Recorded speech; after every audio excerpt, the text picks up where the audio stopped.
Hello there, you spectacular specimens of humankind, you happy-go-lucky scams of individuals. Welcome on into the Cult of Vain, the home of hedonism, here on this little corner that we call twitch.tv/Valenvain, or if you're watching the VOD, False and Vanity on YouTube. So how are you doing? How's it going? It is a hump day. It is stagnant today.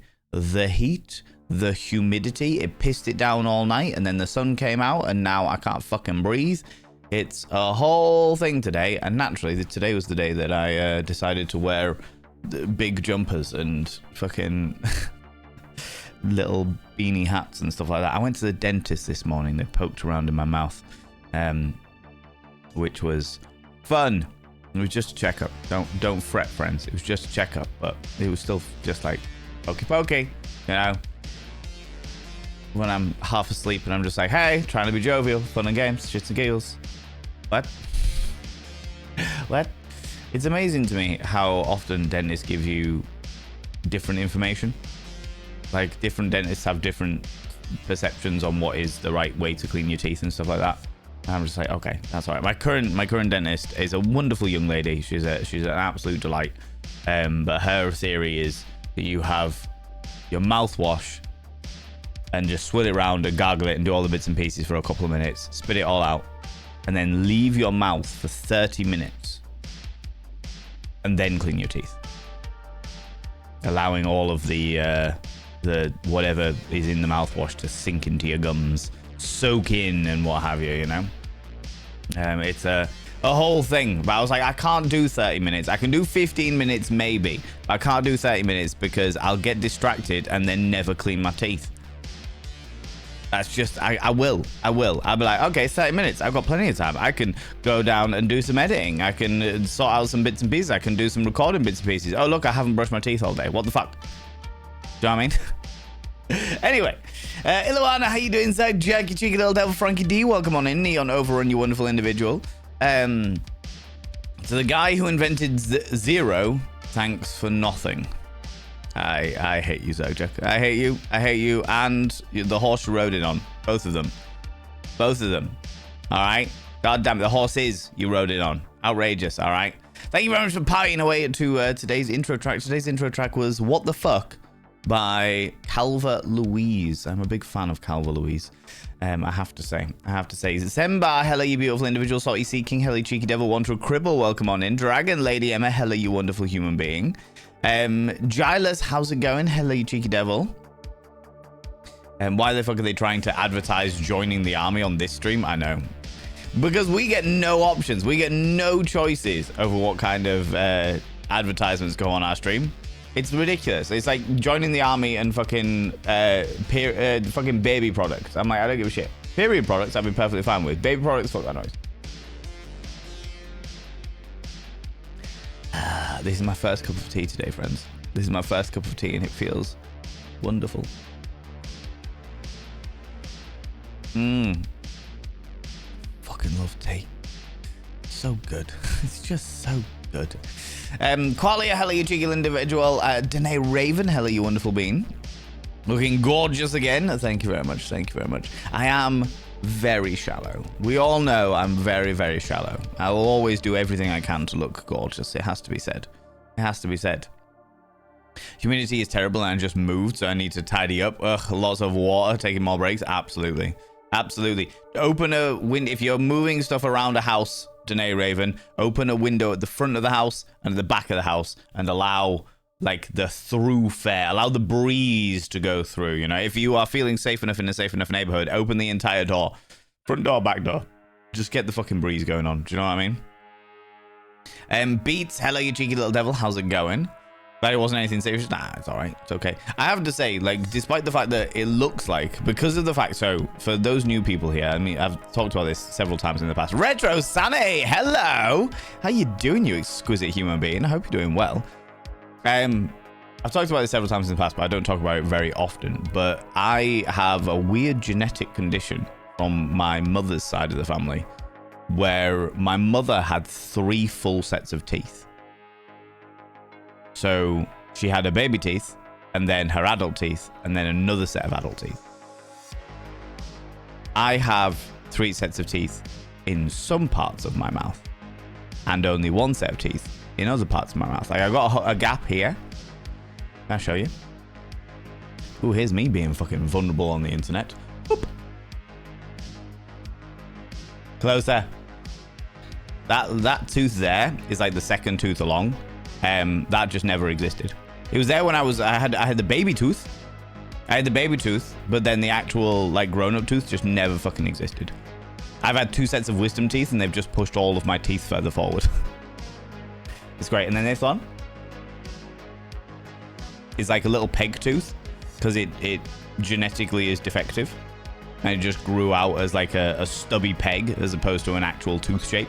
Like a tiny little shark tooth. It's the most ridiculous thing ever. Most ridiculous thing ever. But despite the fact that I have got genetic inadequacies, oral genetic inadequacies, not inapplicable to oral coitus, but certainly applicable to the genetic growth of my tooth pegs. Other than that, I've actually got really good tooth health. Really good tooth. I didn't used to when I was a kid. I've had quite a few fillings in my life, but overall, I'm all right. Overall, I'm okay. I haven't needed a filling in a few years, which is always good. You know. See, it's especially special because of the fact that my diet is atrocious. You know. How you doing, Beats? Hello, you beautiful bean onion pencil, you cheeky little devil. Hello. Did they find any golden tooths? They did not find a single golden tooth, Zerkjerk. I gave them a map and everything. Not a single gold tooth. I was honestly genuinely upset. How dare they? Little bastards. Little bastards, you know. Also, ladies and gentlemen, all genders outside between, first thing that Zerkjerk came in and did here was not fart like Zerkjerk is known to do, all right? But actually redeemed a praise the mods. So even though we're like 15 minutes into our current stream, could I ask you all to dig deep into your little pots of love and throw some love at our wonderful moderators, please? You can use any kind of love from any kind of channel. You can use any kind of love heart. There's the fart. Holding it in for an opportune moment from Zerkjerk there. The little bum tooter.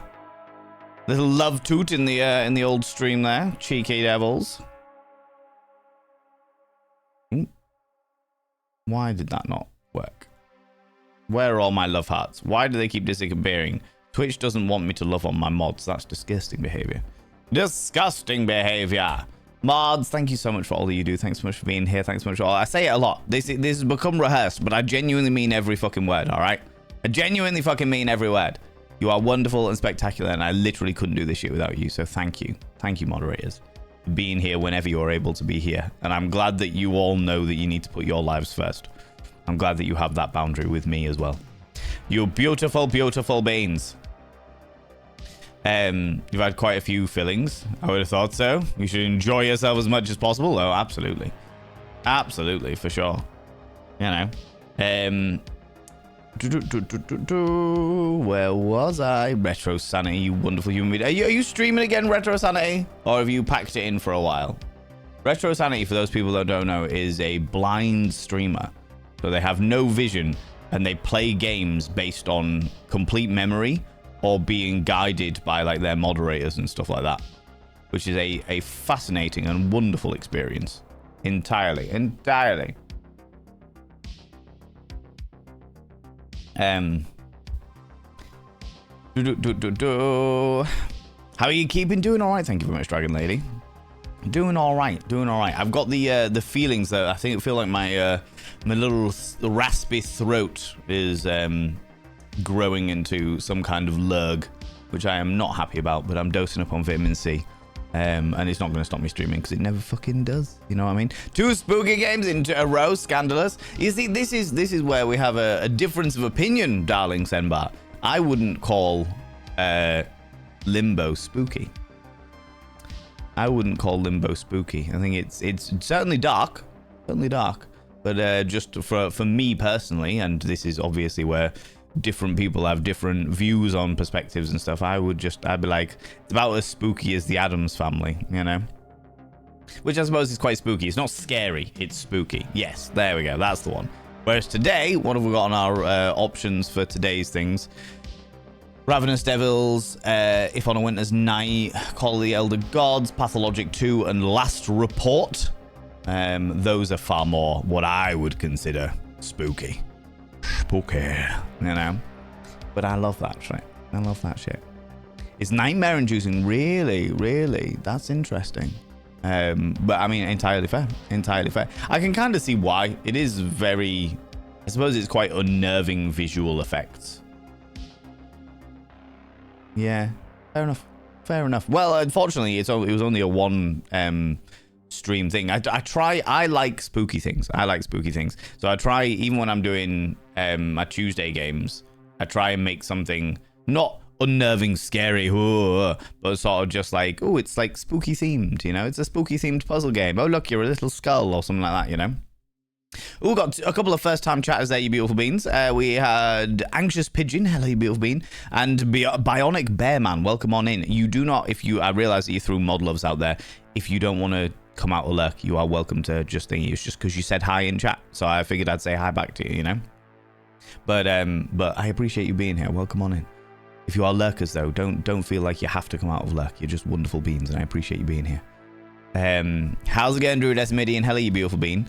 You don't need to do anything to look delicious. I know that sounds insulting coming from a blind man, but I can smell it. To be fair, I'm wearing... What am I wearing today? I smell like I think it's a Billie Eilish perfume today. I like my Billie Eilish perfumes. They are good. They are good perfumes. Good perfume, you know? A stubby pegging. You know how I like it, Frankie D. How's it going, Dapper Cogsworth? Hello, you beautiful individual. How you doing, you glorious human being? Qualia, you beautiful being. Major Jiggle, you cheeky devil. How's it going? Of course, Anxious Pigeon, Bionic Bearman. Oh my lordy, ladies and gentlemen, and all genders outside and in between, delve deep into your pits of popcorn and throw them at the raiders, throw them at these cheeky devils. Look at these people coming in here. I mean, really, could you even imagine? Who do they think they are? The absolute audacity, the scandal, the preposterousness, I tell you, the absolute outrage of Kiara Strings coming in with their early morning stream. Their early morning stream, very early, so early that like they were awake and ready and hitting the Kiara Strings is probably the only morning person I know. The only morning person I know. You streamed just so you could raid me? That's what. Why would you do that to yourself? Why would you do that to yourself and your wonderful community? What a preposterous concept. What a preposterous concept. How you doing, Kiara? What were you talking about today? Doing some just chatting. People go check out our dear friend Kiara. Kiara has a large and varied set of conversations on their chat. They tend to stream early in the mornings. American times, and they talk about pretty much anything, everything in a very interesting. They have some of the most interesting conversations over there for sure. People like conversations here, like when we get deep and really into the guts of a good subject. You will very much likely enjoy the conversations over at Kiara's channel for sure. Talking books and gaming, etc. Ooh, okay. Fun. How's it going, Sabadi and Helly Boofman? You are also a morning person. I can see that. Actually, now you've said it, Zabadi, and I fully think that you are a morning person. You're a get up and go, let's do it person, you know? I used to be a morning person. And now I'm just a sleepy person. That might be other things, though. You know what I mean? Friends, if you're new here, two things you need to know about this channel. One, you're not allowed to apologize. Instead of saying sorry, try saying thank you. Instead of saying sorry, I'm late, say thanks for waiting. Instead of saying sorry, I'm such a burden, say thanks for being there for me. It'll make you a much more positive individual. Two, if you're under the age of 18, I have to ask you to leave. I've got to ask you to leave. I'm a colossal filth wizard. I don't want to be corrupting the ears of the young. It's not what I'm about. No, you cheeky devils. Kiara, as always, thank you so much for bringing your beautiful people in here. But also, if you need to disappear off, if you need to go grab a snaffly treat or a delightful beverage, please go and do so. Please look after yourself. Please do what you need to do. You beautiful human being, you. Thank you so much for choosing me to raid over to. Or just, in your words, specifically streaming just so you could raid me.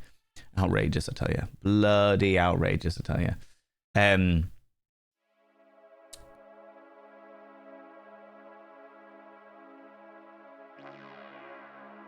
Oh, Dragon Lady, I was so confused for a second there because I read your thing and saying mods love all the hep, and I was like, what? What? You say hep, my mind immediately goes hepatitis. What the fuck? No, mods love all the help. Yes, I got you.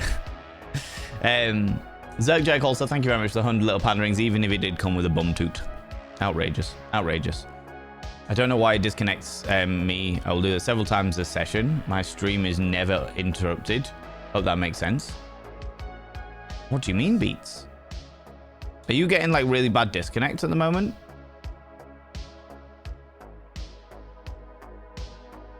Huh? Tell me more. Tell me more. In the good old Greece ways.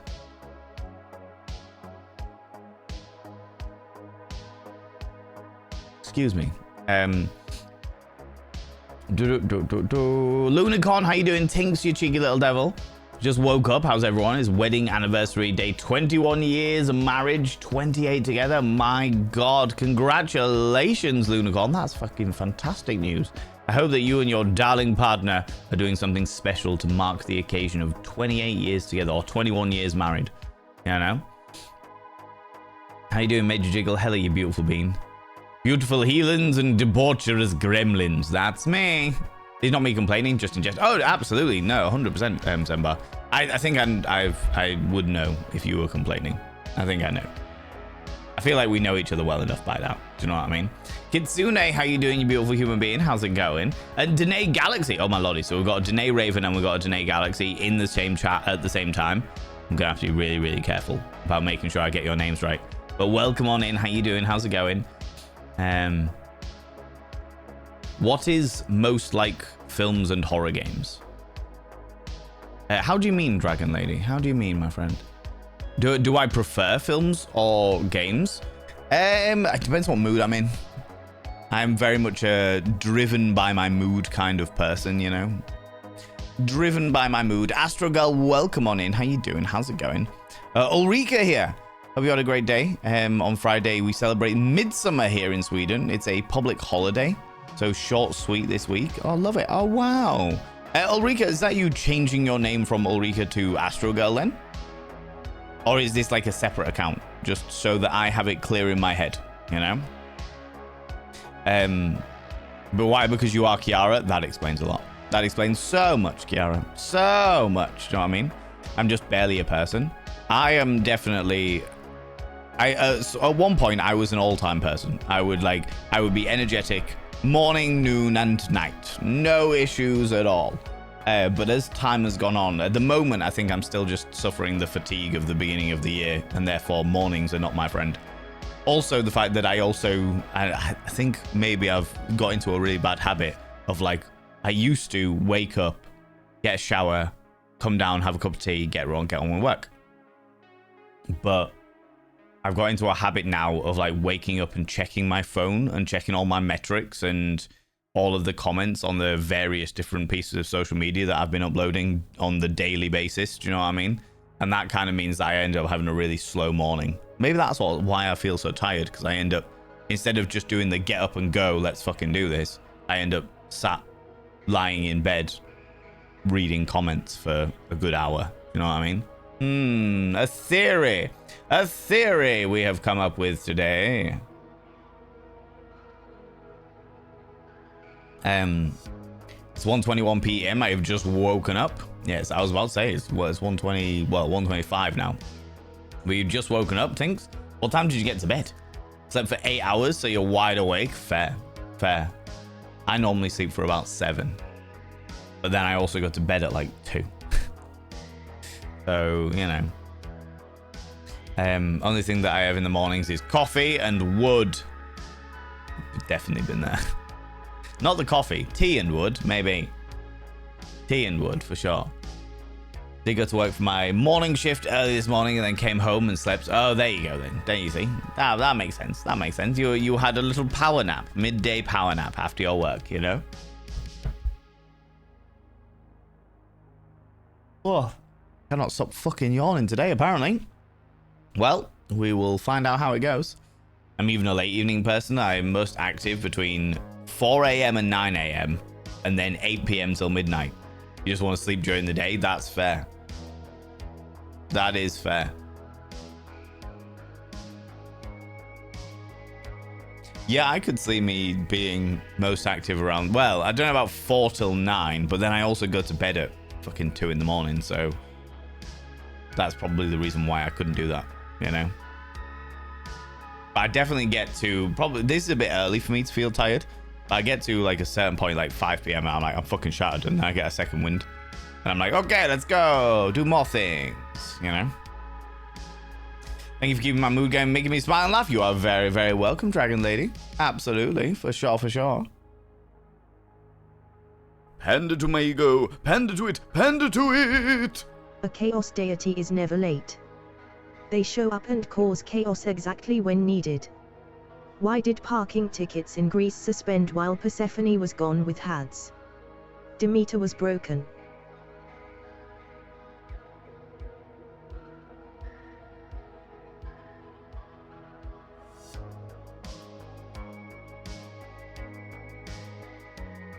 Outrageous. Outrageous. That's disgusting, Eris. Vile and disgusting. I also love the fact that TTS said Hades instead of Hades. I love that. I think that's hilarious. Thank you very much, 100 little panda rings. Welcome on in. How you doing? Ultra Red, how you doing, you beautiful individual? And the Berserker, hello, you cheeky devil. Think you're like your shawl over here. I think it's a jumper. It's just a really, really loose neck jumper that I got off one of my darling ex-partners. Don't drink coffee, not ever since. Looks up the sky dramatic. Not ever since. Not ever since. The sky. It falls on me. Falls on me like, what was it? Chicken Little or something like that. I was born tired and my blood is coffee and black tea, just to be a part of this conversation. Lulu, hello. Is it Lulu Shomies or Shomies? Welcome on in. How you doing? Welcome on in. I am glad that you have decided to become part of this conversation. I am a black tea person. Don't do coffee, but I do tea. I do tea. I think I burnt myself out of coffee in one night.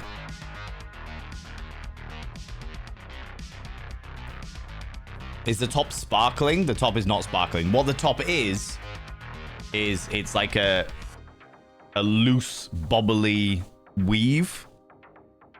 And as a result, you can see my skin, my sexy, sexy skin through it. My skin is also not sparkling because I am not a twiglet vampire. All right? Have none of that. None of that shenanigans, okay? Same account, different name. No worries, Astro Girl. No worries. Not a problem at all. But welcome on in. Welcome. Do you prefer Astro Girl or do you prefer Ulrika? If you prefer one or the other, I can try and do my best to remember that, you know? Panda to my ego. Panda to it. Panda to it. You have 3 cups of coffee and 20 sugar cubes. How do you put an odd number of sugar cubes into each cup of coffee using all 20 sugar cubes? 1 cube in the first cup, 1 cube in the second, and 18 in the third because 18 is an odd number of sugar cubes to put in coffee. Oh my fucking god.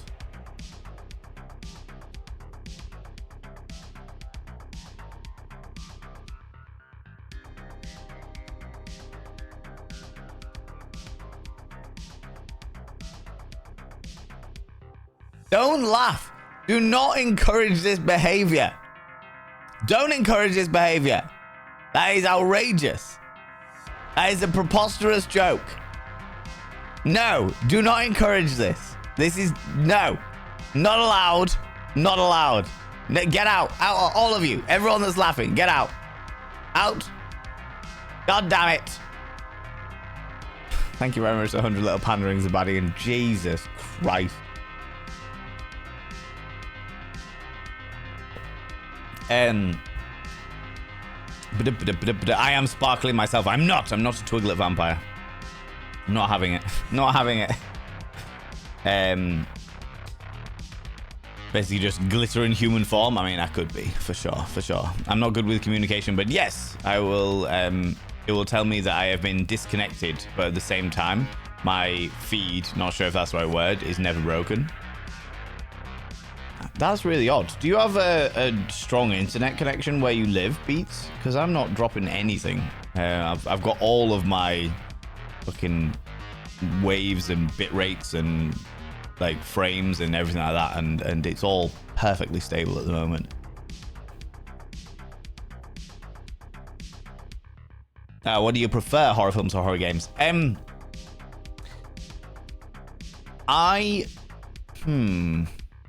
Good question.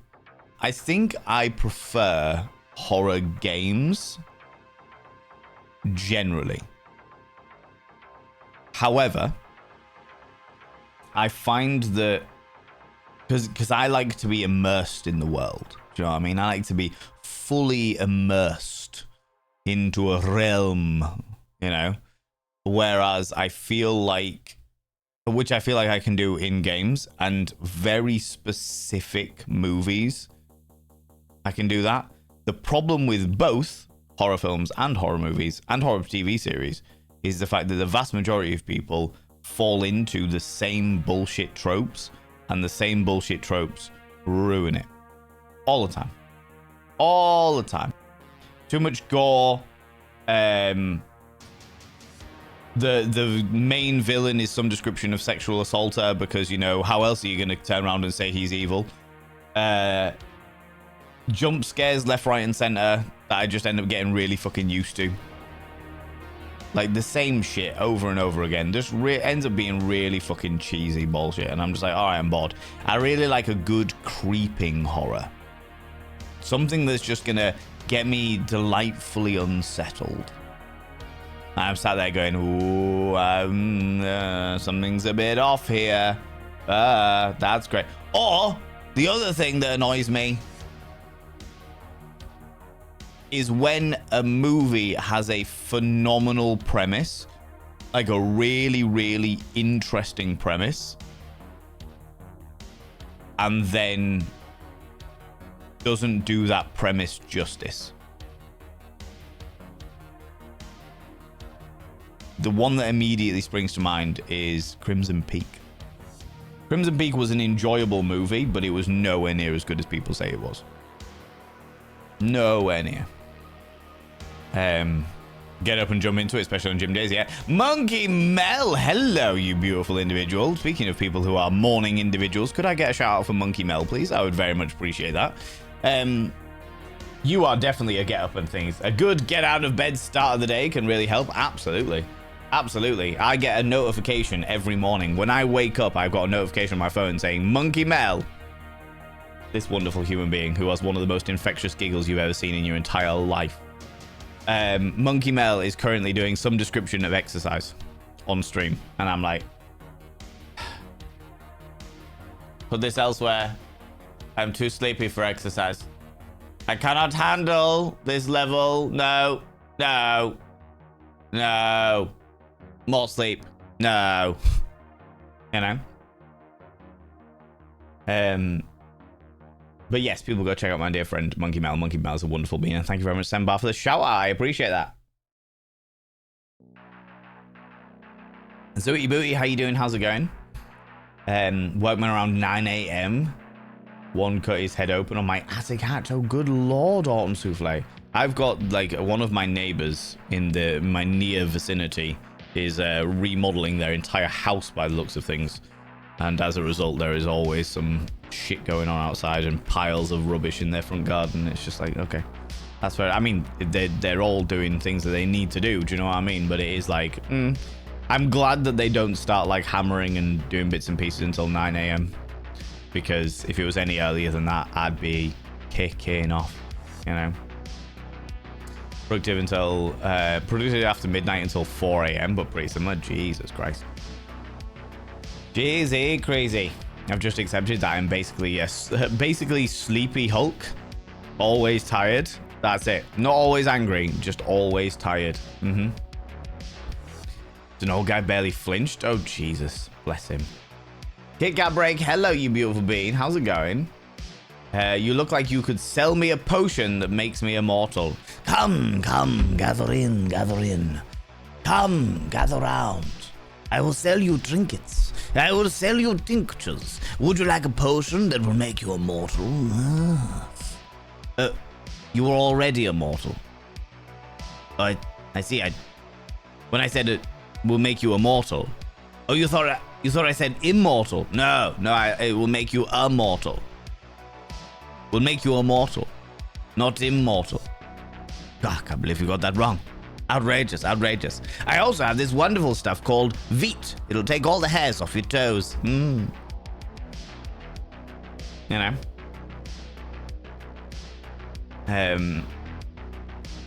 You're the best at making me laugh and making me feel positive. I'm very glad I can help in that regard, for sure. I slept weird, so my leg is not wanting to cooperate, but my sore throat seems to be semi-buggering off. That's good. My sore throat has got infinitely worse from yesterday. And when I came down this morning to Chunk cleaning the kitchen and what have you, he sneezed a whole load of times, and I was like, oh, right, okay, so there is a lurgy in our household. Panda to Mago, panda to it, panda to it. When I first saw you, I thought you were the most handsome being I have ever seen, but then I realized I was just looking at my reflection in your eyes. First of all, how dare. Second of all, I appreciate that. I'm now going to look directly into other people's eyes just to see myself as well, to be honest with you. I'm going to run with that one. Entirely. Potions telling you just strongest potions. You know. Just Lulu is fine. Everyone says it differently. No worries. I will call you Lulu then, for sure. You adore coffee, but my ADHD gets sleepy when I drink too much of it. I don't have that element of the ADHDs.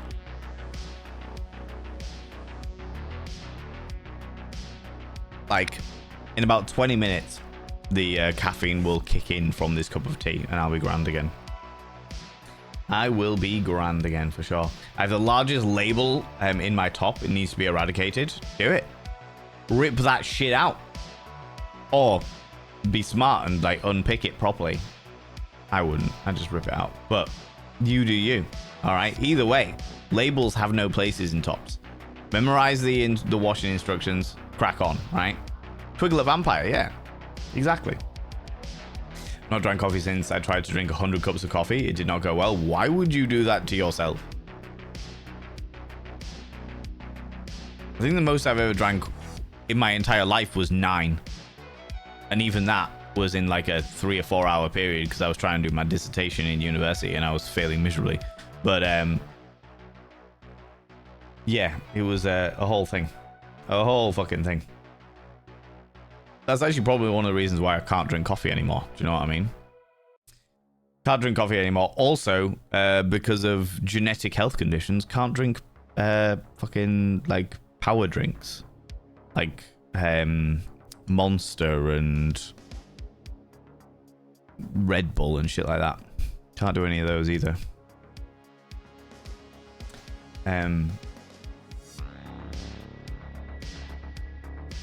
Kel's the Mad, how you doing? How's it going, you beautiful bean? My brain's working slow today as well. Struggling to process things. Not really 18 cubes is perfect when you add 1 cup of rum to a coffee. Balin, I'm kind of tired today. Chat, let's go for the kill with the dad jokes today. Absolutely. Absolutely. They know I can't resist because I'm too feeble and get away, it's fine.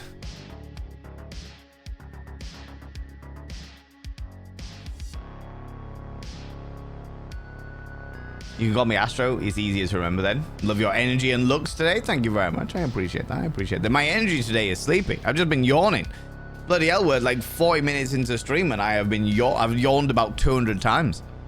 It's bloody outrageous. I don't know why I'm so tired today. I'll be fine. Be all right. Be fine.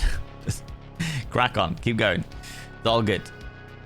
So it's just me. Dear person, you're killing me with the yawns. I know, I can't help it. The worst thing is that I know, like even if, which I'm not going to do because I don't want to do it, but even if I was like, right, I'm real tired. I'm going to pack in stream. I'm going to go lie in bed. I'm just going to fucking sleep the day away. I'm just going to sleep the entire day away. I know what would happen is I would pack up stream, take my face off, go lie in bed, and nothing would happen. I'd be awake. For the rest of the fucking day. Just yawning every 20 minutes. Yawn. Oh. He says, incite another yawn. Oh, fuck me. I might see if I can get Chunk to bring me back Coca-Cola. On account of my extreme fucking need for sugar and caffeine. Astro Girl, thank you very much for giving us up to that community, to the community there. Give me 2 seconds while I text Chunk, otherwise I will forget.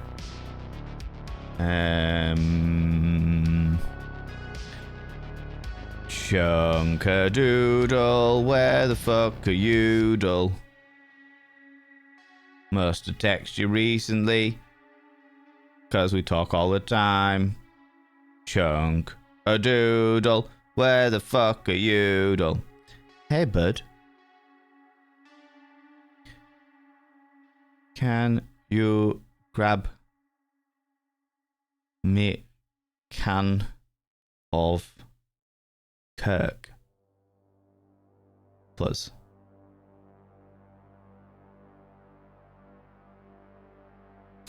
If he's going shopping anyway, I might as well ask, you know. Astro Girl, thank you very much for gifting that sub to a member of the community who hasn't said something in chat yet, so I won't call them out. So I will not call them out.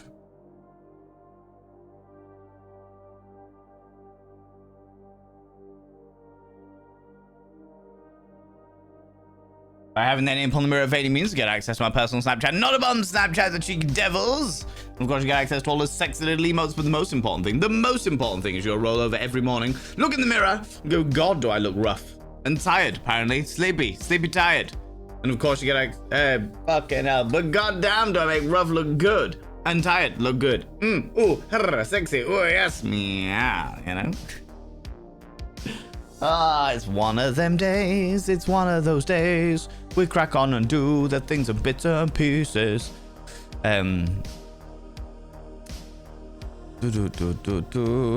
all yawning and streaking. Oh, the streaks don't pop up. Hold on, what we've got? Kel's the Mad with the 3 streams in a row, streaking through here, running around all nakified. Iluana with the 35 streams in a row. Phoenix of the Fens with the 70 streams in a row. Good lord. A lot of you running around all naked. Scandalous, I tell you. Scandalous. Bits of flapping. I actually, today I don't even blame you, because today is real warm and real humid, which is probably why I'm fucking so tired. But I don't blame you today. I don't blame you at all. I think you might like the movie Call of Cthulhu from 2005. I don't think I feel like I would have seen a movie called Call of Cthulhu, but I actually don't think I have. I don't think I have seen that one. I've seen Dagon, and I've seen Color from Outer Space and all those ones, but I don't think I've seen Call of Cthulhu. Interesting. Hate movies that don't do the idea justice. Yeah, Crimson Peak was only okay. Yes, it was. Well, the thing is, Qualia, and this is a very mild spoiler. Very mild spoiler for Crimson Peak. For those people who don't want spoilers for Crimson Peak, now is a good time to go make yourself a cup of tea. The thing about Crimson Peak, okay, is the fact that so at the very, very beginning of the movie, one of the characters has written a book and is written a story and hands it in to a newspaper, and the newspaper go, oh, it's another ghost story.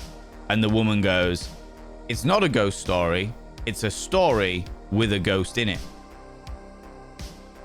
And at that point, we should all have worked out the fact that the entirety of Crimson Peak is a story with a ghost in it, not a ghost story. Which honestly makes the movie decidedly shitter, in my opinion. Because the ghosts in that movie are fucking excellent. They're so inventive and so interesting and so peculiar and just wow, just really fucking cool. And then they're just like, no, we're just gonna everything just over there, don't really care. I was just like, oh, for fuck's sake, right? Okay, fair enough. I watched the most ridiculous horror film last night, Willy's Wonderland, utter nonsensical Nicolas Cage, and I loved every second of it. I can see you, of all people, Major Jiggle, of all people, I can see you thoroughly indulging in shit horror movies.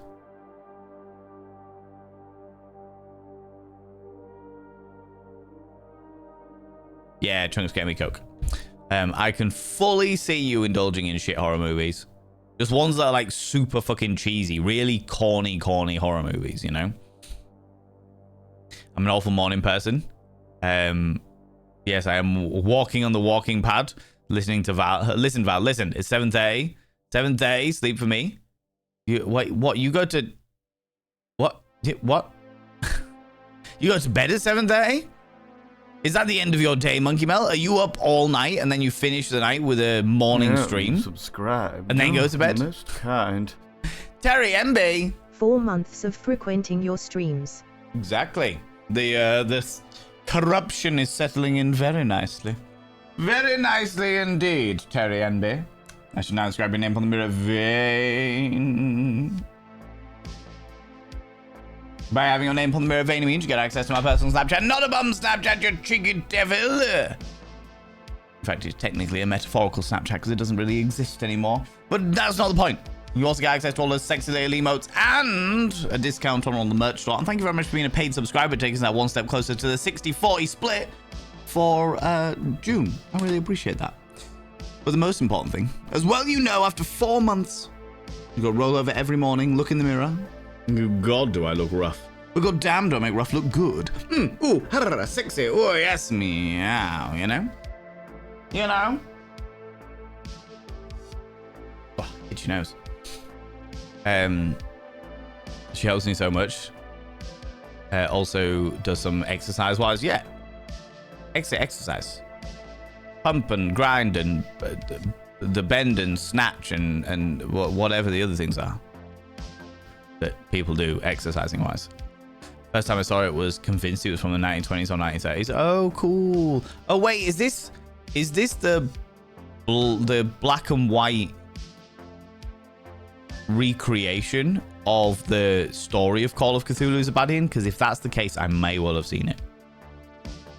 It was like a little indie film as opposed to like a big production. Yeah, I know which one you mean. Yeah, I did enjoy that one.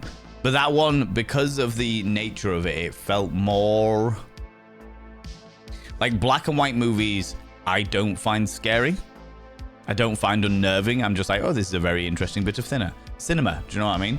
Designed to look like it was 20s or 30s. Yeah. I know which one you mean. Yeah. In which case, yes, I have seen it. And I enjoyed it very much so. But there wasn't any like creeping dread. I just enjoyed it as like an art house piece, you know? Yeah, I know. All of the hairs. Absolutely. Every single one of them for sure. God, I missed you. Kate Cat. Sometimes you need a break and then you come back and you're like, oh, I missed you. And then you realize how really ridiculous it truly is. But it's lovely to have you back, Kate Cat Break. It's lovely to have you back. As always, you beautiful bean. How you doing, Kitsune, you beautiful bean? I'm a morning person by habit. Classes here start at AM. Interestingly enough, when I worked in the pharmaceutical company many years ago, I was up at like 5 to be in work at like 6:30 so that I could work as I wanted my day to finish as early as possible.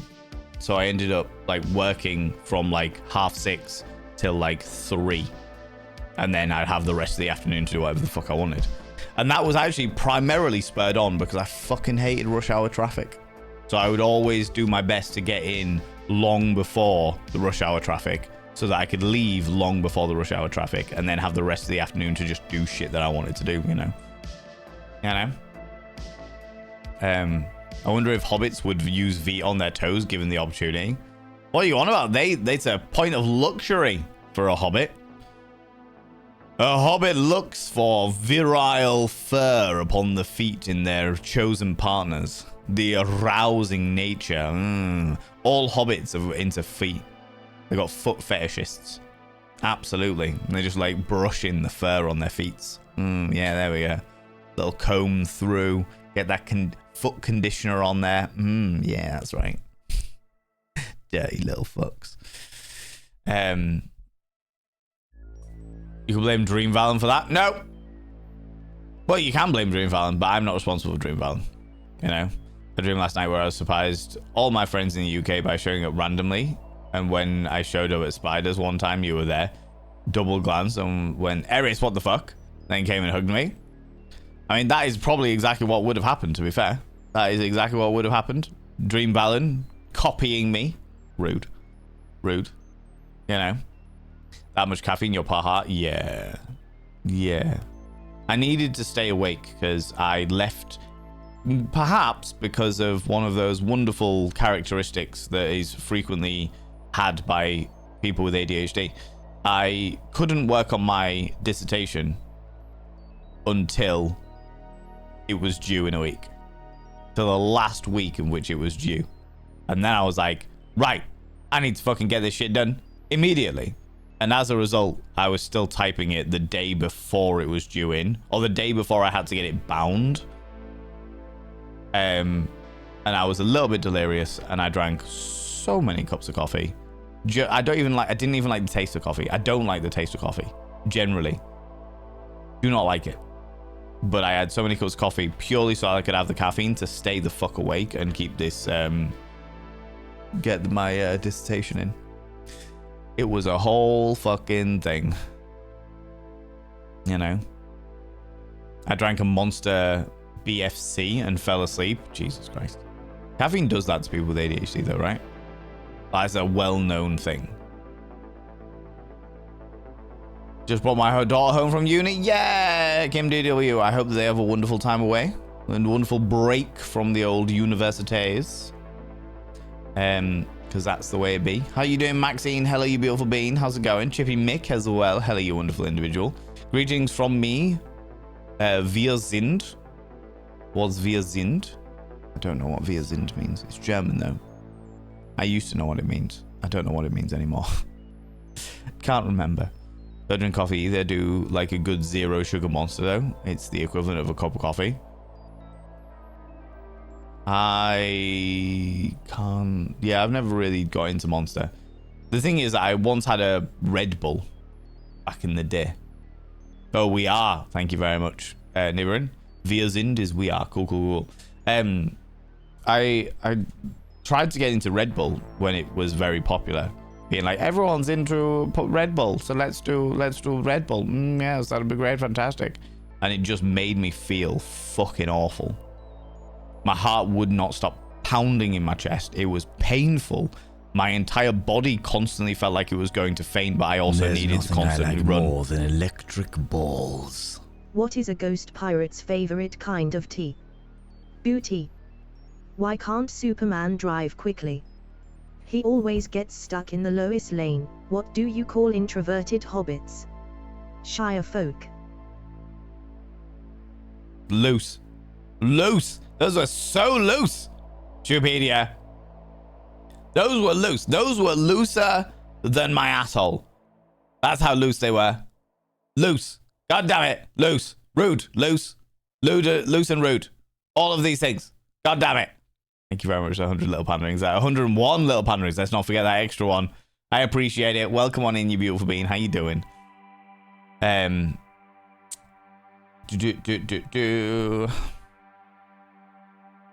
Yeah, so I like energy drinks generally just make me feel really fucking shit. I've tried like Mountain Dew, or the UK version of Mountain Dew, because the American version of Mountain Dew is literally neon fucking green. The UK version of Mountain Dew, Red Bull, a couple of others. Oh, I've tried the energy drink known as Pussy, because how could I resist?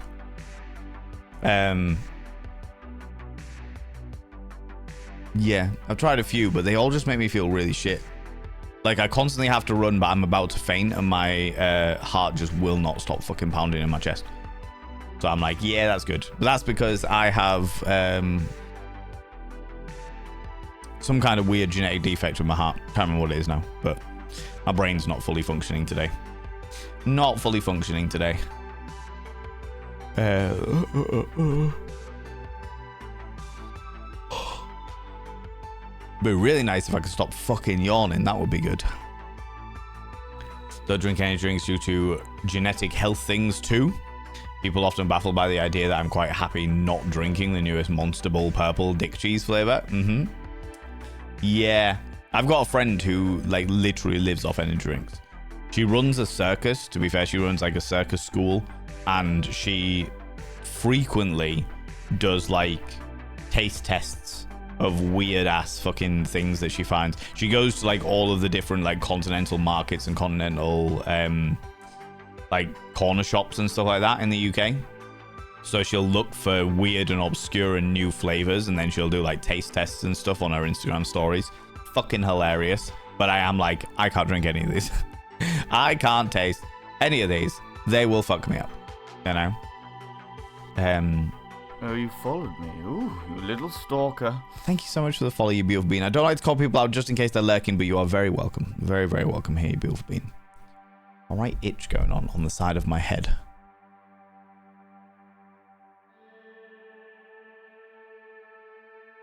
Ah, that's better. That's better. Good scratch, you know. You're the best at keeping me staying. You're best at keeping me staying positive, and thank you for being wonderful being you are. I just do my thing. I just do my thing, Dragon Lady. Any other thing, any effects that has on your life is entirely down to you and your perspectives. I just keep doing me. You know what I mean? Sometimes literally, but I don't do that on camera because that would be against terms of service, and people should pay a lot for that, you know? Hand to it! Hand to it! I used to be so lonely, so I glued a coffee cup to the roof of my car. Now wherever I go, everyone waves to me.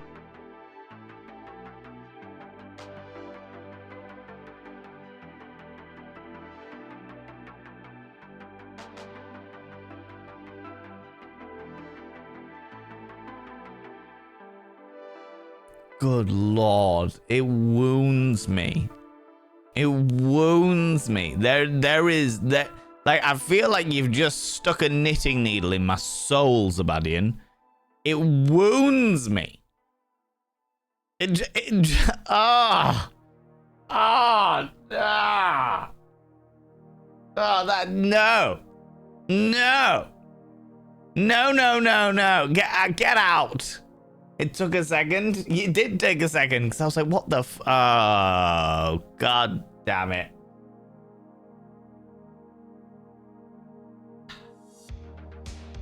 You're wrong'uns. Wrong'uns, a lot of you. Everyone laughing, you're a wrong'un. Zabadian, you're a wrong'un. Stupedia, you're a wrong'un. Zergjerk, a wrong'un. Eris Ptolemy, a wrong'un. All of you, wrong'uns. Bastards.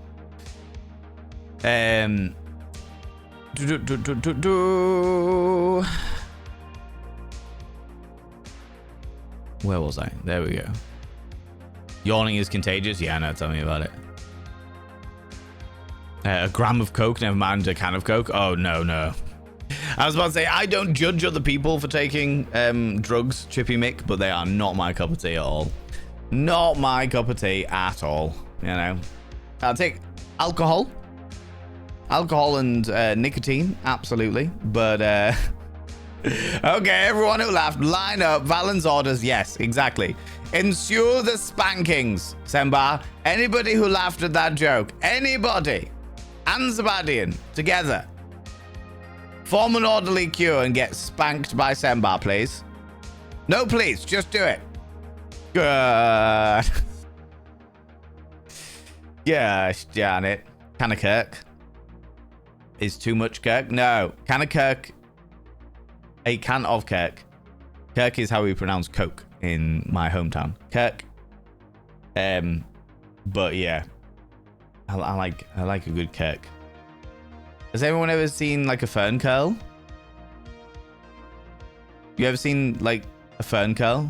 Like someone take a fern curl? You know? You just sat there and every so often you just get a fern curl. It's a fern curl.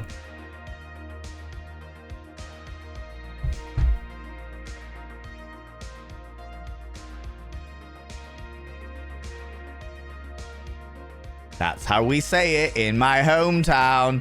Oh, just wait there for 2 seconds. I got a fern curl. That wasn't a fucking joke. That's just how we say it. That is literally just how we say it. All right? My hometown, I say we, the people in my hometown say it like that. Fern curl.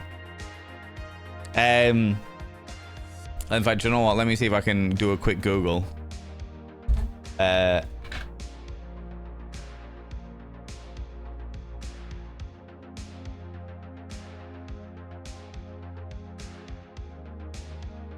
Okay. Learn to speak Hull. A surfer. Okay. A surfer is where you sit on and relax after a day of work. You sit down on your surfer and get all cozy, you know? You want me to squirt all over you, don't you? My wife is brilliant. She never says no to a shag, has great tits and even swallows, but her bird collecting has gone far enough now. I'm going to start a luxury panty company. It'll be called Kachi. I watched a documentary on how they built the hull of the Titanic last night. It was riveting. Oh, God. No. Where do you get these? Where do you get them, Stupedia? God damn it. Thank you very much for the panderings. Good Lord. Rude. Rude. Duchess Demona, how you doing? How's it going? Yeah. Merce Kurd. A Merce Kurd. You know, back in World War II, they would communicate with each other for Merce Kurding.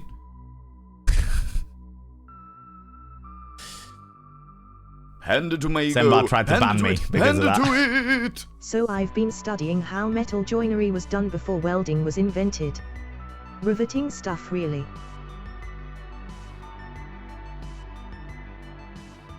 I hate you all. All of you. All of you. I hope you all stub your toes. All right? All of you. I hope you all stub your toes. All right? Really inconveniently. God damn it. Hand Mamma it to mia. me, go. Hand it to it. Hand it to it. Not all construction work is equally enjoyable. For instance, drilling a large hole is boring, but fastening two pieces of metal together is riveting. Oh, it hurts me. It wounds me. Here was me thinking I had a community that genuinely appreciated me as a person, but now I just realize that I am the ant that you're like putting a big old magnifying glass over and watching me burn. I see what's going on here. God damn it. God damn it. I'm trying to teach you holisms as well. Mamma Mia. In one way, it is the song by ABBA. In another way, it's a person from Hull telling them where their mother is. Telling their mother where they are. Mamma Mia. Mamma Mia. Hey, Mamma Mia.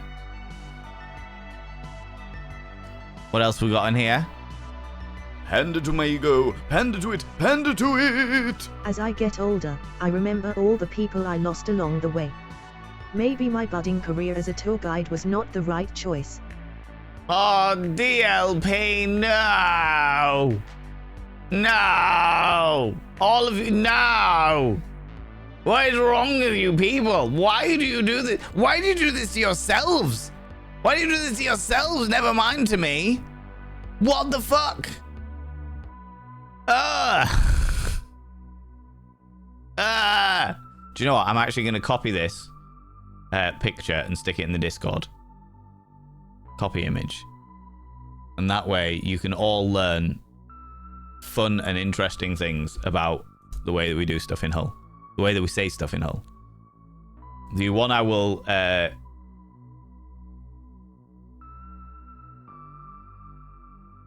the one I'll give you, there was one of those.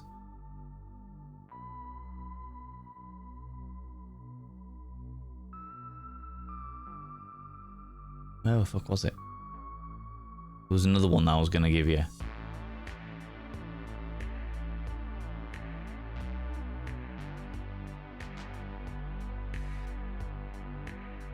Oh yeah, a perm. That was it. A perm. Everyone knows what a perm is. You know, Shakespeare used to write loads of perms. That's the last of the Hullisms. If you want to see the others, they are. I've put the picture in the pics and vids section of the Discord. All right, read me a perm. Exactly. They're all Hullisms. They're all like that is literally how people sound in Hull. All right, I don't sound that way because I've done a lot of traveling and my parents weren't from Hull. But around here, absolutely like that. Oh, just give me 2 seconds. Got a fern curl. Hello. What's that? You want me to read your perm? Oh, I can't do that. No good at reading. Do you know what I mean? Warning Hull breach. Oh my god. Rome, capital of Italy. Yep. And who can you find in Rome? The Perp. Head of the Catholic Church. The Perp. It's a whole thing. It's a whole fucking thing. The Perp in Rome. Exactly. Not this. Exactly. The Perp in Rome.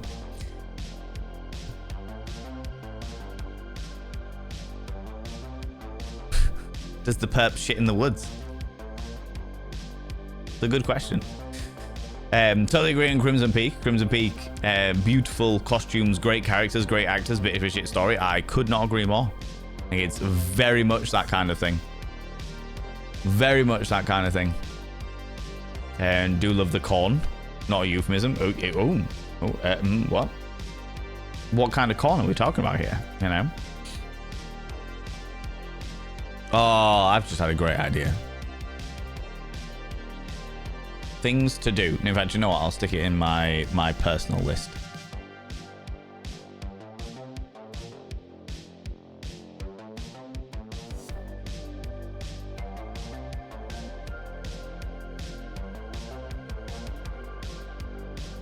I've just thought of a game that we can add to my stream overall.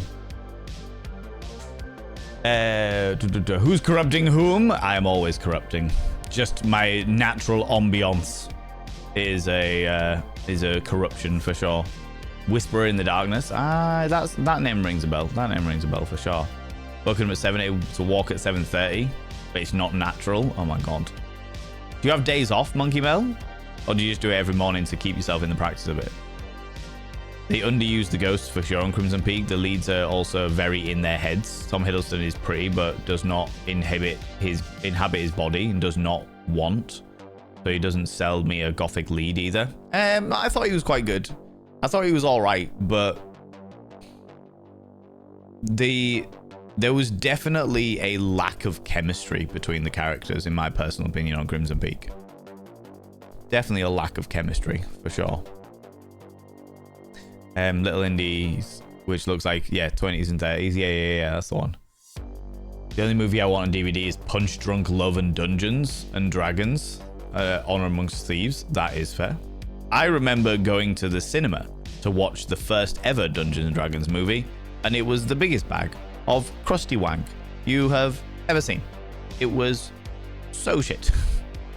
I remember going there for my birthday and going with my friends who I played D&D with to go and see the Dungeons and Dragons movie, being like, oh my fucking god, my D&D mates are coming with me on my birthday to see the D&D movie. And honestly, it was so shit. So unbelievably shit. I walked out of the cinema being like, I cannot believe that this is how I chose to spend my birthday. I am disgusted at myself. And I am upset that I have drawn my friends into it, you know what I mean? What would bears be without bees? Here's. I will show myself out.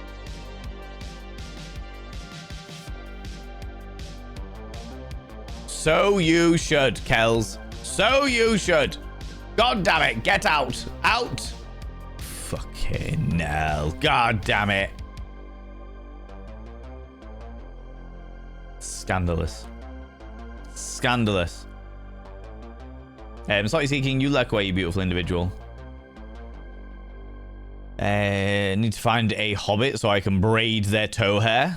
There'll definitely be people out there with that kind of foliage, you know what I mean? Everyone back with a quick name change to reflect the fact that I am a Resident Evil cosplayer and a massive fan of the franchise. Kitsune Valentine. Ooh, very nice, very nice. I once had a visit from Valen in my dreams. I am not responsible for the actions of Dream Valen. Good, bad, or ugly, Zabadian, I claim no responsibility for the actions of Dream Valen, okay? I will not be held liable. Red Bull tastes like gasoline? No, I don't know. I know what gasoline tastes like, or petrol as we call it in the UK, having accidentally sprayed some in my face once upon a time, many years ago. It was a whole fucking thing. But yeah, no, Red Bull definitely doesn't taste like petrol, or certainly not petrol over here. Don't know about in America, but you know. I replaced my Red Bull with electrolytes. Much better to staying awake, that's fair. I do have a Lucozade Sport in the fridge actually that I could partake in, but Chunk will bring me a can of Coke at some stage. Panda to it, panda to it. Dream Valen led a chance in one of dreams and made blood sacrifices. But he made it fun, so there's that. Dream Valen led a seance in one of your dreams and made blood sacrifices. Sounds like the kind of thing that Dream Valen would do. That sounds like the kind of thing that Dream Valen would do. Absolutely. That's definitely his kind of behavior for sure. Rest of Red Bull with electrolytes, yeah. Can't do Red Bull either. They made me sick, even the sugar-free ones. Yeah. Adventurous Sky, how you doing? How's it going? If they're loose, do you want more? No, Stupidia. Don't need any more. I'm good. God damn it. Can't drink caffeine at all if it gives you heart palpitations. Oh, shit.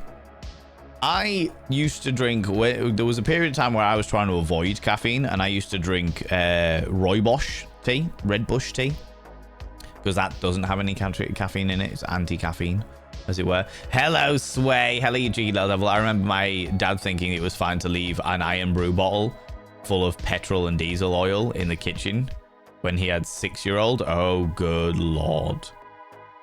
Please tell me the child did not drink the whatever was in that fucking bottle. It didn't taste good. Oh no. When you say child, you mean you. No. Oh, Sway. Well, I'm glad you're still alive. I'm glad you've survived past 6, because that could easily have gone the horrible way around. That definitely could have gone the other way. Jesus Christ. Good Lord. Dear God, my allergies are terrible this morning. Get your antihistamines in you. Antihistamines for all occasions, as said by Sway. Or Robinson Crusoe, as they are now known. I almost said Robinson Swayson, and I was like, that's not right. That's not correct. Mine too, my eyeballs though. My eyelashes are itchy. Interesting. Well, because of the allergies and stuff. How's it going, Scar? How you doing, you beautiful being? How you doing, you glorious individual? People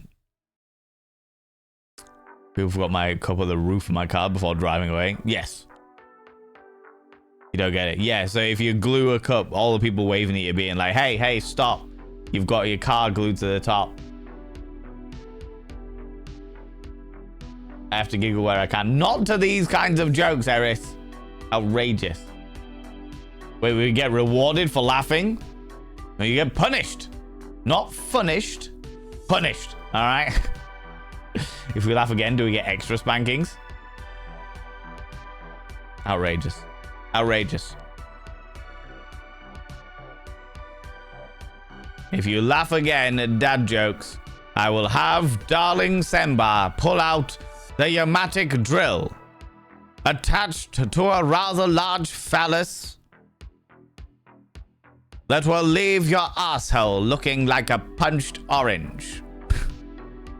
There you go. There's the threat. There's the threat. Are we in Castle Anthrax? Huh? What do you mean? What do you mean? Itchy nose. Max White, thank you very much. Gigantifying the punched orange emote. I love it. I love it. Mouse VR, welcome on in. How you doing, you cheeky devil? And thank you so much for the follow earlier. I really appreciate that. Got such an itchy nose. Thank you very much for the follow. Now you've said hi in chat, I can actually say thank you. I don't like to call people out in case they're lurking, but you know what I mean. Like you were talking about a wired fern because the curly cord. And it's just the way that we say curl. Just when you curl for your friends, do you know what I mean? Here, Semba. I'm curling for you. I'm curling out. You know? Don't make me give lessons on American Southerner. I'm intrigued. Having played Red Dead Redemption online, the roleplay servers, I don't know. I think I could enjoy a little bit of that southern drawl.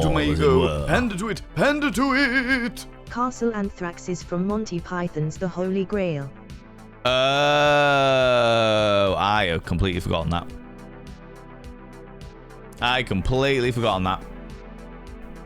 Don't remember the name Castle Anthrax at all. But usually when I'm watching Monty Python The Holy Grail, I am preoccupied with nostalgia more than anything else. Why is my nose so itchy today? Fun. Carpe and Arnis, how you doing, cheeky devil? Welcome on in. Just thinking the same thing. Yeah. Hand it to me. Don't cut your fans. Don't cut your fans. Hand it to it. All I have to say is, game. And now all of you have lost Valenv Trollol. I lose the game every day these days. I've given up playing the game. I just lost it. Day in, day out. The game is done. Outrageous. Outrageous, I tell you. Fern curl equals phone call. Yes. Yeah, so back when I was a plucky young whippersnapper, Terry MB, like, if I was round at a friend's house, because like I said, my parents are not from the local area. If I was round at a friend's house and my mother called me at that friend's house on the house phone, the old school house phone, like my friend's mum would be like, Valen, there's a fern curl for you. It's your mum. It's your fern. Your mum's curling on the fern. So I'd go down and pick up the fern and answer the curl and be like, Mother, what is it you require? My mother would be like, Valen, I just wondered if you were... Mother! You speak so eloquently. Yeah, can you just stop? Because I'm just trying to work out when we're going to come pick you up. Don't fret, Mother. When the sun wanes in the sky, you may take your horseless chariot and make your way to my friend's house. Okay, are they gonna feed you? I don't know. Momentarily. Excuse me. Can I stay for tea? Is that alright? Can I stay for tea? What are you having? Pizza? Alright, yeah. Yes, Mother. I am prepared to stay here for my evening nourishment. All right, thanks, pal. I will be around about 7 p.m. Around 7 hours past the mark of noon. Very well, Mother. Very well. Now I'd hang up my fern curl. You know?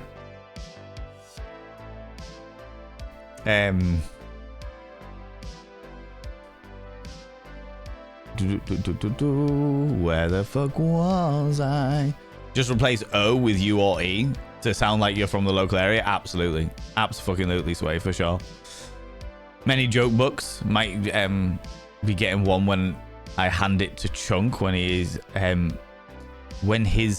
he is in your home together. Yeah. I was about to say, I seem to remember Chunk saying that he's going to a gig in your area at some point in the near future, Stupedia, and then you're going to go for a drink together and stuff, which I think is really fucking cool. Cool that you're going to be able to hang out together and stuff, you know? Doing well, excited for the 4-day holiday weekend so I can be productive and get stuff done. Glad to hear it. Local accent involving adding extra vowels in fern curl is fern call. A phone call. Don't worry, we're going to have a phone call. Spend minute times. Little stalker. Thank you so much for the follow, you beautiful bean. I don't like to call people out just in case they're lurking, but you are very welcome here. How you doing? How's it going? Wolfhurst, how you doing, you beautiful individual? DLP, you cheeky devil. It upsets me the first thing you said in chat today was a dad joke, but we crack on. We crack on, you know. Channeled my sexy goddess last night for pole class and wore a monokini type outfit. Yes! Prepping yourself for a Storm cosplay reveal. Have you thought about combining the two of them, Duchess Demona, and doing a Storm cosplay in pole dancing? Just saying. Rach, hello, you exquisite individual. How you doing, you beautiful bean? Hope that the nasty mugginess of the sun and the rain that we have had last night is not causing too much of an issue for you or the pets. For some Scottish education in Discord too, while we're discussing accents, do it. Do it. Indulge in that shit, for sure. For sure. Robot Cthulhu, welcome on in. How you doing? How's it going? Greetings, deliciously squishy guys and gals and non-binary pals. Exactly. Exactly. The perp in Rome. Reading a perm. Not this. A herb knot. Exactly. Well, the purple shit in the woods, for sure. Wild Annie, hello, you beautiful being. How you doing, cheeky devil? Can I get a shout out for Wild Annie, please? I'd appreciate that. I was hanging out in Wild Annie's. I was lurking. I was voiding in the dark. I was a non-chatter in Wild Annie's stream this morning. People go check out Wild Annie. Wild Annie's wonderful. They're glorious. They've been testing out a fair few different demos for Next Fest recently. They are the pinnacle of variety fucking streamer. They are absolutely fantastic.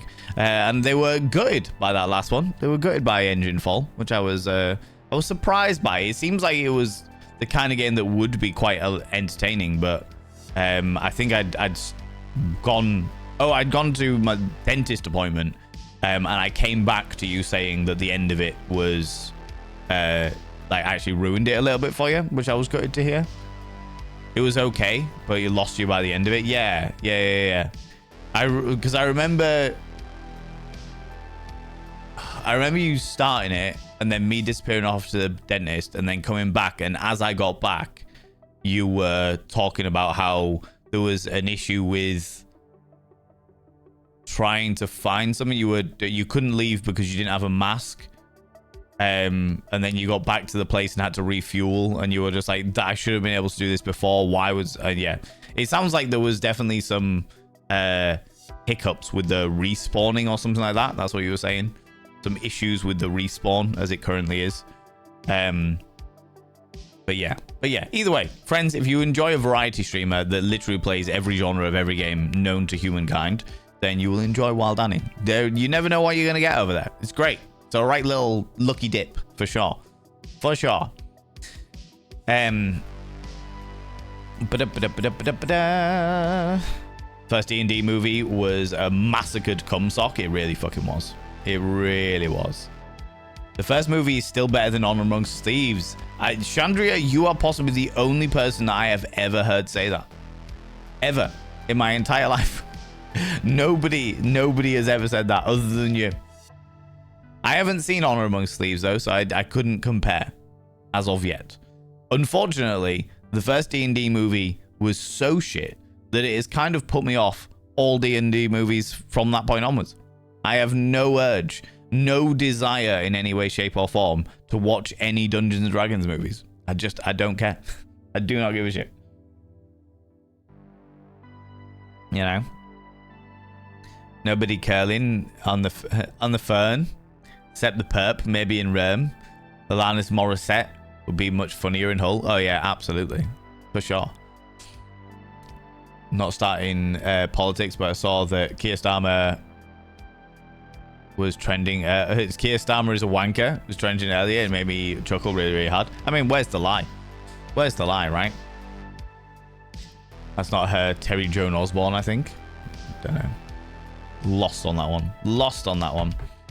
You love Crimson Peak for the imagery. It's such a pretty movie. Love me some Crimson Peak. I thought imagery wise, aesthetically, Nibirin, abso-fucking-lutely. It is a genuinely fucking beautiful movie. But one of the constant issues that I seem to have with Del Toro movies. We've talked about this before. But other than Pan's Labyrinth and Hellboy 2, they are all pretty movies with no substance. Like, they prioritize the aesthetics over the writing. And as a result, it's like, okay, really cool aesthetics, a beautiful Pinterest board, but other than that, there's no substance. Where is the substance? You know? I watched Crimson Peak for the first time a few weeks ago, and I was just like, oh. Okay. Huh. This is a movie. It was alright. It was okay. Aesthetically, it was gorgeous. But I was just like, huh. Alright. I haven't watched The Shape of Water by Del Toro because they basically stole a story from another movie. So you know.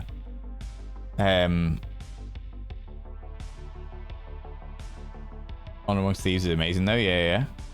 Well, I've got mixed opinions in the community today about that, apparently. With the guy with the blue lips, yeah, that was shit. Direct sequel to that was good though. Was it? I mean, I haven't seen any of the Dungeons & Dragons movies because I have got no desire to. No desire. I'll play Dungeons & Dragons, but I've got no interest in going any further than that. They all feel like Channel 5 movies to me. Crimson Peak was the second horror movie that I watched after 20 years of avoiding them, so I have a soft spot for it. There are some visually stunning moments. Oh, yeah. I feel like the ghosts should have done more. I feel like there was so much more that the ghosts could have done, and they just didn't. And it was like, okay. What is going on here? You know? I was expecting a kind of more... Without giving away any spoilers or anything,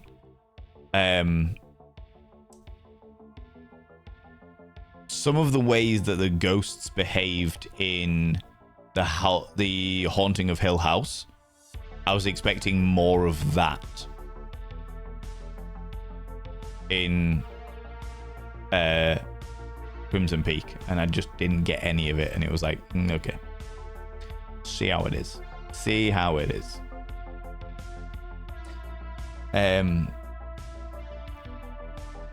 Minor incident, we just clean things and get things nicked, proceed to chase young'uns and get lost in Hull. I mean, yeah, basically, yeah. Accurate, right? My dad, yeah, the petrol thing, yeah, good lord.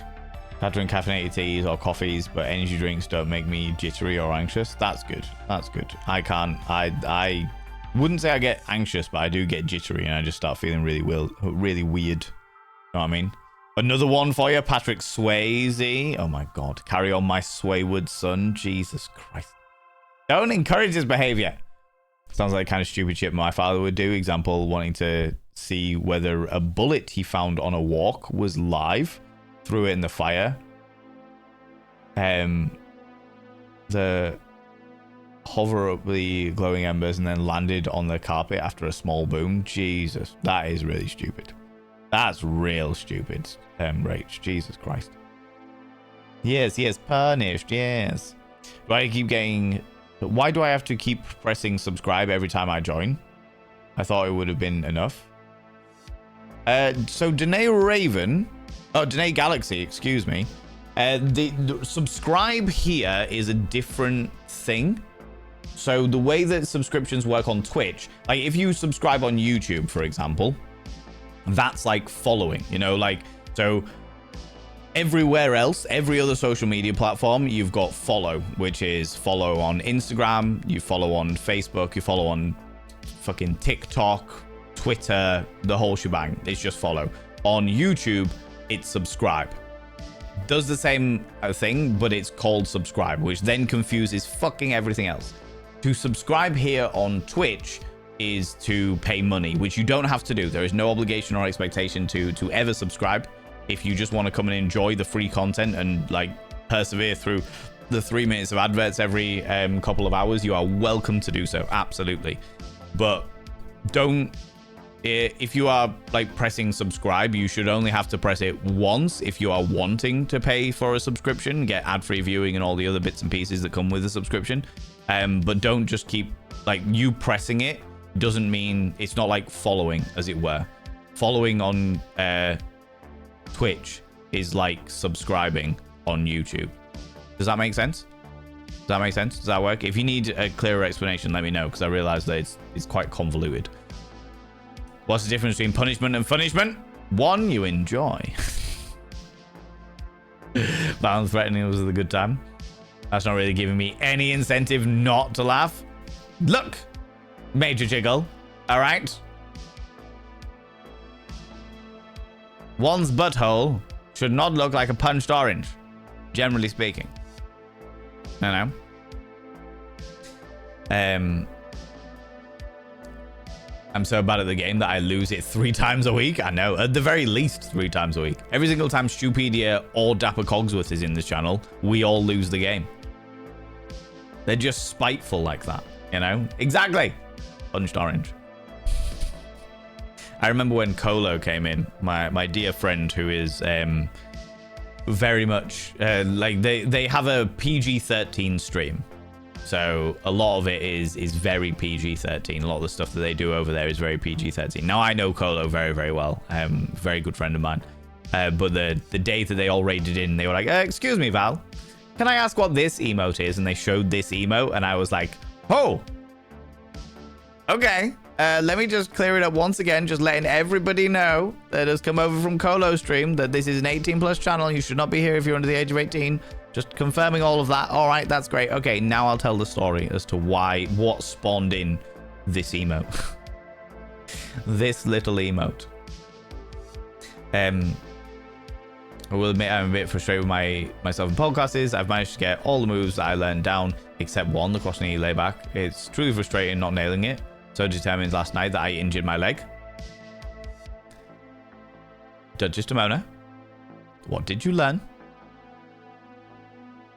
What did you learn? My 9-year-old Spawn often calls me Mother. It's ridiculously funny. Yeah, absolutely. Absolutely. Tackling too hard at this, right? Have to go out and visit my dad. Talk later. No, easy. Take it easy, Dragon Lady. Not to be competitive with yourself, yes. And not to push yourself beyond the point of your capabilities. You will get there eventually. You will do it. You've managed to smash all of the others. Can it be frustrating? Absolutely. But appreciate your own bodily limits. Otherwise, you end up injured. And then you can't do any of them. Yeah, I know that one because I learned that one the hard way as well. Revulcanize the tires post-haste and refill with petroleum distillate. I have not vulcanized my tires ever. Didn't realize that was a thing. Thought that was something that happened in Star Trek. Can't wait to meet the legend that is Chunk. Yeah, it'll be good. It'll be good. I've not thought about it, but I may do that when it's time for me to do a showcase for the studio. We'll probably do another year or so before my showcase. Do it. Either way, do it. Start practicing now, and by the time you get to the showcase, you'll be smashing it out the water, you know? Yeah, no? I was having a disappointing time with some games this morning. I regret it. That's the thing, though, Wild Annie. Like, we talk about fucking Next Fest and shit like that here, and the thing is that I was like, when Next Fest was a once-a-year occurrence, I was like, fucking game on. Absolutely fucking game on. We will do demos for the duration of Next Fest so that we can feature loads of different things, especially indie demos, because I feel like they need more love and coverage, as it were. But now that Next Fest is like 3 or 4 times a year, it's like every 3 months or every 4 months. I'm like, what's the fucking point? It's just like Next Fest. Oh, look, Next Fest again. Oh, look, another Next Fest. And it's just like, all right, for fuck's sake. Now, the downside to that is the fact that you play like these demos And there'll be a fair few of them because of the fact that they try and, I mean, I think not all, but some devs try and rush out a demo in order to fall into a Next Fest so that they can get the coverage of it. And it just ends up being like, okay, well, now that doesn't work properly. There's some bugs here. There's bits, and bugs are going to happen in games still under development, but still, it's just like, oh, for fuck's sake. Come on. I've been approached by God knows how many fucking people being like, we've got our demo for Next Fest. I'm like, I just don't care anymore. I don't care. I actively don't want to play demos because of how I have been berated and badgered about Next Fest. You know what I mean? I don't want to involve myself in Next Fest because of how much I've been nagged about it for the past 3 weeks. I'm like, I just don't care. Also, over a third of the games in Next Fest also have generative AI in them. Oh, fucking hell. Of course they fucking do. Of course they fucking do. Maybe that's the reason why they're making Next Fest like 3 or 4 times a year, because so many developers are using generative AI in order to do games quicker, that they're just throwing them out there. And they're like, get the demo out, see what happens. Yeah, fuck it, get the demo out. It's like, all right, fuck's sake. Not a fan of that. Not a fan of that at all. Endfall was okay, but lost by the end. Yeah. The mobs just continue to respawn. So, oh, that's what you were talking about in regards to respawning. I see. You end up running around aimlessly avoiding them. Oh, that's a pain in the ass. That feels like the kind of game that mobs shouldn't respawn. Because it's very much like a survival crafter lootery thing, isn't it, right? Yeah, that seems a bit weird. Really enjoyed Honor Amongst Thieves. It's pretty fun. The latest D&D movie was actually fun in my opinion. Gave genuine players at the table vibes. Okay. From what I saw of Honor Amongst Thieves, like I saw a trailer, like little clips and trailers and bits and pieces. I don't think I ever saw a full trailer, but I saw like clips and trailers and bits and pieces. And when I saw Honor Amongst Thieves, I went, oh, it's Guardians of the Galaxy in a fantasy setting. And that put me off.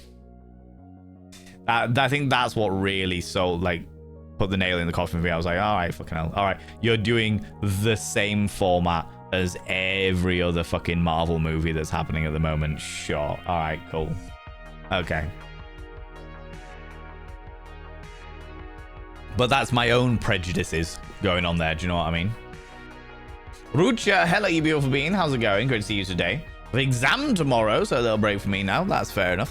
Whenever you're going back to your research and what have you, I hope you have a wonderful time. It'll be all settles in your brain nicely. Millen, hello, you beautiful being. How you doing? Really like the new D&D movie? Yeah. You like the good Honor Amongst Thieves? Even if it wasn't D&D, it was a good movie. Okay. For what it was worth, I highly rate Honor Amongst Thieves. It was chaotic enough to be the actual game and has many nods to other D&D media. Okay, that's cool. You really enjoyed Honor Amongst Thieves, right? Yeah.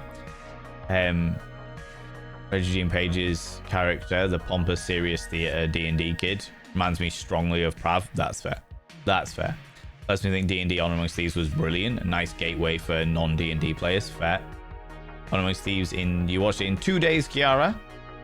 2 days in a row after the gym. We'll watch it for a third time. If I don't have work tomorrow, I'll watch it for a fourth time. Oh, you just really like it that much. Okay. Interesting. Del Toro, the king of monster fucker films. Del Toro's amazing aesthetics. I will say that time and time again.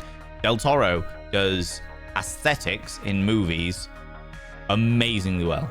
Just absolutely fucking exquisite. That sort of dark fairy tale, dark gothic atmosphere is fucking insane. And I love it. I absolutely love it. The downside is that they spend so much more money on the aesthetics than the writers. And the problem with that is it means that, I mean, fucking hell, we actually, I used to think that Del Toro was a really reputable name. For me, from my personal perspective, I was like, Del Toro's a really reputable name. Oh, yeah, that's great. All these things Del Toro's done. Yeah, fucking hell, he's done all these movies, But when I actually think about the Del Toro movies that I have seen, I realize that actually only 1 or 2 of them, I would say, are great movies. The rest are decidedly average. Decidedly average. Some I would even go so far as to say are shit. And I'm like, okay. And the reason why, genuinely, I believe this, the reason why is because they put so much more money into the aesthetics than they do the writing. And as a result, it always ends up being decidedly, it's like, okay, the beautifully, aesthetically exquisite.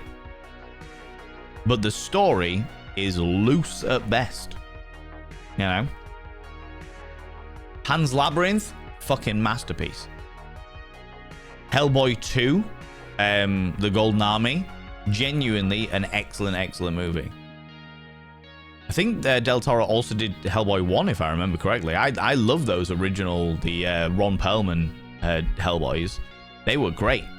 They were very, very cool movies. Frankenstein, meh. Crimson Peak, meh.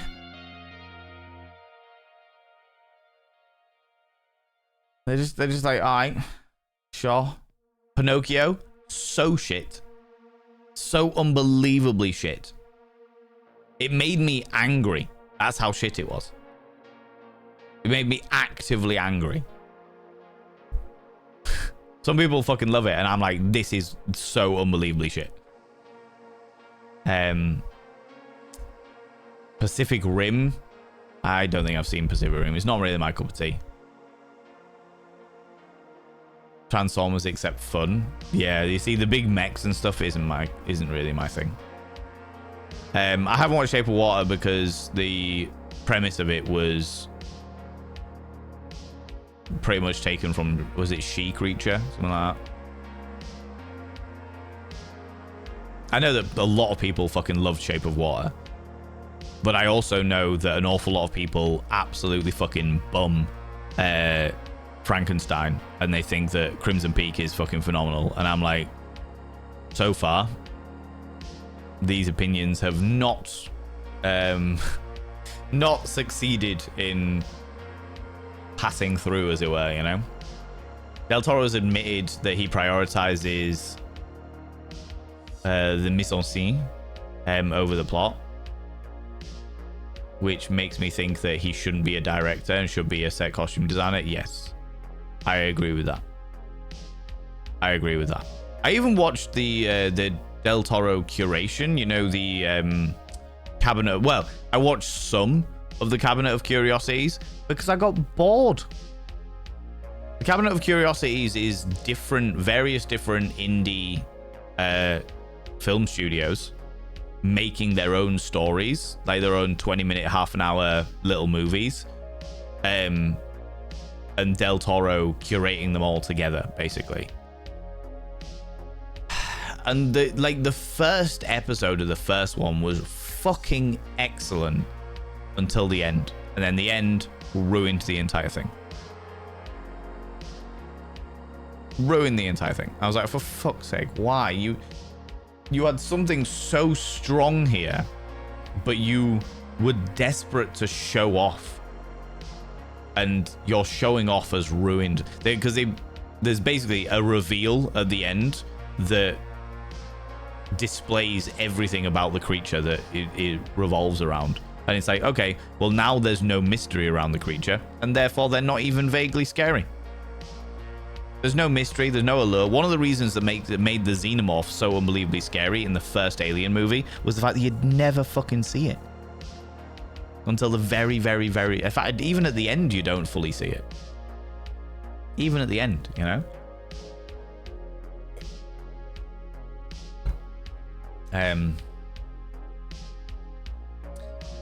Big robot punch big robot.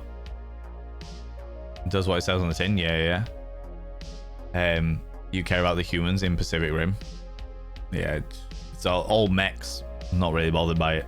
There's very, very few, like Ghost in the Shell, not the movie, the TV series, and the animated movie. I enjoyed those mechs, but an awful lot of the mech stuff I get bored of very, very quickly. Michelle Rodriguez in Honor Amongst Thieves makes me want to put on muscle, so I go to the gym for an hour getting my more gains. That's fair. That's fair. Use the inspiration where you can. I can understand that for sure. For sure. Mako and Stacker's story arc. No idea. Lost on me, I'm afraid. Enjoy translating. That's all right. That's not a problem. I got what you meant. I thought you were just being fancy with your words, Rach. I just thought you were being fancy with your words. Rabbit's Burrow, how you doing, you beautiful individual? Friends curious as to what happened when you use a Hoover on embers from a fire. It sets the Hoover on fire and generally makes the whole situation worse. Learn from my father. Oh God. Oh no. Who the fuck? Who? Why? Why would you Hoover up embers?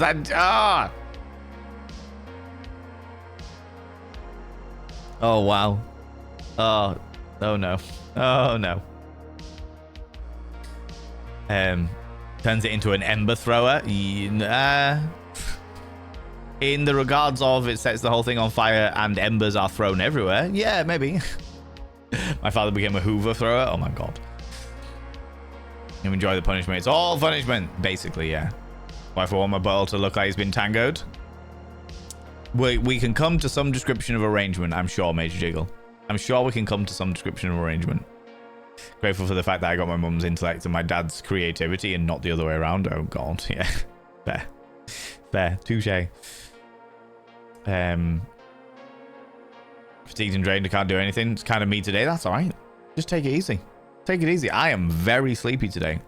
I am looking forward to the moment that my darling housemate, Classic Chunk, walks through the door with a can of caffeinated sugary goodness. And I will consume it to wake me the fuck up.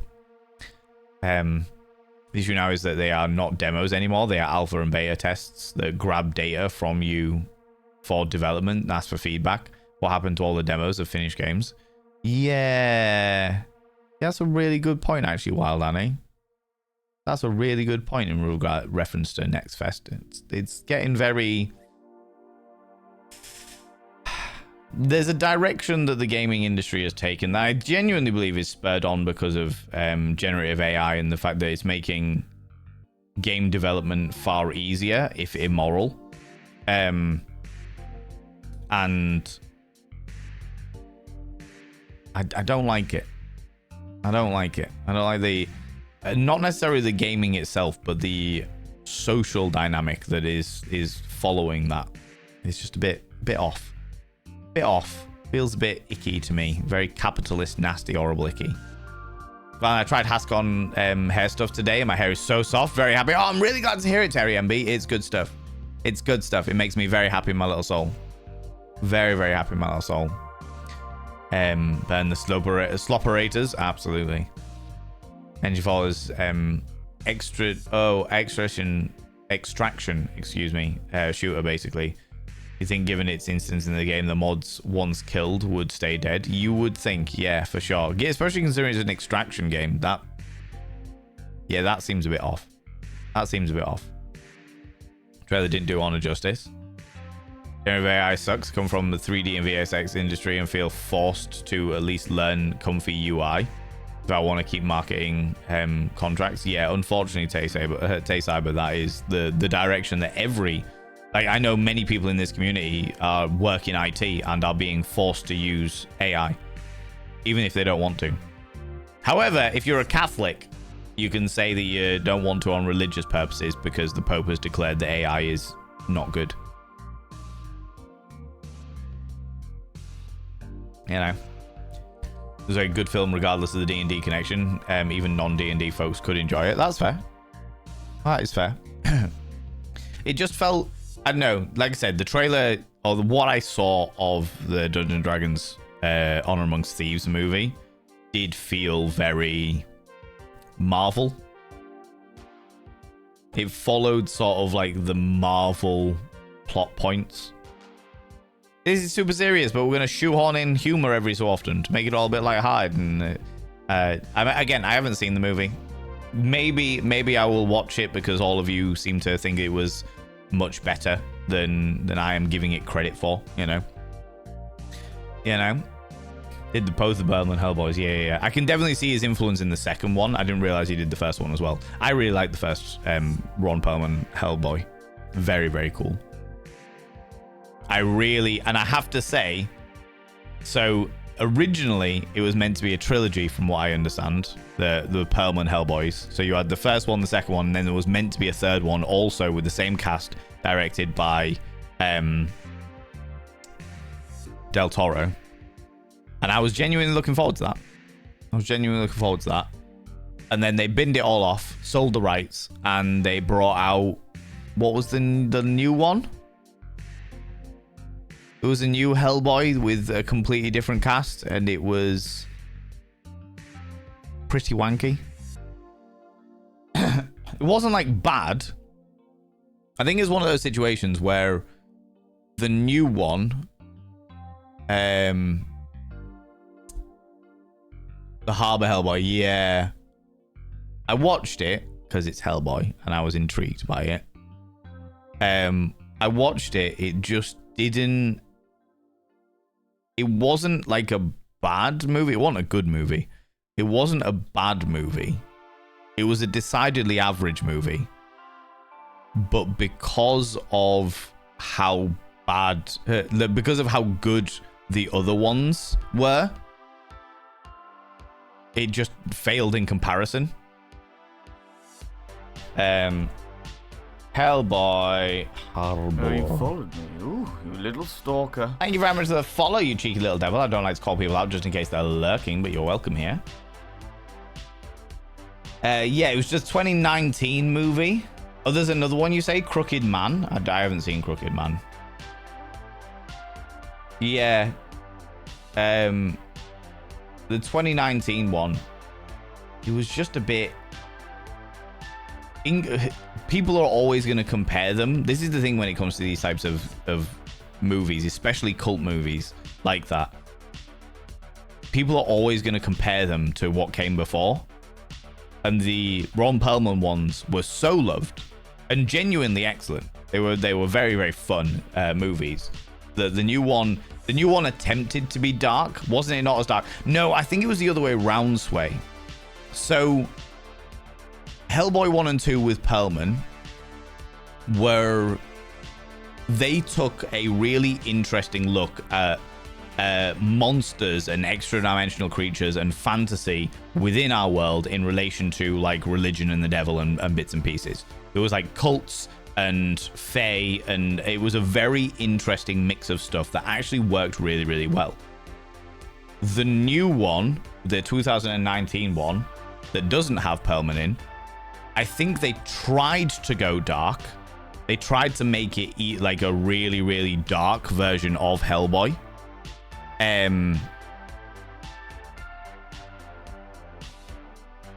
what they ended up doing was making it not dark and more edgelord. Like, it didn't feel dark. It felt... It felt like they were trying too hard, if that makes sense. The first one was relatable because it was just fucking miserable. He was just fucking miserable because he couldn't do anything because he was Hellboy. Yeah.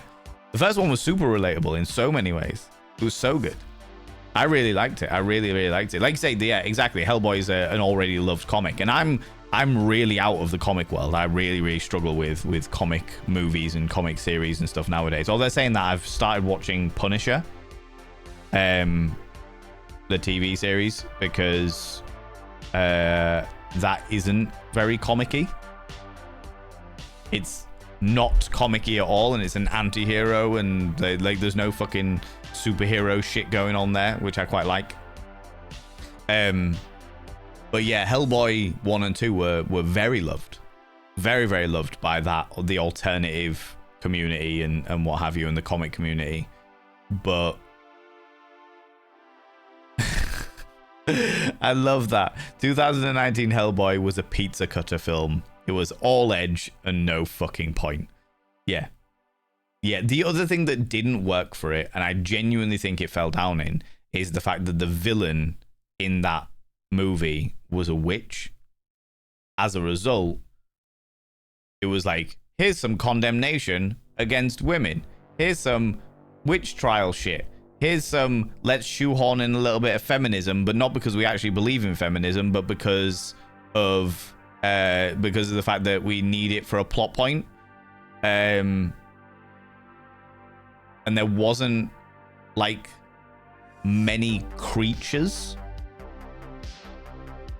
which within the Hellboy comics and the Hellboy, the first two Hellboy movies, there was a lot of different creatures, you know? They set the universe as this is a very rich and vibrant universe under the surface of what we understand of society. And I was like, that's a really cool concept that should be played on. And then this new one was just like, Hellboy is the only weird creature in the world. Oh yeah, there's a witch there as well. Yeah, there's a witch. Yeah. I was like, oh, okay. All right.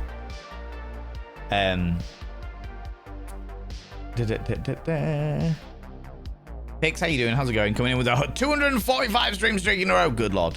It is hot and clammy today, though, Pix. I will forgive you that one. I will forgive you that one for sure. Pixel Jules, how you doing, you beautiful individual?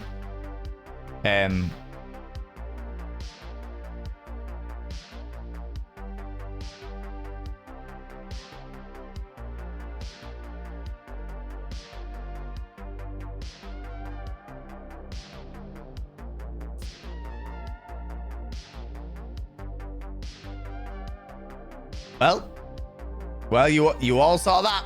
You all saw that. I am not responsible for your nightmares. You may write your letters of complaint to Raz Otter for redeeming it. Thank you very much, Raz Otter, for showing us some horrific shit. Mr. Vlobby, Just as we were talking about monsters as well. Rabbitsborough, how you doing? How's it going? Yesterday's work shift took more out of me than I expected to. Have a very low spoon day today. Aches and pains, but I'm all okay. I'm glad to hear it. I'm glad you're okay. I'm good that yesterday was a long one, but I hope you're able to rest up today for sure. I remember doing the game at PAX that was so amazing. 2 months later, the entire development team was laid off. It's now in development limbo. Jump Light Odyssey. Beautiful callback to the 70s anime. Oh, right, okay. Oh, I even heard of that one. I'm taking you on my little walk again this afternoon. I will happily take your little walk, Major Jiggle. However, I know that you take us everywhere with you. To the shower, on your wanders. God knows what activities you get up to in the afternoon listening to my sultry tones. Good lord. Meant to be a trilogy, we don't talk about. Yeah. We've got to talk about it. We've got to talk about it. We've got to talk about these things. Because otherwise we can't learn from our mistakes, right? 2019 one felt like shoehorning in gore for the sake of it. A little bit, yeah. A little bit. I thought Hellboy 2 was shit. Even the first one had pointless love story tacked on. That's fair. I can understand it. I actually really, really liked it, but that's because I really liked the way that they changed common beliefs. Like the fact that tooth fairies aren't there to be all lovely and cuddly and shit like that. They actually eat your teeth. They eat fucking calcium and shit starting at the teeth. I thought that was fucking great. I really like the way they twisted all of the stories of the Fae into like more dark creatures. Big fan of that. Big fan of that. Hellboy was a pizza cut of him. Yeah. I'm watching Daredevil Born Again, but I'm thinking of watching The Punisher. The Punisher is like, I was expecting a lot more from it. I'm only like, I don't know, halfway through the first season or what have you, and I don't get a chance to watch it very often. But it's slow. It's a lot slower than I was expecting it to be. A lot slower than I was expecting it to be. It's kind of like they've taken one storyline and tried to stretch it over the entire season, as opposed to a lot of these things where it's like, here's an undercurrent storyline that stretches over the entire season, but each episode has its own little story, which is what I was kind of expecting. I want to use that now on my next Edgelord D&D participant. Oh my god. Every movie she's touched in the last 25 years has been awful.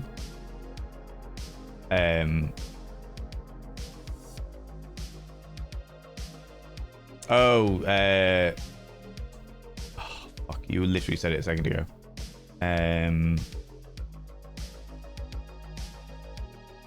What's her name?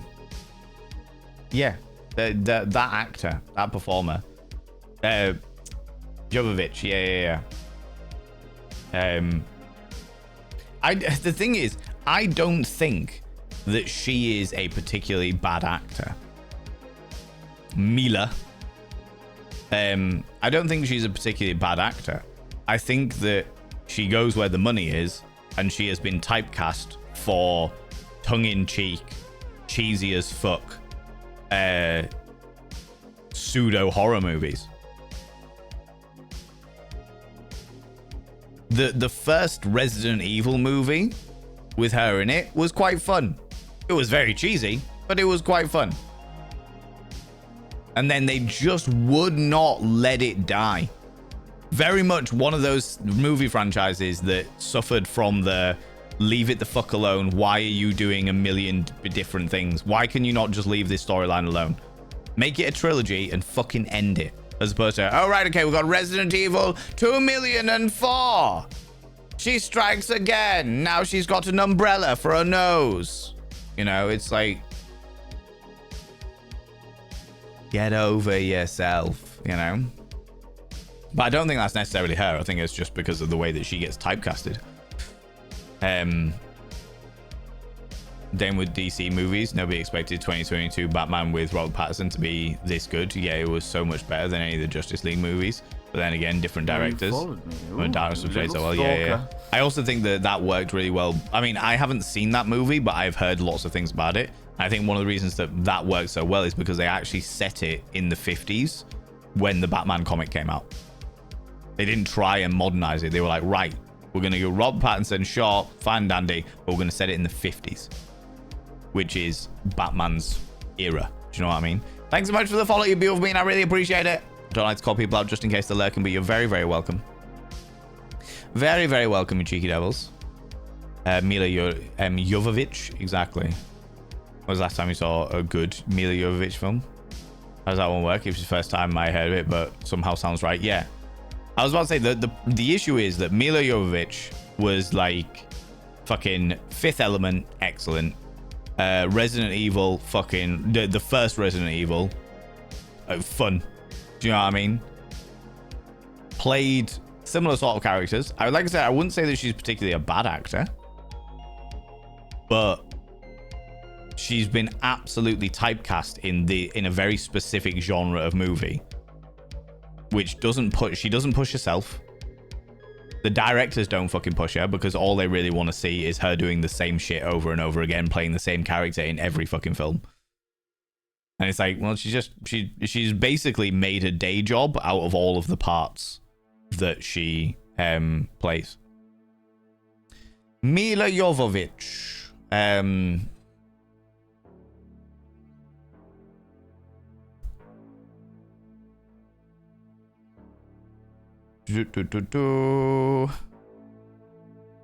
She was the Fifth Element in The Fifth Element.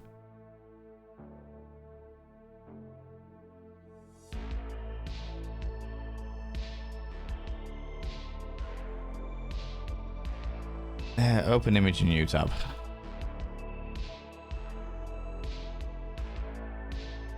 This one. Well, this was the character she played in Fifth Element. And Fifth Element was Fifth Element is one of my all-time favorite science fiction movies. I fucking love that movie.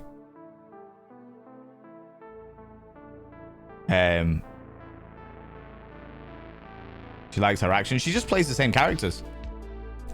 She plays the same character for everything, and I don't necessarily think that's just her. I think that's the fact that she gets typecast as that character in exactly the same way that like Tom Cruise now plays exactly the same character all the fucking time. I mean, he always did, but like he got typecast and now he does his own movies and he plays exactly the same character in every single fucking movie. It's all just same shit. There's certain movie stars that get to a point where they're just like, I am bored with pushing myself. I am bored with all the bits and pieces. This is my day job, so I'm going to treat it like a day job. I'm going to put in minimal effort. I'm going to get involved and play exactly the same fucking character. I'm going to do these things. And part of it is down to the directors and the casting directors and stuff like that to cast these people playing exactly the same fucking character. And part of it is down to them not wanting to push themselves. They don't give a shit about it. They just give a shit about the money, the paycheck at the end of the day. You know? You can say watching season 2, 3, but what happened in 3? I'm confused. Once season 2 gets going, that's okay. Fair. I don't know whether I'll get that far, but we'll find out. We'll find out. In terms of content that challenges religious beliefs, I'm a big fan of the series Lucifer on Netflix. I got bored of that one. I watched the first season, and the first season was easy watching. It was easy watching. I was like, okay, this is interesting. All right, fair enough. And then I was like, okay, I'm bored. I got bored of it about 10 episodes in, and I was like, right, this is the same format of every investigative thing. Police officer, young attractive woman police officer teams up with weirdo in order to solve crimes, and they're gonna do the same shit over and over and over again. Okay, I was like, all right, fair enough. We've seen Chinese Spider-Man films later in She-Hulk. They announced they were doing Born Again. Yeah, now you're talking comic book stuff, and I'm like, I don't know. There's an ongoing storyline each season is fine if the season is balanced enough. I used to find Supernatural shows good and bad. Yeah. This is the thing, is having an ongoing storyline for an entire season is what you should have, but you should have it as an undercurrent. That should be an ongoing thing that happens under the surface, and then each episode needs to be a defining thing in and of itself. Unless you're doing short series of like 8 episodes or something like that. And then it's like, cool, that is not long enough for you to do all these bits and pieces. You need to have varying enough to fill it out, you know?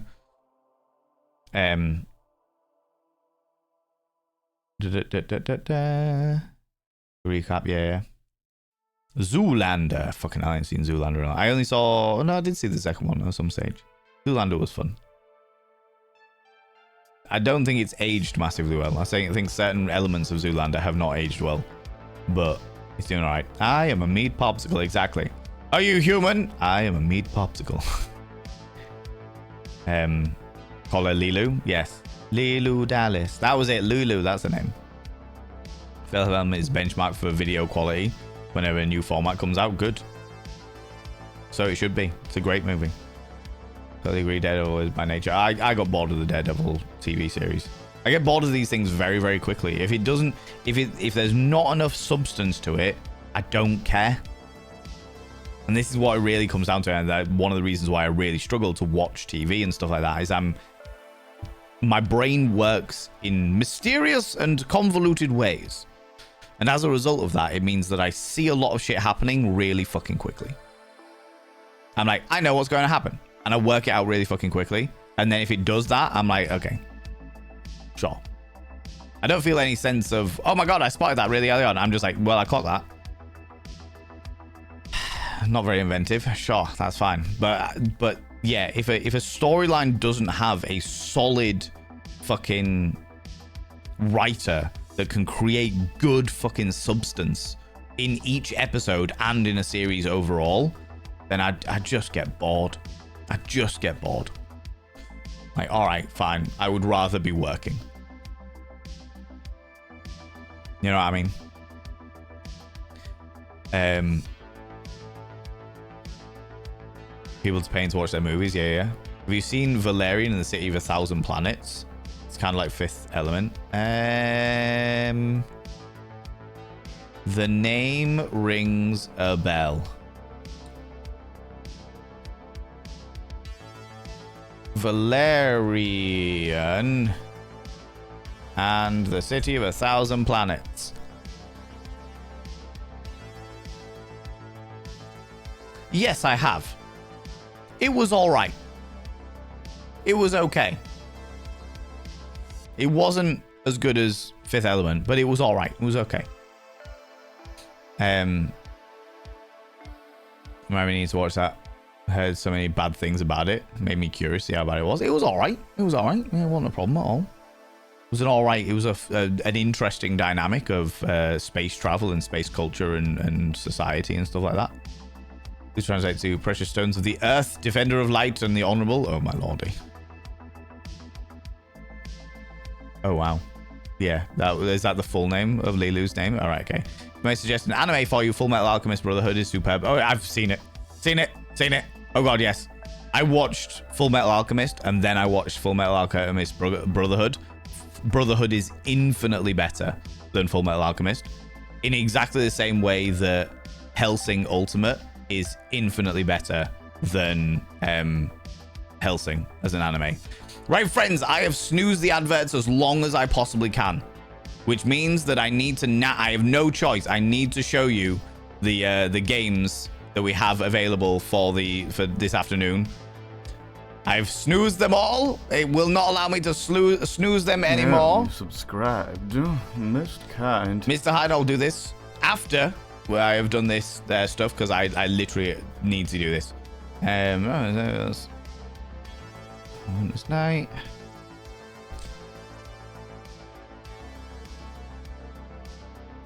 I'm just gonna quickly get the poll loaded.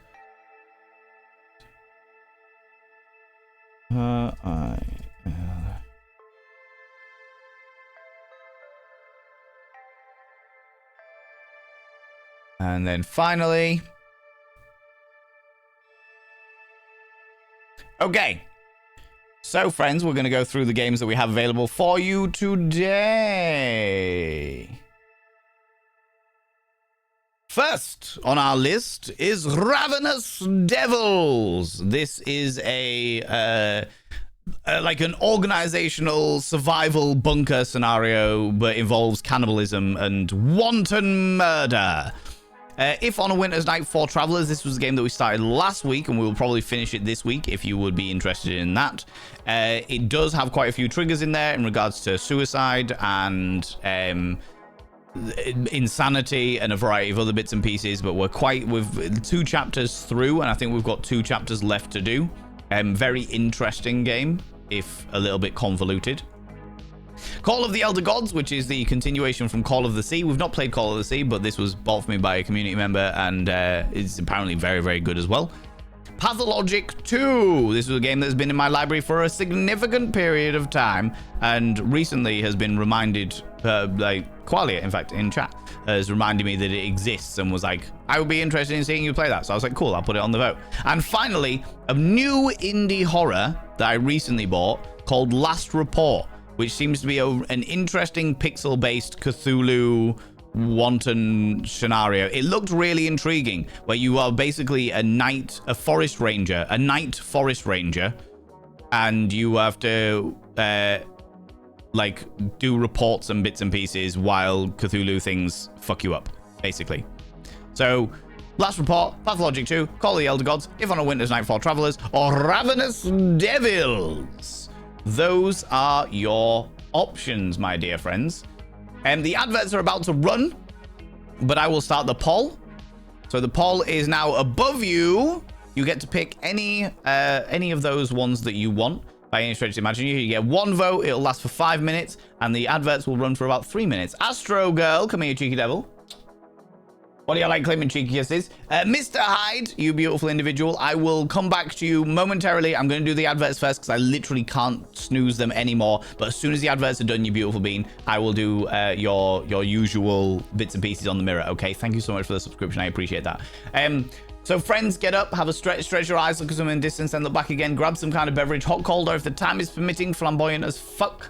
Don't forget to take your meds. If you haven't done it already, take them now, you cheeky devils. If you are wearing a binder, have a couple of deep breaths, stretch those lungs out, stretch those rib cages out, and never wear a binder longer than is medically recommended, which is what we understand to be approximately 6 hours, 6 to 8 hours, there or thereabouts. Now's a good time to check the sell-by dates on your condoms and lubricants, and if you've left something in the washing machine, now's a good time to get it out and hung and dried so that it doesn't smell foisty.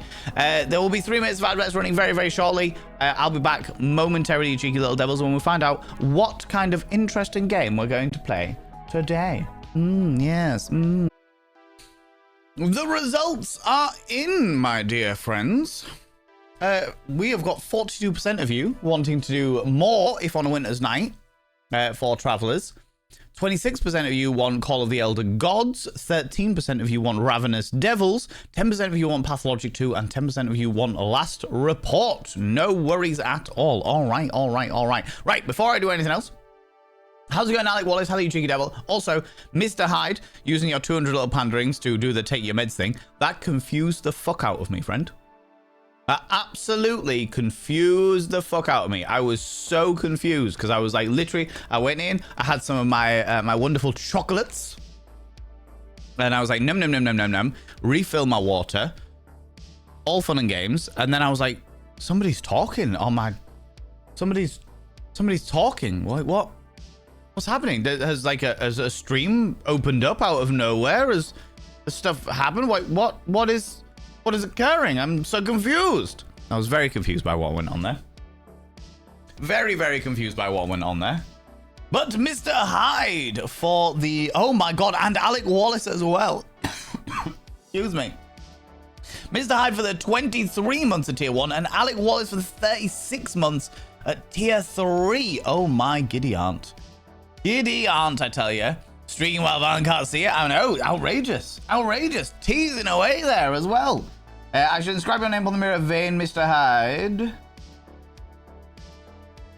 And then I shall take the tier 3 mirror of vein and inscribe Alec Wallace.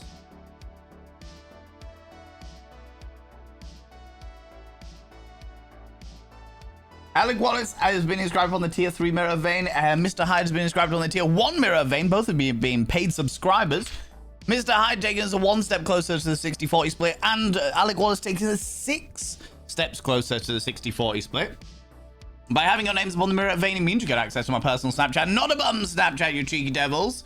And of course, you get access to all the sexy little emotes. Alec, you also get access to the tier 2 Pokemon emotes with my face on them, and the tier 3 cursed emotes. The pair of you also get a discount on the merch store if you happen to be interested. But the most important thing is you gotta roll over every morning. Trying to work this all out. Gotta roll over every morning. Mr. Hyde, you gotta roll over, look in the mirror and go, God, do I look rough? But God damn, do I make rough look good? And Alec, you need to roll over and go, God, I wish they'd bring around cloning. So then when someone says, go fuck yourself, I literally could. And the pair of you need to go, ooh, sexy, oh, yes, meow, you know? You know? Shiny, shiny. Shiny, shiny. Beautiful. Absolutely beautiful. Mr. Hyde also redeeming a vanity promo. Oh, my lordy. Do you know what, friends? The vanity promo I'm going to tell you about today, for those people that don't know, I'm so bad at promoting myself, I literally have a channel point redeem that means that I have to promote stuff that I do or that I have, etc, etc. I have a wish list on Throne, is what I have. I have a wish list on Throne. One of the things that people recently purchased for me was this. Oh, not that one. That's from Stacey the Linguist. This! The Joys of the Labyrinth. This is an adventure game that comes with little dice. And if people are interested, once the... you fucking hell. Elizana's showing the donation goal. But the donation goal is full. But once we restart the donation goal, one of the options is to potentially do a stream where we play this game. But that will be another thing. But yes, I've got a Throne wishlist, which has stuff that I quite like. I quite like the look of. Some stuff is like crowdfunded so that people can like contribute little bits, and eventually it'll be fully funded and I'll be able to get it and what have you. Some stuff is just sort of like pay as it is and what have you. It's everything from like filter media for the fish. Excuse me, fucking hell. Filter media from the fish to makeup to candle holders to God knows what else. Just lots of bits and pieces. Lots of bits and pieces that are on there. We don't have a command for it because it makes me feel weird. I'm not going to lie to you. I have one because people keep asking me to have one. But it makes me feel weird, so I don't have an actual fucking thing for it, you know? Right, let me change the stream title. We are changing category to, oh, excuse me, if on a winter's night for travelers. We change this to first playthrough. No worries, Senbai. You do what you need to do, you beautiful bean. And then we're going to change the title to...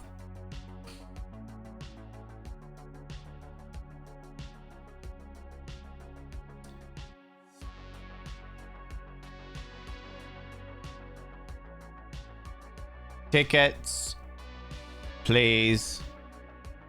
There we go. There we go. That'll do. Tickets, please. They're on the train. It makes sense. It makes sense, you know? Through hello. I know these are a hard pick. Good. I'm glad. I'm glad that I can provide an interesting dynamic for all of the different options, you know? Will this say that I need sleep soon? No worries. Not a problem at all. Not a problem at all. Sogatani, hello, you beautiful individual. Keep your washing well hung so it doesn't go dank. Exactly, absolutely. And this weather is quite all right as well. This weather, it tends to dry very quickly, which is good to hear. Good to hear. How you doing, Alec? How's it going? DS9 was starting, NG, Next Generation was running a bit of a crossover. Oh, yeah, there usually is in those ones for sure. How can we subscribers find your Snapchat? Astrogirl, it's a metaphorical Snapchat. I used to put stuff on the Snapchat once upon a time. But there's really nothing on it. It was like once every 3 or 4 months I would do it. And it ended up being such a laborious dynamic that I basically exchanged the Snapchat to the discount on the merch store. At least that way people are actually getting a benefit from the discount on the merch store. Do you know what I mean? As opposed to waiting for me to be like, oh, fuck. Hey, I'm here. I'm backstage. I'm ready to get on stage. I've traveled a bit. You know, it's not a thing. It's not. It just ended up being more weird than anything else. And unfortunately, I also, because of the fact that I was on Snapchat, I just got inundated with young 18, 19-year-old women being like, do you like boobies? I have boobies. Boobies should be things that you like. Do you like, I have the boobies. And I'm like, this makes me feel really icky. I don't like this. I just get messages all the time. Do you like boobies? I have boobies. Maybe one day we could fuck. And I'm like, come on, really? That's no, I'm good. I'm all right. So it's a metaphorical Snapchat. It's still not a metaphorical bum Snapchat though. All right. Regardless of its metaphorical nature, it's still not a bum Snapchat. Good lord. Most of the stuff, exactly. Yeah, exactly. Get on Val's TikTok. Everything that I would put on Snapchat, I put infinitely more on all of the other social medias. Blue Skies, Threads, Instagram, Facebook pages, TikTok, YouTube Shorts. Those are the 6 things that I literally post on daily. Every day, sometime between 5 p.m. and 7 p.m. BST, I will put out stuff, you know? And that I also makes me feel better because nobody's like, that's just going out there. Do you know what I mean? It's going out there for free. It's not, nobody's getting charged for it. It's not like an exclusivity thing. That kind of thing, you know? Want to see how far the Kratos will reach? Yeah. We'll save us some points. Does the math. 4 years and choose the game. Oh, all right. Okay. I got you for sure. Lurking while I slay the spire. Go finish reading yesteryear not long ago. Oh, cool. I hope that you enjoy your Slay the Spire. Absolutely. Olivia, hello, you cheeky devil. Welcome on in. How's it going? You cheeky devil? We are about to jump into this game, which means I've got to do this. Music, shush. Thank you. Put you over here. Pop that on there so I can see that. Okay. And then pull up If on a Winter's Night for Travelers. Let's see how we get on with this. You are lurking? I appreciate the lurk. Thank you so much. Apparently, we're not allowed to use, the CEO of Twitch has told us we're not allowed to use lurk anymore. So instead, we use the viewers from the void, the watchers in the dark. But I appreciate you lurking. Welcome on in. Not on the TikToks because I know I have no off switch, so it's better for my sanity not to. Honestly, entirely fair. Entirely fair. I know an awful lot of people who are infinitely better off in their own minds, their own brains, not having that pressure of social media, because social media absolutely does that. The silent ones. Exactly. Exactly. Right, let's jump into the game, friends. Let's do the game thing. So here we are.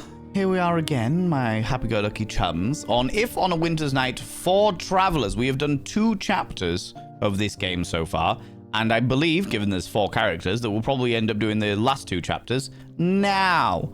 I will give trigger warnings, a big content warning flag here. From what we have seen in the first game, in the first chapter, as it were, themes around suicide, themes around death, themes around insanity and delusion, themes around racism. It seems to be set sometime in the 1920s, 1930s. I think it's 1921, if I remember correctly. And we're about to jump into a chapter that is definitely laced with racism, so just be aware of that. Like, old school, the character we're playing is a black character. And there's a lot of prejudice because he's a doctor, and it's like, oh, don't let him touch anything. Oh, he's probably stolen medical equipment. All of the usual horrible fucking racist tropes. So just please be aware of that. I don't know what other content warnings we are leading into, but this was recommended by a community member of something that I would really, really enjoy. It is dark as fuck, but I do enjoy it. I'm enjoying the point and click puzzle shenanigans. So please be aware of that. Please look after your spoons, look after your own mental health and stuff like that. And if there's ever a point where you just like, do you know what, this is too much for me today, and you need to step out, no pressure, no issues. You do whatever you need to do. All right. We fully understand and we respect people's boundaries here. You know. This is the wrong one. I need to be in this frame instead. This one. There we go. Continue. Oh, you followed me. Ooh, you little stalker. Thank you very much for the follow, you beautiful bean. I really appreciate it. Welcome on in. How you doing? So you need to change the name of the alert button. I should change the name of the alert button, yeah, shouldn't I? I should change it to Watcher in the Dark. Oh, it was you, Olivia. Olivia, thank you so much for the follow. I appreciate that. I appreciate that. Okay, what have we got? The Wounded Man, an ancient medical illustration showing different types of injuries and disease. This one has some particularly interesting notes. The sun rules the intellect. The Venus makes the heart yearn. Mercury is the hand in the darkness. Mars wields the sword. Jupiter hungers for power and casts Saturn's genitals into the sea. I will need this later. The neighbors again. Always the same fighting and screaming. Beyond the Veil by T. Newman. It is a lower magical process to make the Guardian of the Threshold physically visible by producing a particular mixture of numbers and substance. A particular mixture of number of substances. A truly terrible spectral being confronts the magician, and he will need all the presence of mind and faith in the security of this path. Seek not, then, to cross this threshold until thou dost feel thyself entirely free from fear and ready for the highest responsibility. Herb jars. These are the ingredients I require for the first part of the ritual. I need to burn the appropriate herb in each bowl. But before I get started, I should bring Mr. William his morphine. It's probably in my jacket pocket. Fiery summons. We've got the mirror. Bed. Jacket. Let's go over to the jacket. There we go.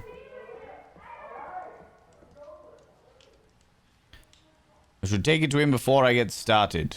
My career at the hospital is already on shaky grounds. The last thing I need is to be caught taking supplies home.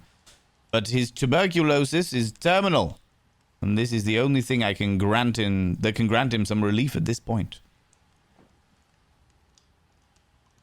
Okay, very well. Let us go to the corridor, presumably.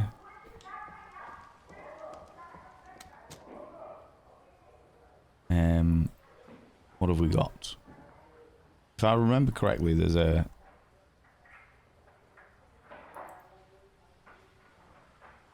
There was a thing that would do different bits and pieces, that would highlight everything. Okay, so nothing down here.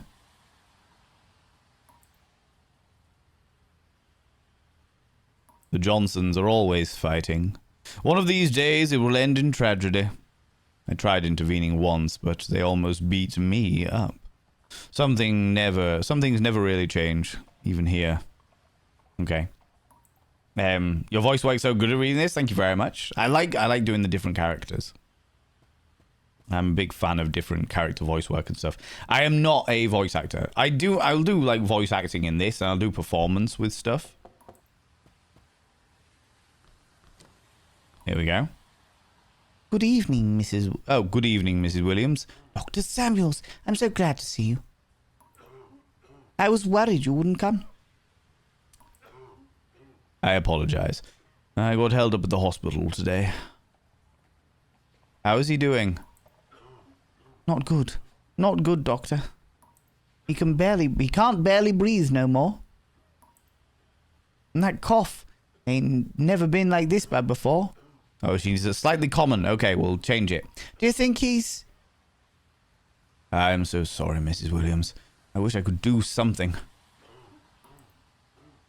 Despite all the medical advances of our era,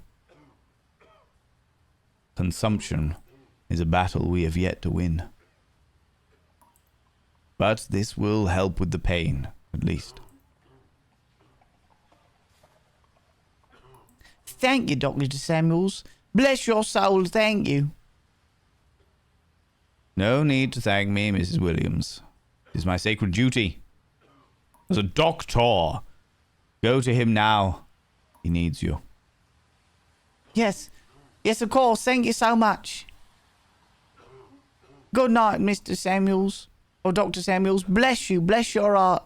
Once he's dead, me and you can hook up like we used to. It'll be fine. It'll be all right. Me and thee. Yeah, I'm not an official voice actor. I have done some voice acting before, but the market of voice acting is so unbelievably oversaturated and got so much worse because of generative AI. People using AI instead of voice actors, literally taking money out of their pockets. It is fucking horrible. I've got some friends that are like professional voice actors, and the market at the moment is dire, unfortunately. These stairs lead up onto the street. I have nothing to do out there. The ritual awaits. Back down to the ritual. What is consumption? Yeah, tuberculosis. Your voice acting is great for that job. I appreciate that.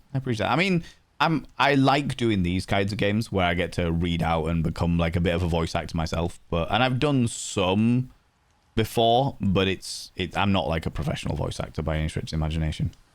How's it going, Alpaca Lunchu? How you doing? Zidkova's Forbidden Opus in 6 volumes. This is the passage I need.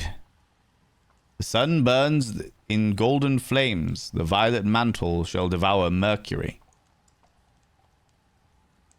Cast ye the symbol of Venus onto the flames of emerald, and engulf in crimson all that belongs to Mars. A raging azure inferno for Jupiter, and a black grave for Saturn.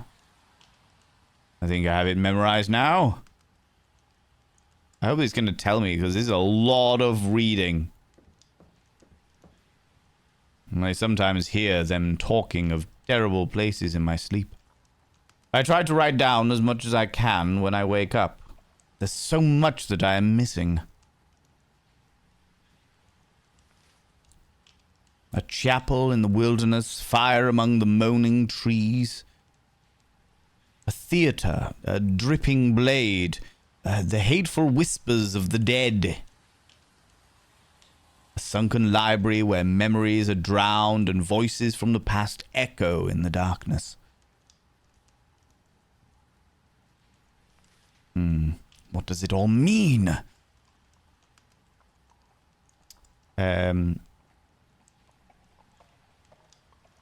Hey chat, all good? How's it going, Jilly Bean? How you doing? And Violent Violet, how you doing? The stars are right. Mars, Venus, and Saturn are aligned tonight. After months of enduring their mockery with fists and teeth clenched. After months of study and discipline, the moment has arrived. The moment to reach out to the forces beyond this world. Okay, so you're an occultist as well as a doctor. If I perform the ritual correctly, the Guardian should manifest himself in the mirror. If I face him with courage, I shall grant me the power beyond all imagining. But if there is fear in my heart, well, I have nothing to lose anyway. Interesting. Copper bowl, lead bowl, iron bowl. An iron bowl covered in red rust. A bowl of black lead. A copper bowl green from corrosion. My ritual dagger. I will need it later. I'm afraid of sleeping. Okay, so this is where it gets into the real creeping horror stuff. There's a spot in my heart that becoming a part of my New York. Sigh. Sigh. I truly thought things would be different here. No, of course not. This is the most complete treaty I have found in the esoteric use of herbs and plants. This is the passage I need. The sun shines on heliotrope. Mercury smell of the fresh hyssop. The vision of wormwood rules over Mars. Venus is the sweetness of the rose. Sage is the wisdom of Jupiter. The hemlock is Saturn's blessing. I think I have it memorized now. All right, I can begin the final preparations now. Means you're tripping balls? Yes.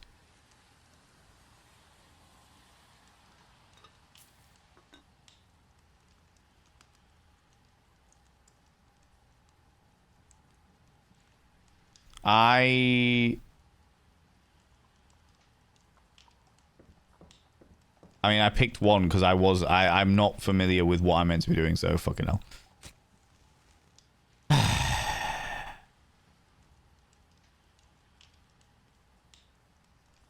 Can I stop that?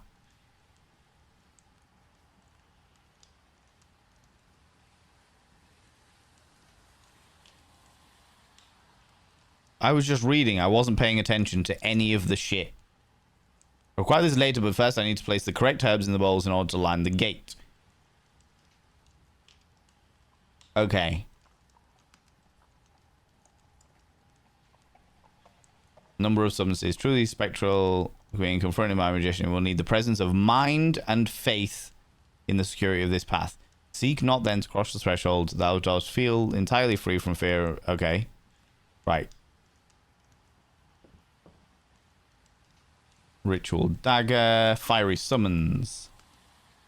Sun burns in golden flames. Violet mantle shall devour Mercury. Cast ye the symbol of Venus into the flames of emerald. So Venus in the green pot. Mars in the red pot.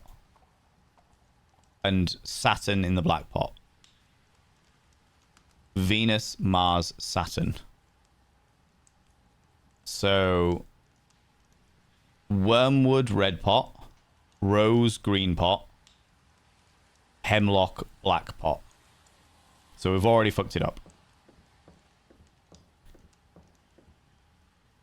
Rose. Green pot.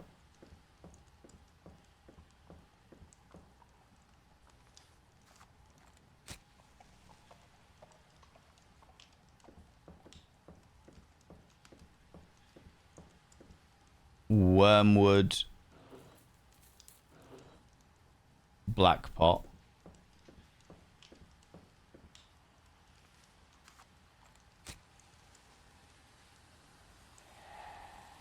Wrong. Okay. We'll try that again. Rose, green pot. Wormwood, black pot. Hemlock. No, wormwood, red pot. Hemlock, black pot. Christine, how you doing? How's it going? It's a little beanie hat. It's not a headscarf. Not a headscarf this time.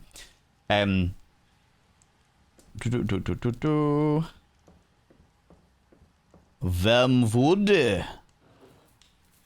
I have a particular voice acting project way down the road. There's particularly challenges that has particular challenges that I think you would be suited for, but I'd send you a real query when it's time. Oh yeah, by all means. I'm happy to do voice acting work. The thing about the voice acting work is purely down to the fact that the vast majority of the market is hugely oversaturated. And there are much more talented, much more professional voice actors that have been doing it for years and years and years and years and years who are friends of mine that I think deserve that work, you know? Not saying that I'm not good at it. The elements are aligned. Now I must mark my skin with blood. One small cut in each spot shall suffice.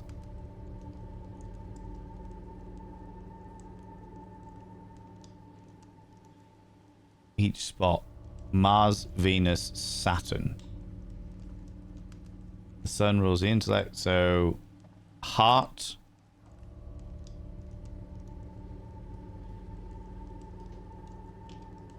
Wields the sword. And Saturn's genitals into the sea. So heart, hand, genitals. It is time.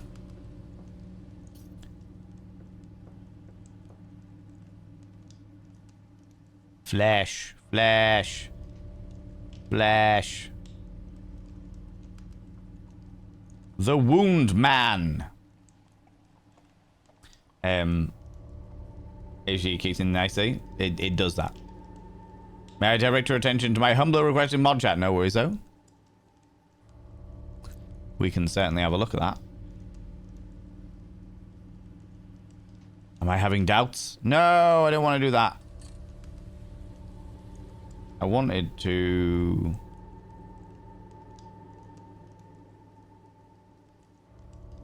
The screen is very dark. I don't think I can change it, unfortunately.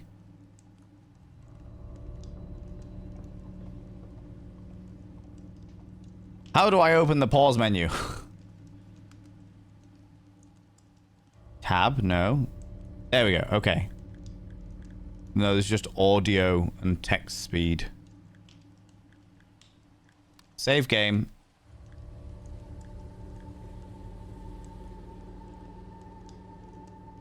Back to main menu. Yes, save the progress. That's fine. Let's see if we can...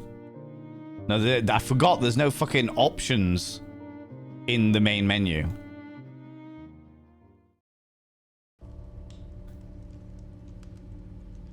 To either make yourself or the game bigger in scale. I think the game actually... Let me have a look-see.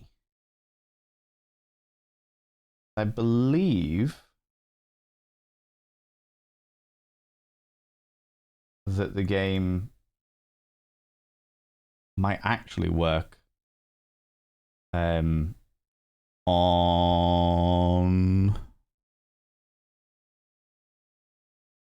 this screen. That work? Oh, good lord. Let's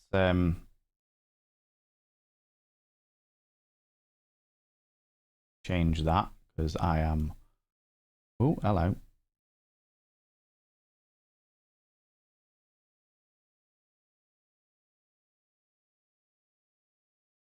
Why do they hate me so? I believe we might be able to do it this way. Better already. Getting big old face going on there. An interesting ratio. So hopefully this will make things a little bit easier for you. Is that better? Is that all right? Is that okay? Does that work? Are we all aligned?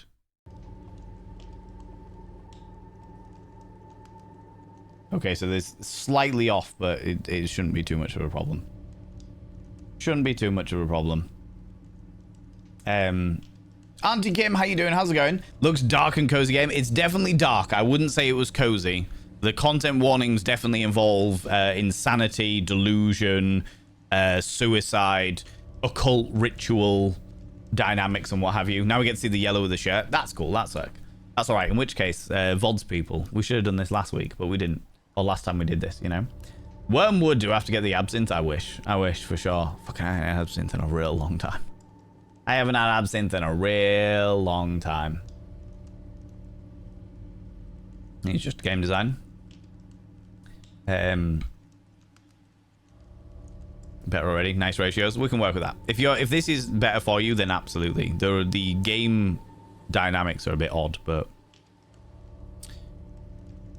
wound myself 3 times. The heart, the hand. So if I pick up that one, it just says the flesh. Like it doesn't give me a.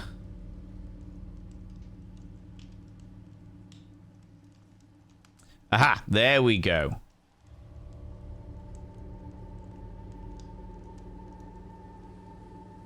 The chest.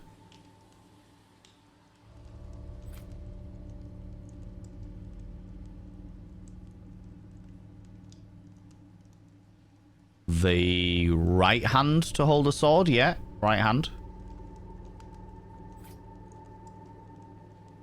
And the groin.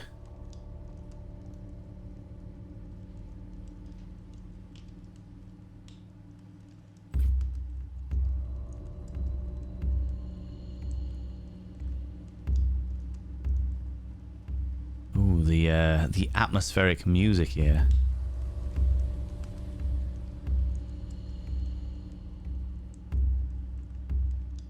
To the magic circle we go.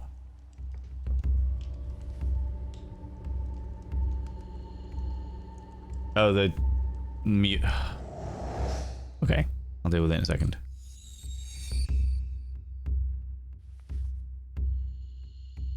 What is this? This is not what I expected. I am meant to cross over. Oh, am I meant to cross over? To go to him? So be it then. Audentes fortuna innovat.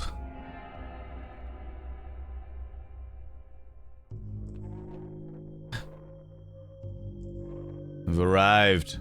Where am I? Is it really the other side? And that must have been the Guardian at long last. I must remain calm and focused. I have prepared myself for this moment. I am worthy.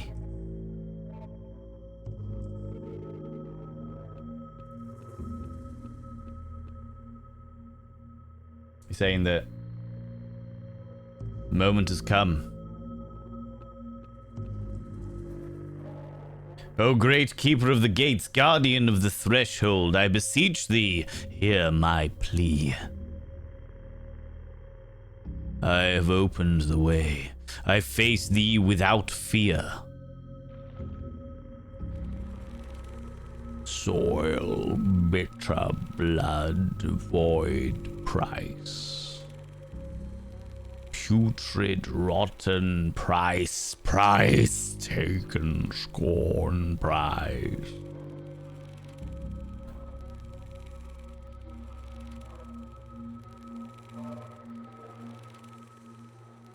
Failed, tripped, trapped flesh, unworthy, unworthy, unworthy.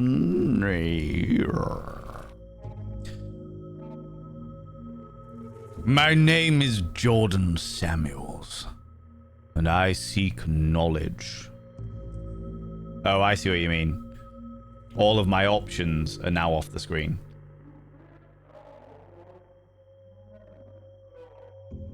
Whereas here...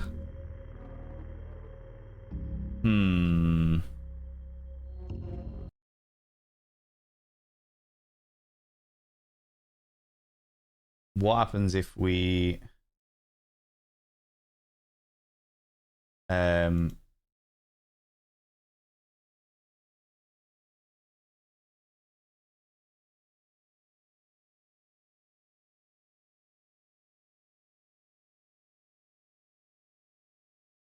try this.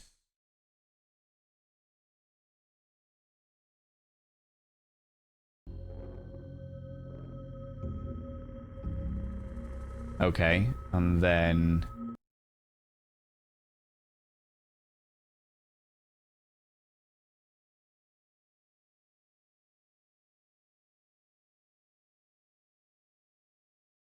if I move that like that,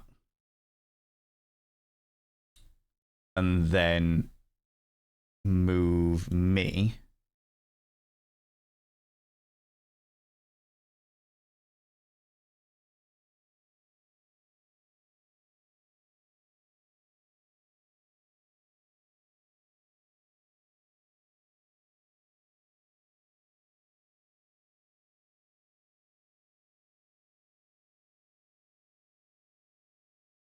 Maybe I should be ignored? No, it's alright.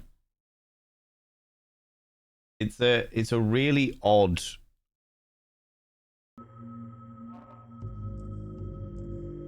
like, ratio of stuff. Because basically, the screen goes to here. Oh shit. No, I didn't want to do that! Fuck! According to my books, he should speak clearly and distinctly and offer counsel and guidance. Whatever this creature is, it is not the Guardian. What am I meant to do now?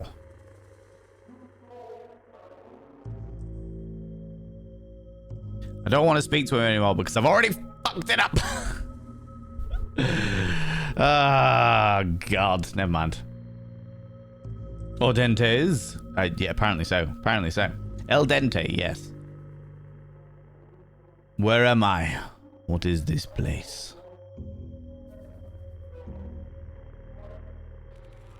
Present, other, same, crossroad, dressed together.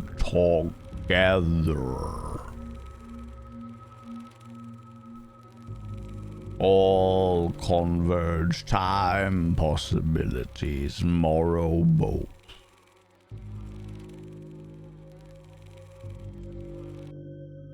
I can barely make sense of this gibberish. A crossroad? Is that what this place is? Some sort of limbo? Yeah, I think...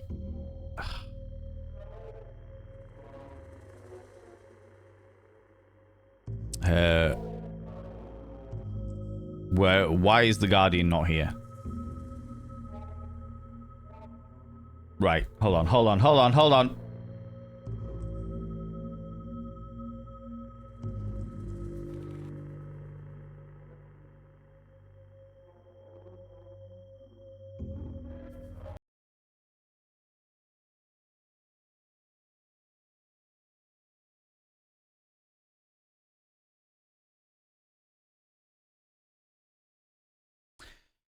Why are you not doing the things that you're meant to do, you little shits? Because I think you're right. We will exit and reload. But for some reason, If on a Winter's Night is now refusing to close. End task. Thank you. Now, play it again. And we'll load it from where we were before.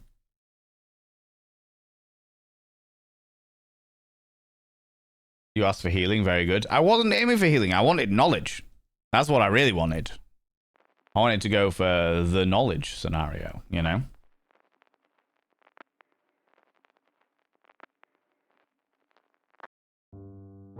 Continue. Right. try this once more. So, stab ourselves in the boobie. 1 boobie. Stab ourselves in our Imperial Wank Fist. 1 Wank Fist. Stab ourselves in the Meaty Love Truncheon.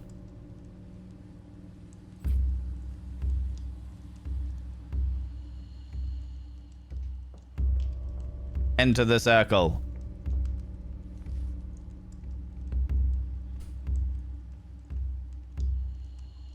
Mixing medicine and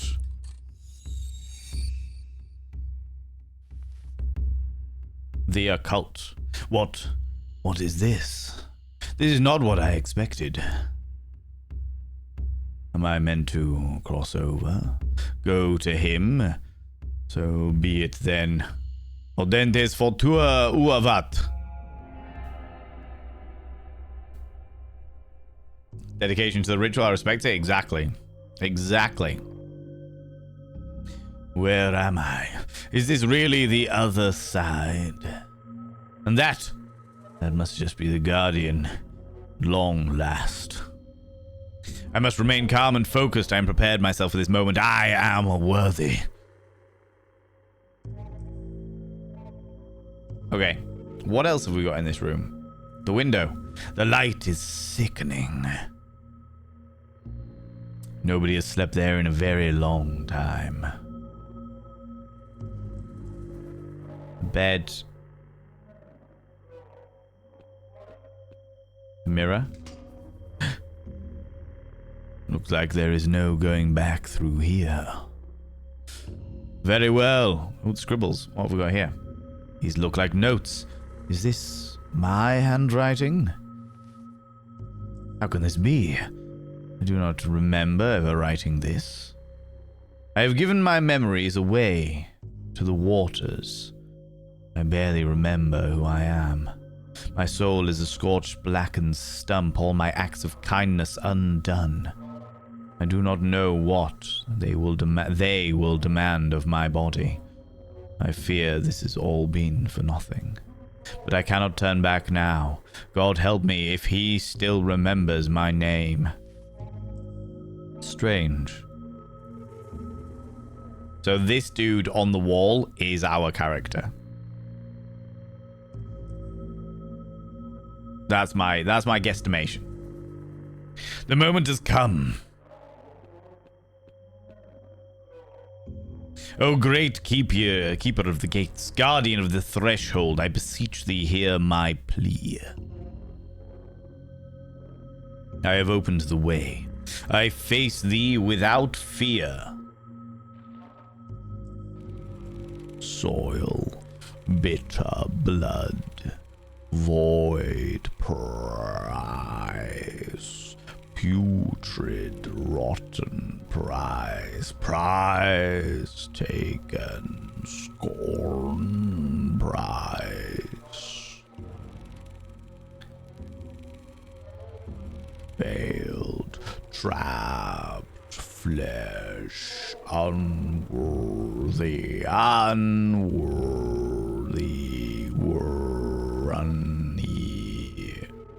I seek knowledge. My name is Jordan Samuels. I seek knowledge. Teach me thy lessons of wisdom that my intellect may prevail. Memory drowned. Mind oblivion drowned. It's a raid. Flee! Flee! Oh my lordy. Darkness, putrid water, voices undertow. Be with you in a second, you beautiful beings. I do not understand. According to my books, he should speak clearly and distinctly and offer counsel and guidance. Whatever this is, this creature is, it is not the Guardian.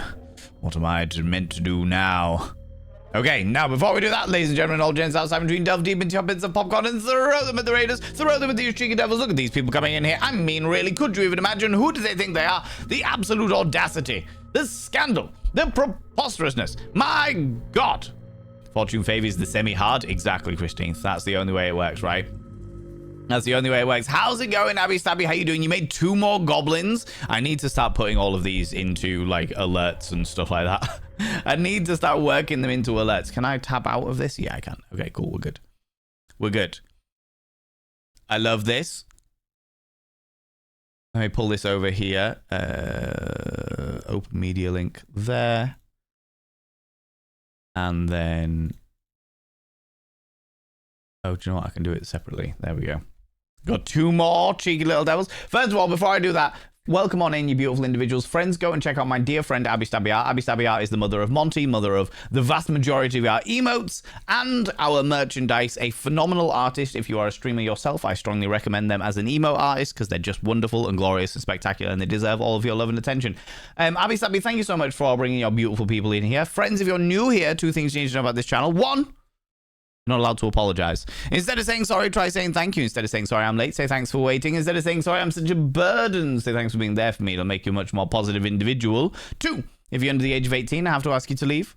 I've got to ask you to leave, for I am a colossal filth wizard, and I don't want to be corrupting the ears of the young. It's not what I'm about. No, no, no, no, no, you cheeky devils, all right? Now, let's have a look at this one. These wonderful... Blues Brothers style little goblin. Do you know what? I haven't actually seen the Blues Brothers. You know, how much of a sin is that? How much of a sin is that? And then, is this the Milky Bar Kid? Is that the Milky Bar Kid? Are you sure? It's great. Yeah. I have to look into it some stage. It's one of those ones that's been like, it's a classic that's been on my list for a million years and I've just never got around to doing it. Brave Emily Tentacle, how you doing, you beautiful individual? In for a treat if you do see the Blues Brothers. Yeah, I mean, I will at some stage, for sure. For sure. We've got the Milky Bar Kid and the Blues Brothers as delightful little goblins. Fantastic. Did you watch the trailer, by the way, Abby Stabby, for Gormenghast that I sent you? We had a big conversation about it yesterday in stream. Blues Brothers plus a Wickerman double bill.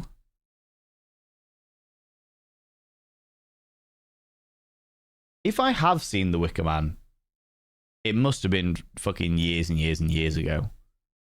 I have vague recollections of it. You're going to put them in a zine once you have enough goblins? I love that. I love that. You're going to watch the trailer in a bit? Entirely fair. Entirely fair. I feel like you would thoroughly enjoy Gormenghast, personally. It's definitely like Jim Henson. Like, it's got the same sort of atmosphere, Abby Stabby, as The Storyteller. You remember Jim Henson's The Storyteller? That's that kind of atmos, as it were. You love zines? Of course you do. Of course you do. Abby Stabby, if you need to disappear off, and that goes for your wonderful community as well, if any of you need to disappear off, go grab a snaffly treat, go grab some kind of delightful beverage, please go and do so. Please do what you need to do, you cheeky little devils. As much as I love your attention, and I love you being here and pandering to my excessive ego, I fully understand that you've also got lives, and those lives have to come before my excessive ego. I know, it's hard to believe, but it is true. But it is true, all right? We are playing a game today called If on a Winter's Night for Travelers. It is a point-and-click horror game, and it is delightfully unnerving. Please be aware of content warnings. We have definitely experienced suicide. We've experienced madness. We've experienced delusion. We've experienced the occult. We've just experienced some self-harm in a ritualistic manner. There is a lot of little things in this game. If that isn't your cup of tea, fully understand. You don't have to make excuses. You don't have to do any of that stuff. If you just need to step out because it's not your cup of tea, that is all perfectly okay. Just want to make sure that you look after yourselves and your own mental health first, okay? Just giving you that heads up. This is the first time I'm playing this game, so it's all new to me. It's all new to me, but it was voted for by the community and recommended by a member of the community as well. So it's all very interesting. All very interesting. How you doing, Mel? Hello, you beautiful bean. Where am I? What is this place? present at the same crossroad yesterday together. All converge, time, possibility, possimorobo. I can barely make sense of this gibberish. A crossroad? Is that what this place is? Some sort of limbo. Why is the Guardian not here? How's it going, Mel? How you doing? I carry out every step of the ritual to summon his physical form. What else do I need to do? Sacred. All burn, erase, prize. Mind tribute, purpose, flesh, soul. Not only, not only failure. This makes no sense. One of the texts I read mentioned something like this. Who art thou? Who art thou then? Speak thy name. Their name is going to be my name. Once ever Jordan Trap, always doctor together. Gone, scalpel, walls and bows, worth Samuel's we. Trapped, punished, both ever punish flesh. Madness. I am Jordan Samuels, me! Vile creature, trickster.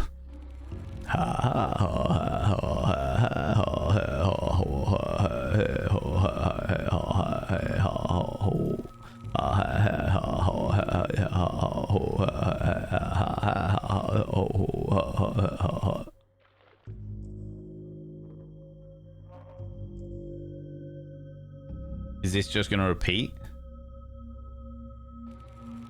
Yes. Okay. I'm wasting my time. I will not get any answers here. I need to try and make sense of all of this. Oh, I've just realized that our 4 characters may well depict 4 evil emotions, 4 evil driving forces. The first character, for spoilers, the first character killed their lover in anger because of the way that their lover treated us. Fully justified, but definitely killed them in anger. The second one died in willful ignorance and had actually killed somebody, or killed a cat, due to, like, basically losing their mind. They deluded themselves into believing they were in a different world and succumbed to drug abuse. That's the other content warning. This character is pushing from arrogance, their determination of arrogance. Do you know what I mean? Represent vices, more like just evil characteristics, as it were, or sinful characteristics. That's probably the best way I can describe it. Pride. I don't know whether it's 7 deadly sins. Wrath, pride. What would the other one? I suppose that the other one could be sloth. The drug-induced one could be sloth. So potentially, but then there's only 4 of them. Go back to the scribbled notes.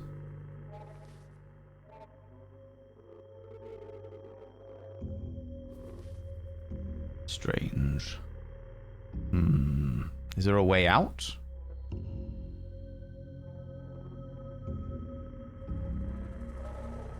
Oh, the lamp. There was a passage in the book. Illumine the darkness ahead of thee. Take not a single step forward until thou art positive that thou hast sufficient oil in thine own lamp. The lamps of the guides, whom thou hast hitherto followed, will now no longer be available to thee. Yet the light seems to be keeping him alive. Taking it away might kill him. But the flame of knowledge has always been my guiding beacon.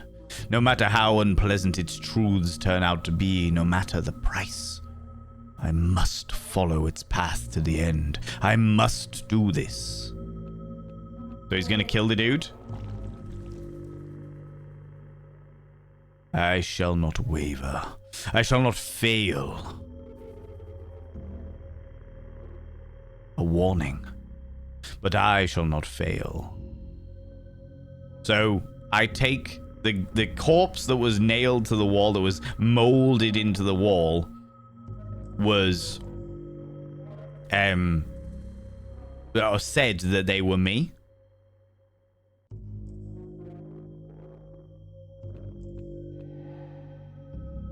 And with them having said that they were me, I then take the lamp and complete the cycle.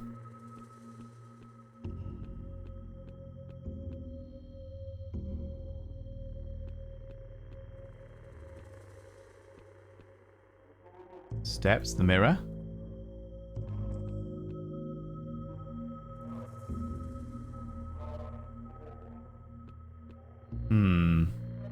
Valenception, yes, indeed.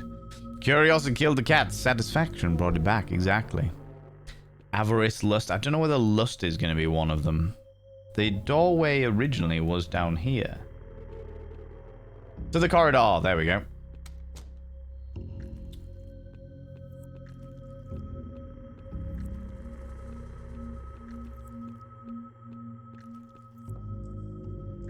The Johnsons. Something terrible happened here.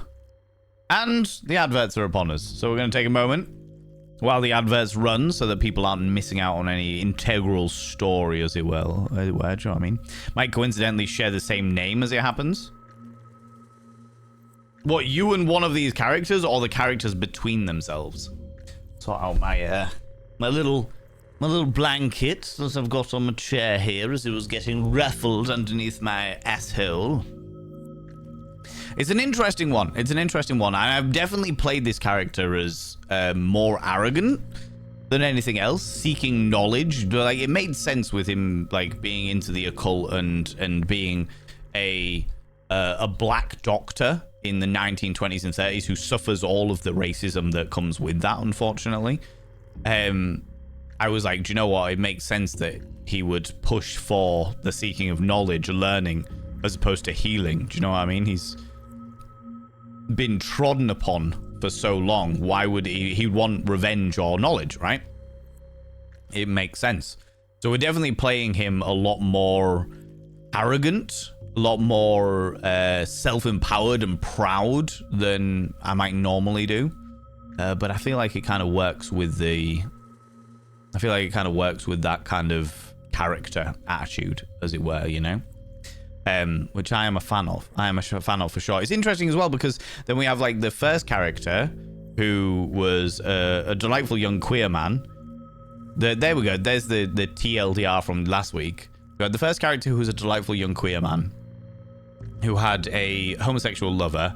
The homosexual lover then started stating that they weren't actually, that homosexuality was a sickness, that they had a wife and they were going back to their wife and they recommended conversion therapy and shit like that. And it was just like, oh God, this is awful. But then that character accidentally killed the lover out of anger. And then seems to have potentially killed themselves. Potentially. How's it going, Alexander Griffin? If we get a shout out for hey Alexander Griffin, I'd really appreciate it, please. We're talking game. Yes, we're talking about the game while the adverts are on. And then we are gonna jump back into it. And then the second character, her husband died in a car accident because of her cat. And she killed her cat out of grief. And then turned to absolute denial and took up, was it morphine? No, laudanum. She took up laudanum. So she was dosing herself on laudanum to try and maintain this world of denial of hers. And I think she overdosed, if I remember correctly. And now here we are on the third character, debating what comes next, you know? But this guy is definitely into the occult. He has transcended the world, as it were. Apartment basement 1. Not the cat! Yeah, the cat got murdered. The way that it worked, the way that the story worked was that the woman's, in chapter 2, the woman's husband was driving the car into the home when the cat ran across the road, and he was in a terrible accident and died. And out of sheer grief, the woman went completely mad for a moment and hunted down the cat and drowned it, which is awful, absolutely fucking awful, as you know. And then lived in a world of absolute denial through drug taking. She just took drugs, took laudanum over and over and over again till they killed her.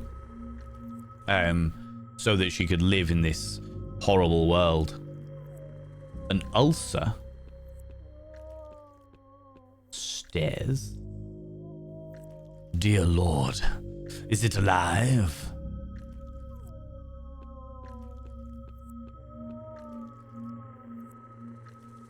Mrs. Williams, is that you? Are you all right? You monster!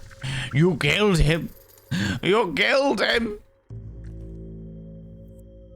I cannot let this place get to me. It is a test. Just a test. I did what I had to do.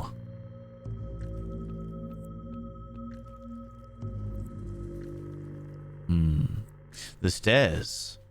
They no longer go up to the street, but downwards.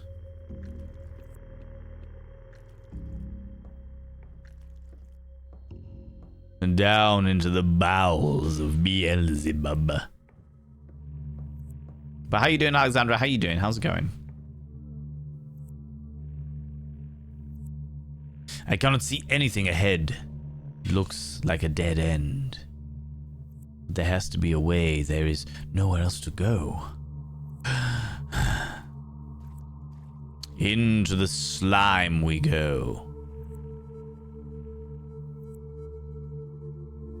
There are books and loose pages floating in the water. Where could they have come from?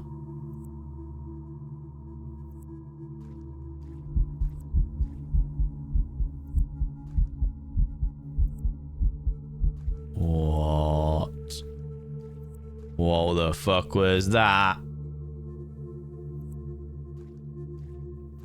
Spook Mouse, how you doing? How's it going? Oh, god damn it, Spook Mouse! And your fucking sound effects.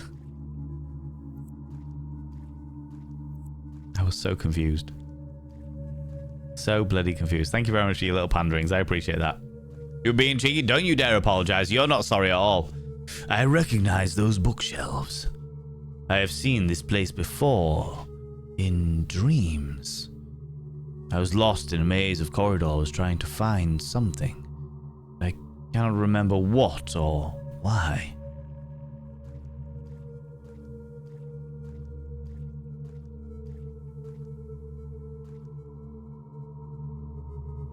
Most of these books are moldy and rotten, but some of them are in surprisingly good condition.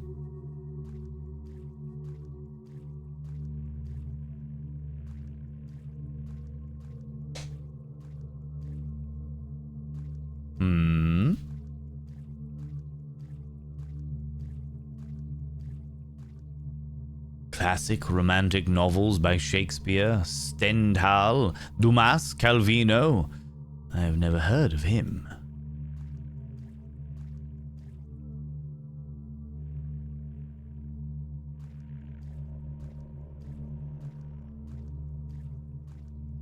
Going by the titles, these appear to be music monographs and biographies of famous composers. Okay, let's go back up here a bit.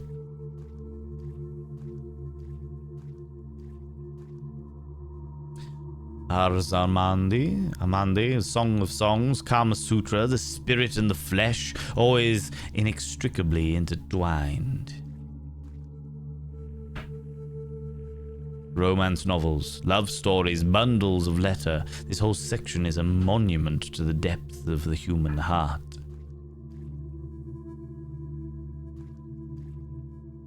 These seem to be relatively recent. I recognize some of Miss Austen's works.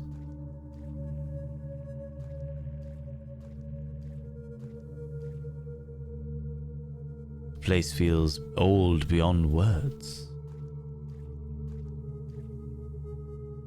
These shelves are full of diaries, many of them still secured with metal locks.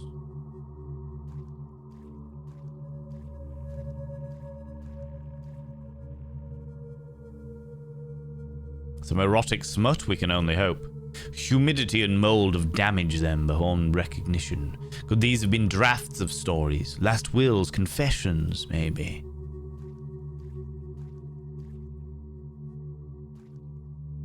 A mess of handwritten notes, signed missives and leaflets.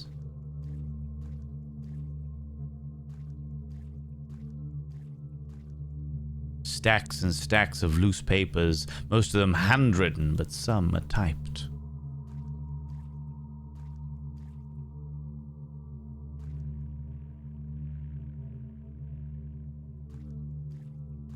Interesting. How's it going, J2? How's it going?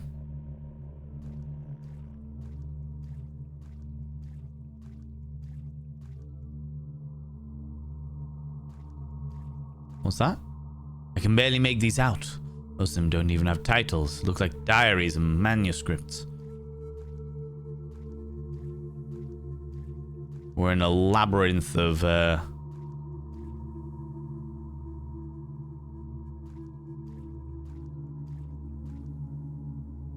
labyrinth of a library.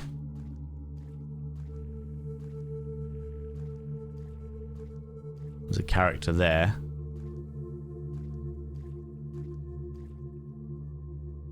These are all music methods from what I can see. How you doing, J2? Wait, you're not Abby Stabby. I closed my eyes for a minute when it's a safe mode. Exactly. Now you're here. God. Another creature. It is not acknowledging me. Does it know that I am here? Does it not know that I am here, or does it simply not care? Should I try to make my presence known?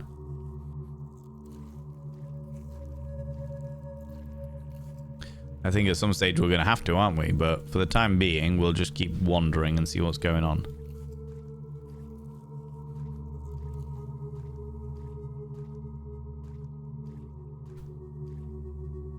Child-rearing manuals. Most of them seem to be quite modern.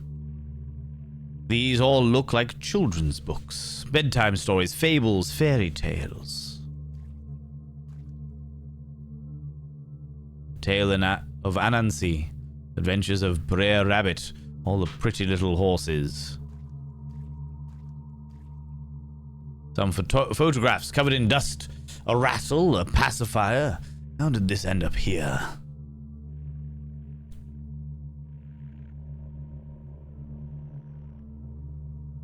There's some framed photographs lying around too. They all feature babies and young infants.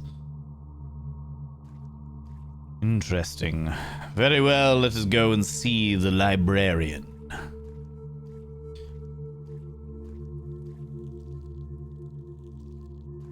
Hello there, creature. Here, my name is Jordan Samuels. I have walked these aisles in dreams. Art thou the keeper of this place? It is paying me no heed. I do not think it is listening to me. There seems to be something else.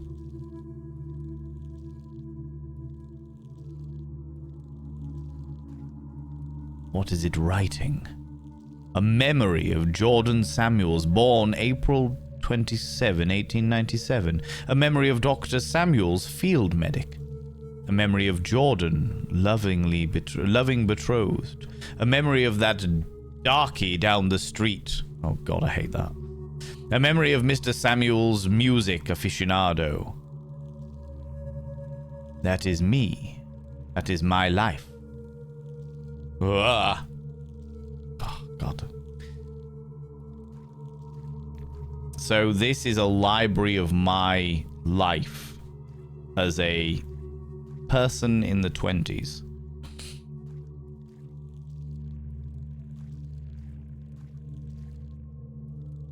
Seems to be listening to something.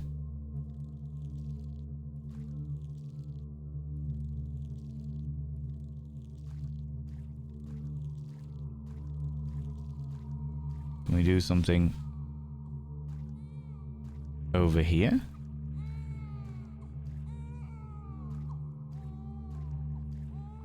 It's growing louder. How could there possibly be a child in this place? Okay.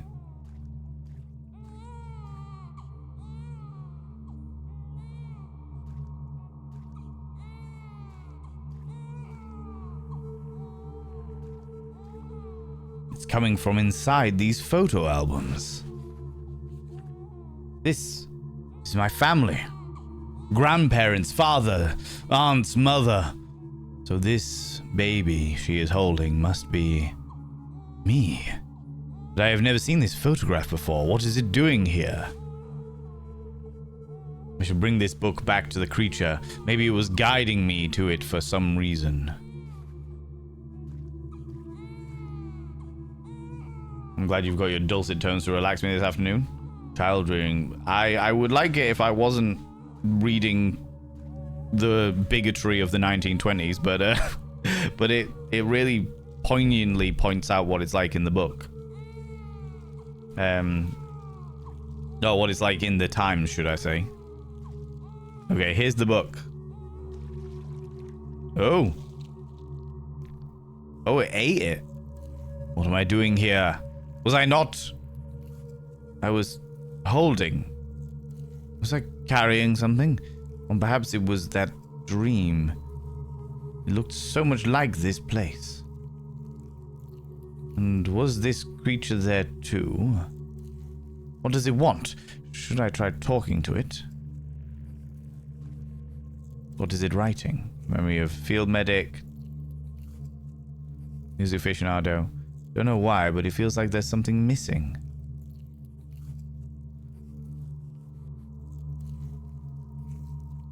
That's really fun. So if I go over to the music section now.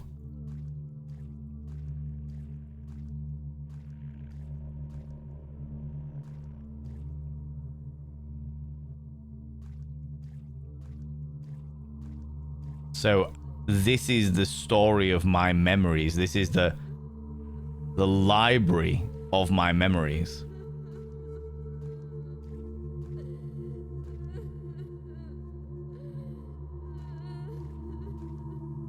It's coming from this book.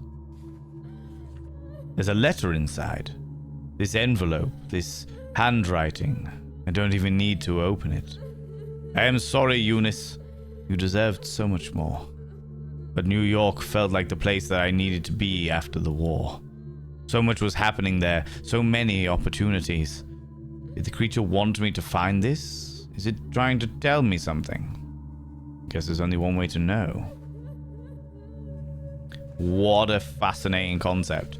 The library of my memories, and each time I'm trying to gain some kind of learning from the creature, but it is swallowing my memories and swallowing the fact that it actually asked for that in the first place. Fascinating. It wants the book.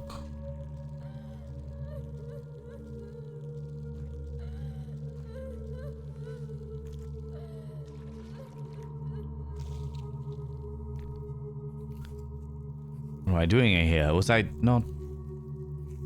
I was carrying something. Or perhaps it was that dream. It looked so much like this place. What is this writing? Memory of Dr. Samuel's field medic. A music aficionado. I don't know why, but it feels like there's something missing. So I'm no longer beloved. I no longer have any memories of my childhood.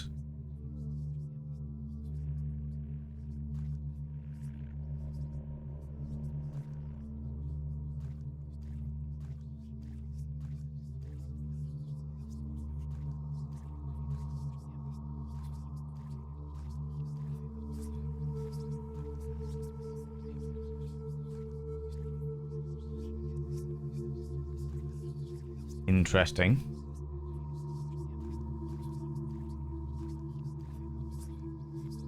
The whispers are coming from this book.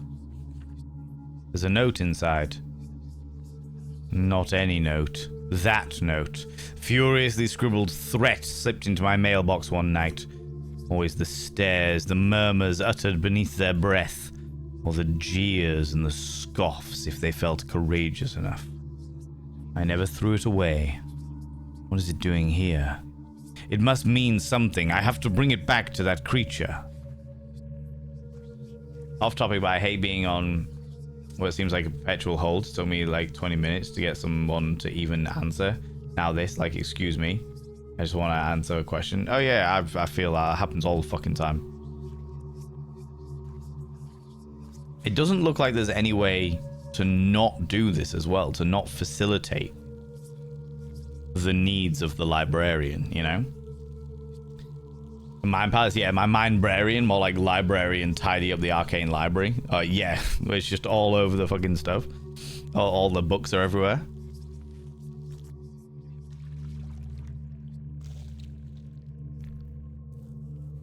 What am I doing here? Was I not? I was carrying something. Memory of Dr. Samuel's field medic and music aficionado. Look at the Mind Palace, rotten old memories. I don't know whether it's that they're rotten memories, so much as the fact that they are being corrupted. I've seen this shelf somewhere before, but when?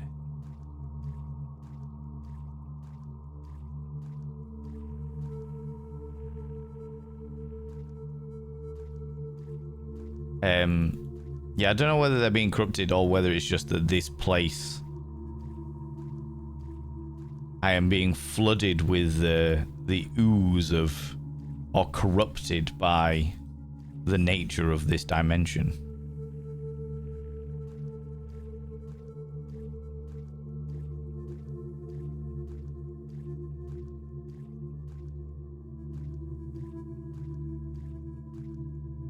My Mind Palace is actually a Blockbuster bargain bin. There's something familiar about all of this.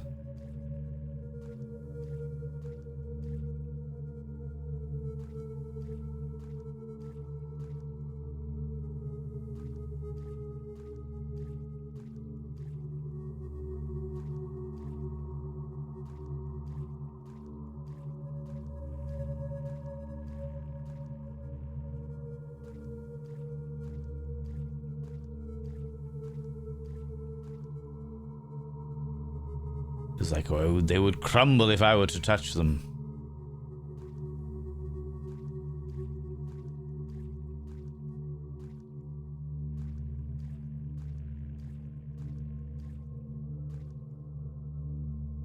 So many molded titles.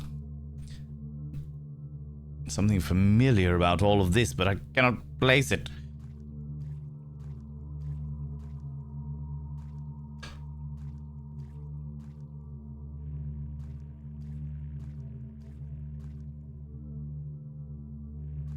I'm sure that the music was further down that way.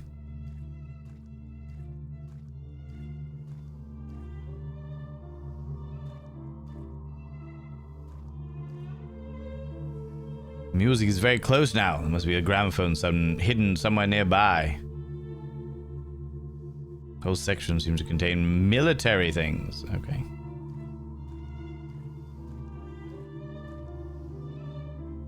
From inside the book, yes. Liebesleid, of course it is. Today I received the acceptance letter from the Chicago College of Medicine and Surgery. I borrowed a tuxedo and spent too much money on fancy concert, drank too much wine afterwards. It did seem back then like I was destined for great things. I never thought of my quest for knowledge would come to such a screeching, frustrating halt. But I have the opportunity to fix that now. I've come so far. Maybe if I take this book back to the creature, I will get some answers.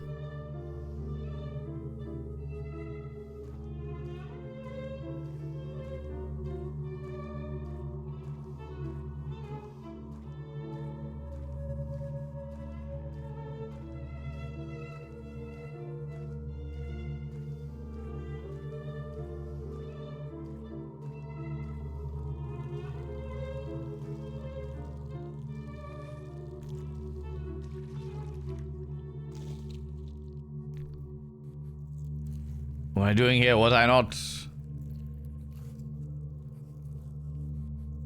And that's it. The last thing is the field medic stuff, which is down here somewhere.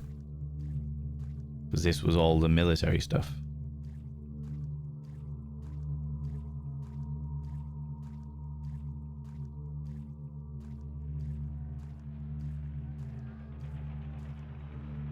Sounds as if battle was taking place right here, but I see nothing except books.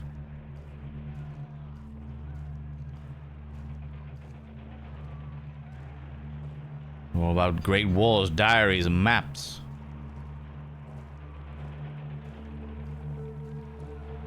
Coming from this book here. A map. Seychelles, France. September 1918. They called us the Harlem Hellfighters. We took that village while bombs rained on us like fire from the skies. But we took so many casualties that we were taken off the line the very next day. So many of us never went back home. Better or worse, the things I saw there made me who I am today. This cannot be a coincidence. The creature clearly wants me to find it. I should bring it back to see what it wants. So now I can't remember who I am. I can't remember being any of my childhood. I can't remember any of my love for music. I can't remember any my lovers. I can't remember my college life.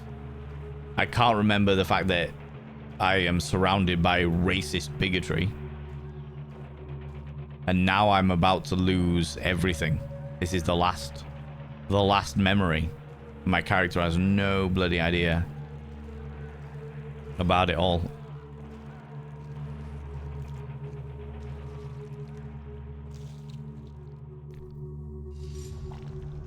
Nope.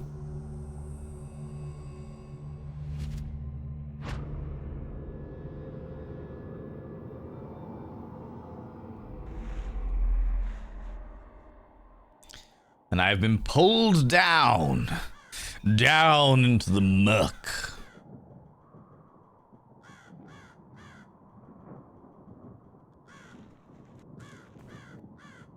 Where am I? How did I get here? Can't remember anything. Who am I?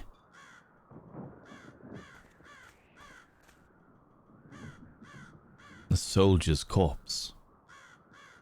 Dear Lord, what happened here? A crater and dead soldiers' remains. Did a battle take place here?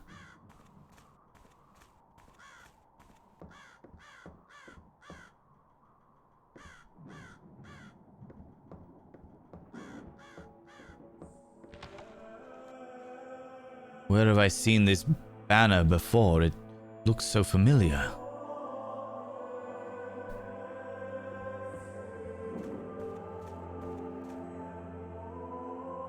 Looks like the makeshift infirmary.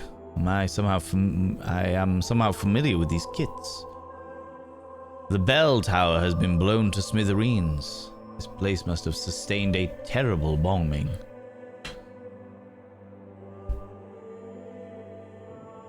Bloody sheets and what seems to be corpses. This must be an improvised field hospital, with some dirty rainwater pooled in the basin.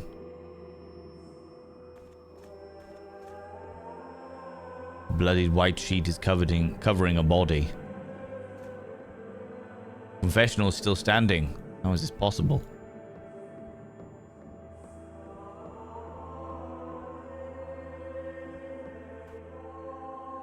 Dr. Samuels, welcome to the Chapel Perilous. I've been waiting for you.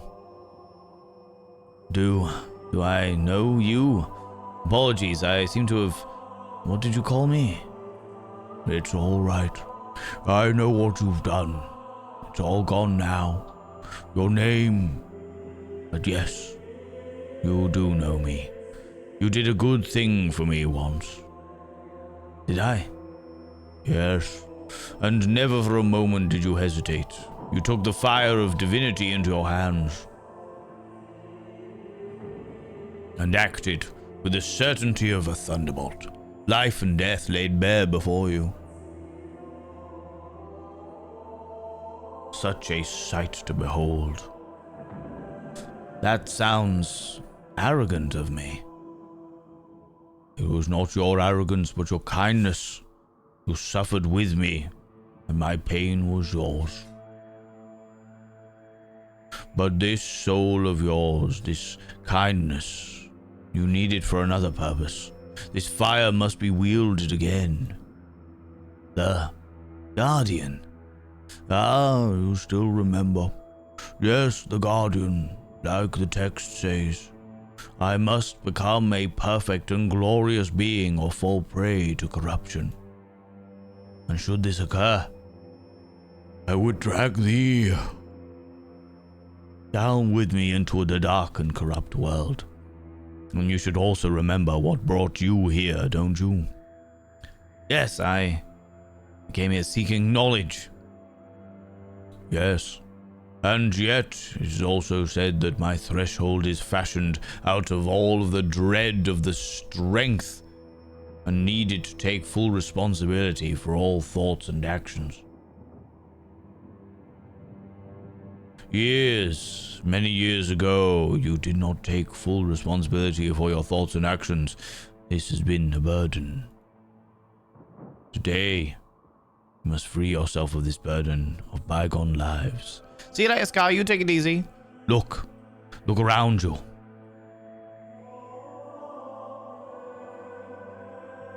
You abandoned these men. You left them to suffer and die in great pain and agony. You were young then. You didn't know better. Now is the time to rectify that. Free them, Dr. Samuel, like you freed me. And I will hear your confession once your dues are paid.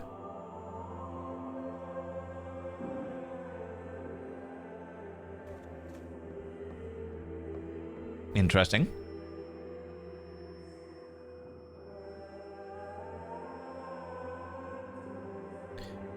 Let's have a look at these soldiers then. Well, if I ain't Dr. Johnson Samuels himself. So I have been told. But I have no memory of my name or what I did to get here. Do I know you? Oh, I do know you, yes, Doctor. I remember you, can't ever forget you. I've been here so many times. I've done this so many times. Over and over, waiting here, hoping that you will bring me a bullet so I can blow my fucking brains out. And you just walk away every time. You walk away saying you will help me, and you'll never look back, you bastard. I am so sorry. So very sorry. I cannot remember any of these things. You're always sorry, Doctor. Have you talked to Shane this time? Quite the nervous fella, ain't he? He remembers everything, over and over. He just wants to sleep, the poor guy, but he can't forget you either. And Jim, you seen him yet? Doesn't talk much, that one. Only moans, sometimes, when he's unlucky enough to drift back to the surface. I'm sure he remembers too. I'm sure in that blackness there's a name echoing again and again.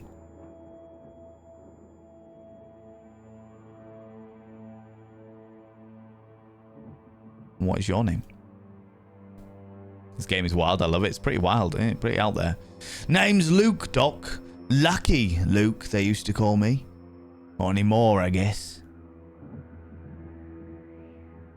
Luke, Say, Doc, what do you think will get me first? The gangrene or the infection? Just kidding. I already know. It's happened so many times. Always the same way. Not going to be any different now, is it?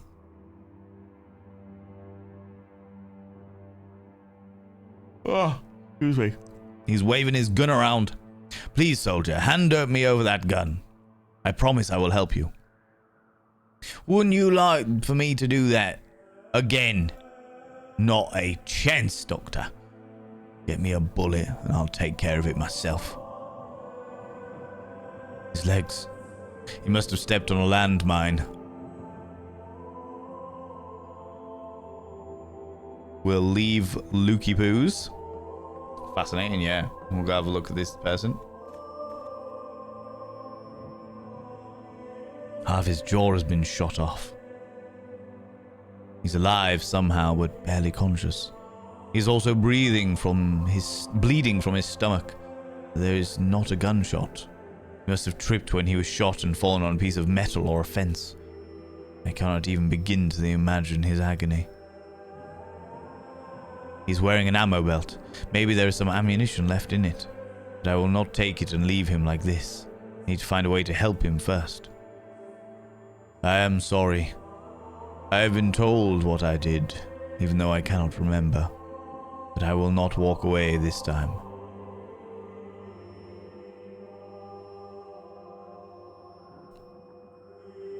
A gorge bandage is covering his eyes.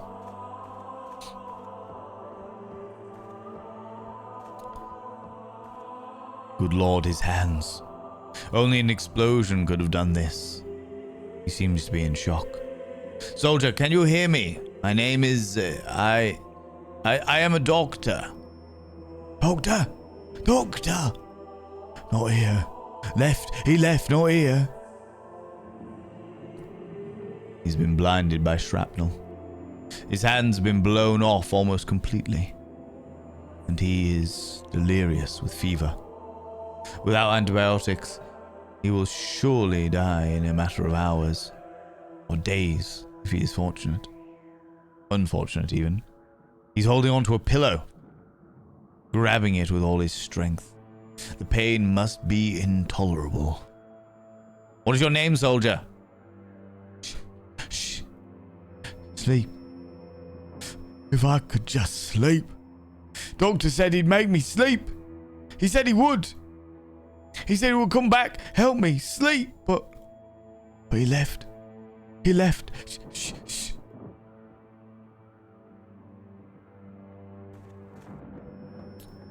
What have we got in the medical supplies?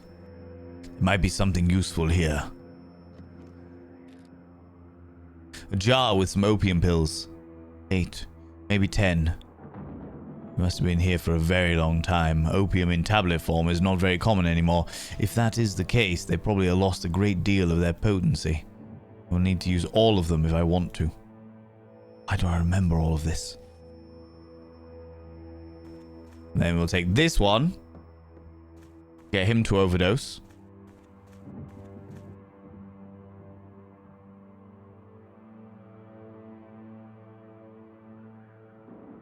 I am sorry.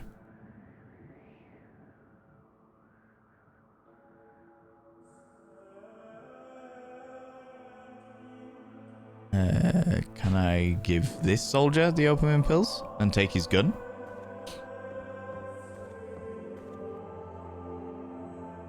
Lukai.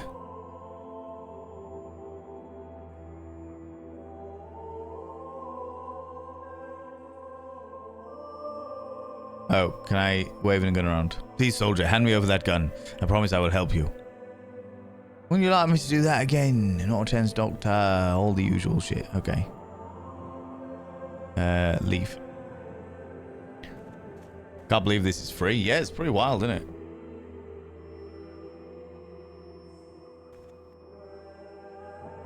Need to find some water. Nobody can swallow that many pills on a dry throat. Okay, so I give him a container of some sort.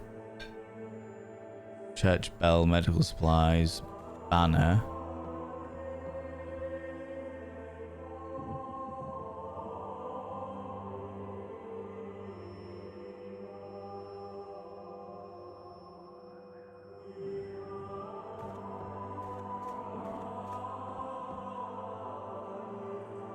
Okay, so I can't go further back that way.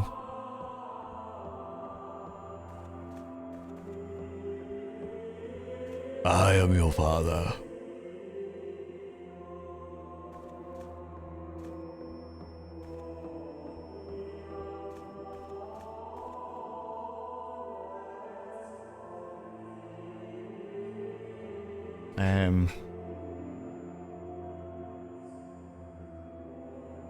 Right. Is there anything else I can interact with? I've got to get a container of some description.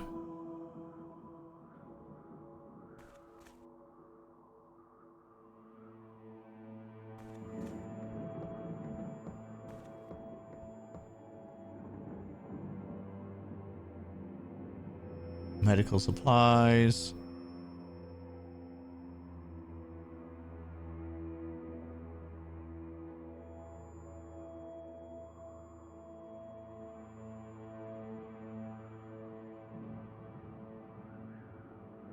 I need a container of some description.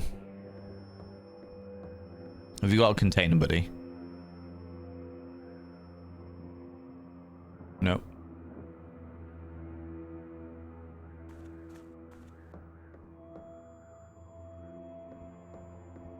Can I get down here? No. I just need to...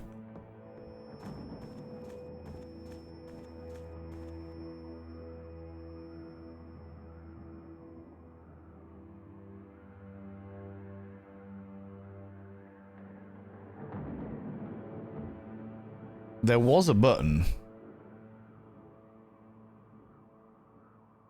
I can't remember what the button was to highlight stuff that you can interact with.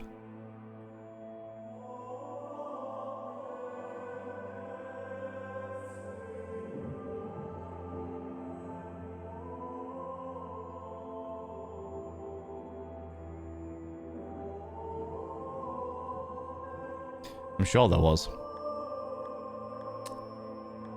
Oh, well, there must not be because confessional.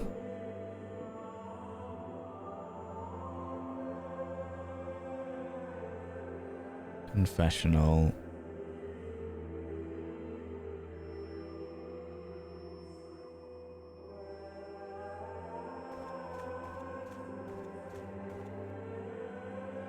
Oh, there we go. There's a flask underneath the sheet.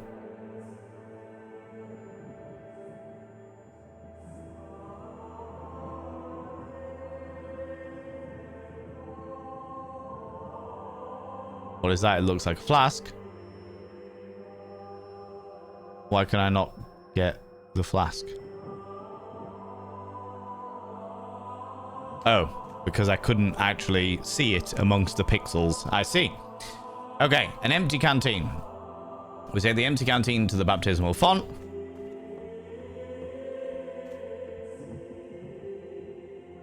Glug, glug, glug, glug, glug.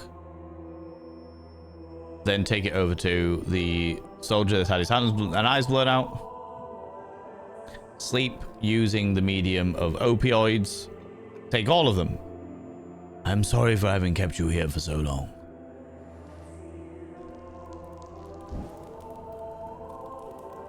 He has an overdose on opioids because we are mismanaging everything. Farewell. I hope the pain is finally over. You'll no longer need this.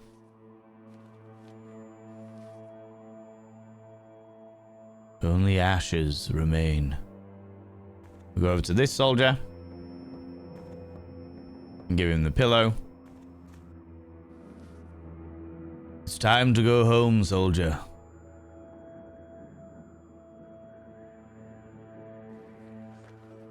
We smother him.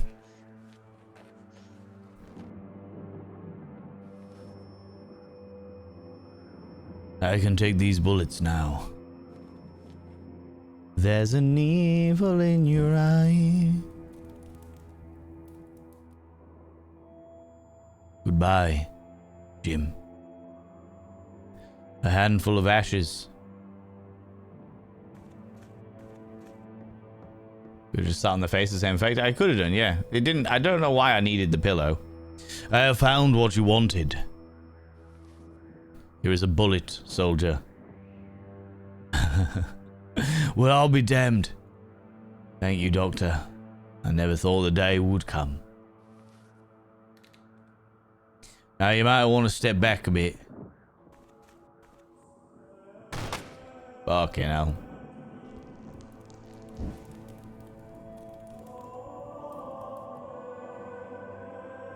I hope you found your peace at last. Only ashes now. It is done.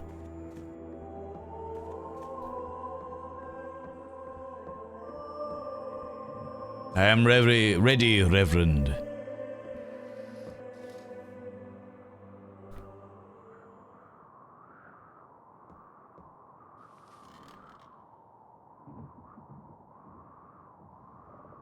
Glory be to the Father, and to the Son, and to the Holy Spirit. Is there anything you wish to confess? I don't know.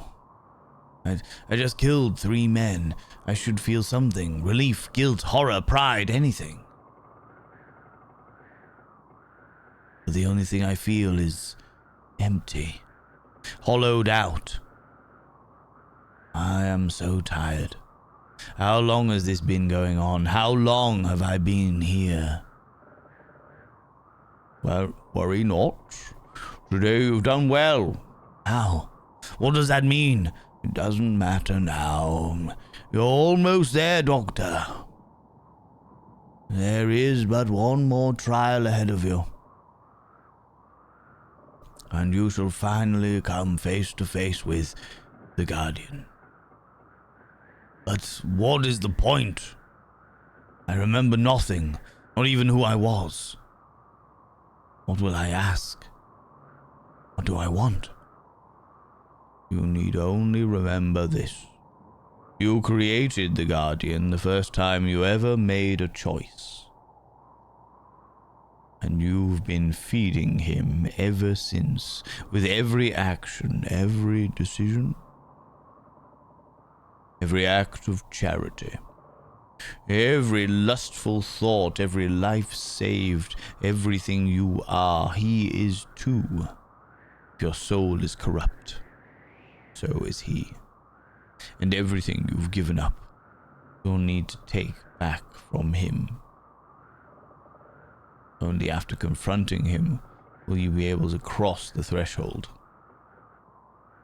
But fear not, you will understand soon enough.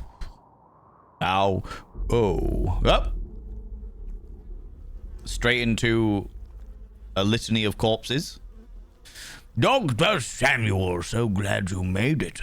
The boys and I have been waiting for you. You must be so excited. Oh, to cross the threshold at last. You have given so much. So much. But let's not waste time, shall we? I think you know what to do by now. Oh, no. Don't bother. There's nothing left of you but flesh.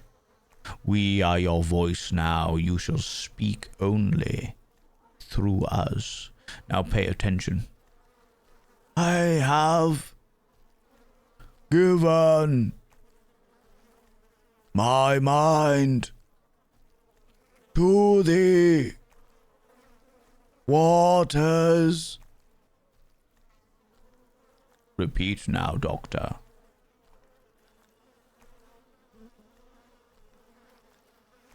I have given my mind to the waters. Excellent. Peel back the first layer now, expecting skinning, friends. And listen. Listen carefully. I have consigned my soul to the war flames. Beat Doctor. Okay, so this is the stuff that... This is all the stuff that the corpse that was fixed to the wall was saying. Good, good. Now, the second layer. Take that scalpel and go ahead. Someone operating on themselves. Self-harm. Content warnings now. Yeah. Now listen once more. I now surrender my flesh to thee, blade. Repeat, Doctor. I now surrender my flesh to thee, blade. Excellent, excellent. Now the retractor. Stretch the skin. Open the yawning gate. The hungry void awaits. I've opened up my insides. Now listen one last time. And I offer my blood to thee, mirror. Repeat, Doctor, repeat.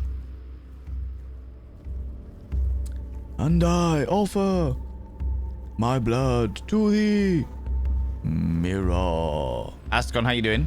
Yes, yes, you know what to do, you know what to do. Open the threshold, open the path to the Guardian. Become the empty yawning void. He's becoming Nosferatu as time goes on. Oh. Entrails.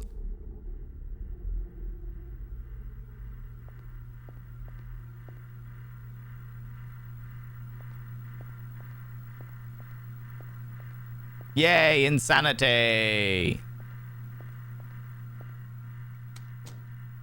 How you doing, Ascon? How's it going?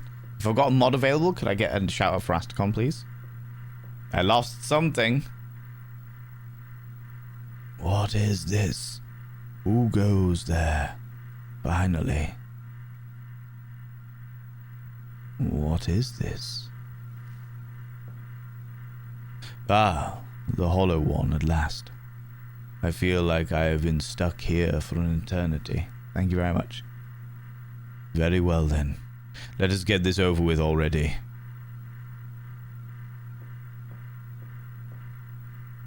Exists no more now. Ooh. I killed myself.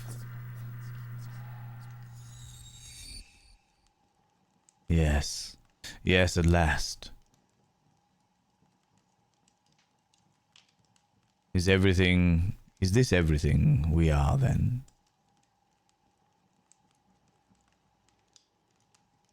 Interesting. So this guy went through an esoteric ritual and has lost. It's like an interesting skull deer face, as it were, you know? Work just finished. Staying at the office for a few minutes so I can avoid traffic. Entirely fair. Entirely fair. Don't forget to document them and knock them off tomorrow's day. So you can have a few minutes off tomorrow. How you doing, Cognar? Winter is coming. Fucking summer's got to come first. You know? You lost something, I lost everything. What was that? Invitation? Ah, yes, the invitation. Time to get out of here. Into the mirror I go. That should take me back to the thingy. I remember nothing after that. Pretty fucked up. Well, that's quite a story. The question is, where are we now? What if this is yet another test for me, for all of us? Oh my, what an idea. Look around you, Dr. Samuels. The only thing that is being put to the test here is how many glasses of champagne one can drink. Layla, could I have a word? Oh, fuck's sake. Here we go again. Please excuse me if you will. I've got to go give him a cheeky little wank. God. As I was saying. Say, is it getting hot in here? It does feel like that.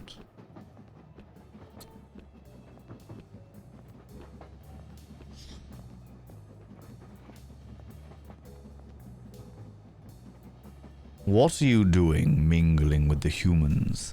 Are you tricking them again into telling you their stories? You know that I can't help it. And you know that it's not allowed.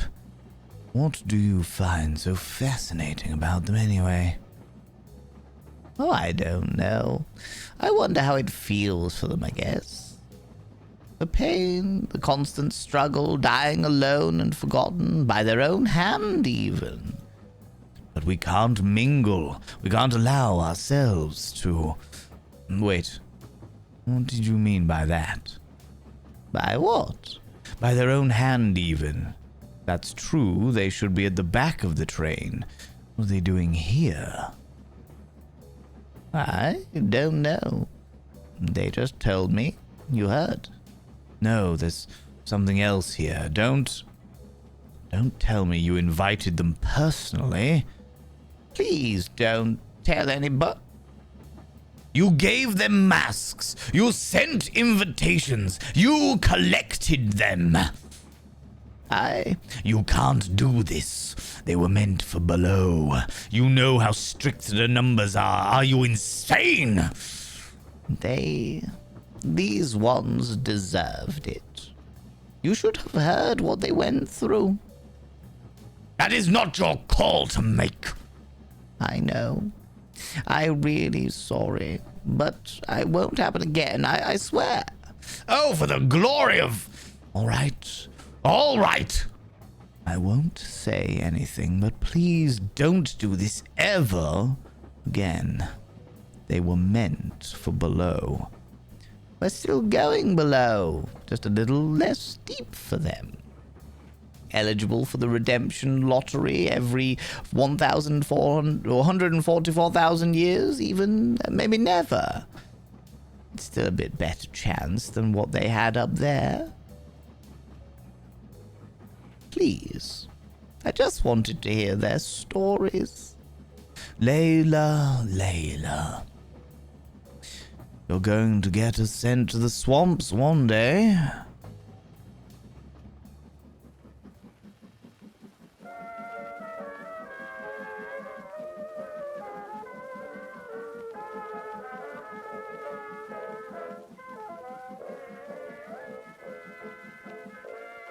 If on a winter's night, 4 travelers.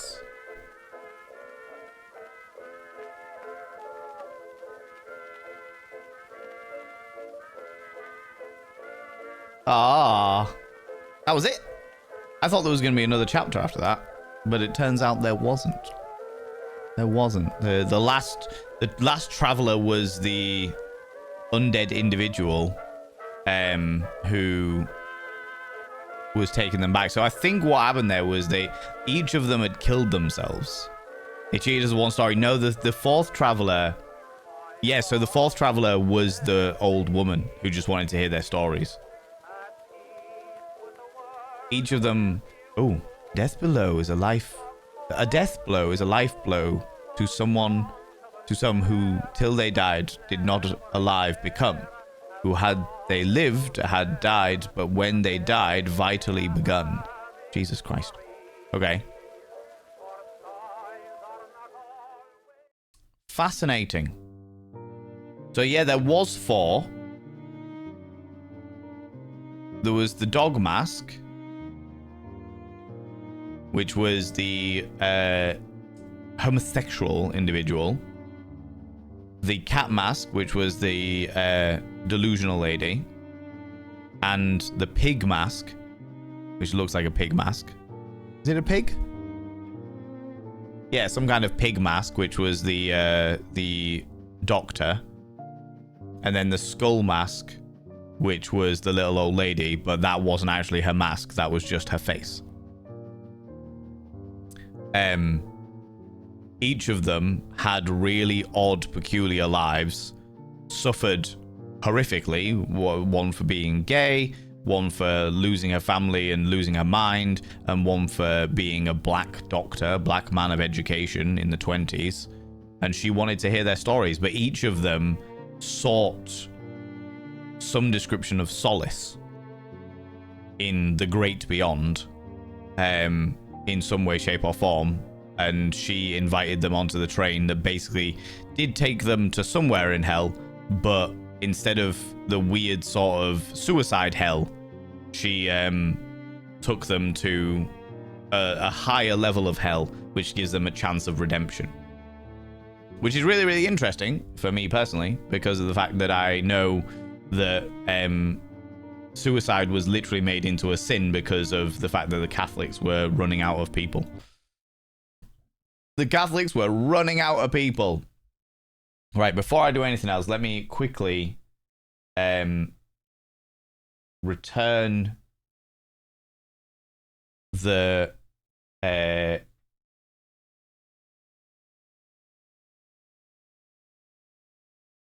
camera and stuff from my screen back to the way it was. Otherwise, I will completely forget. And then tomorrow, when we play The Dinosaur with double D's, it will be all messed up. All messed up.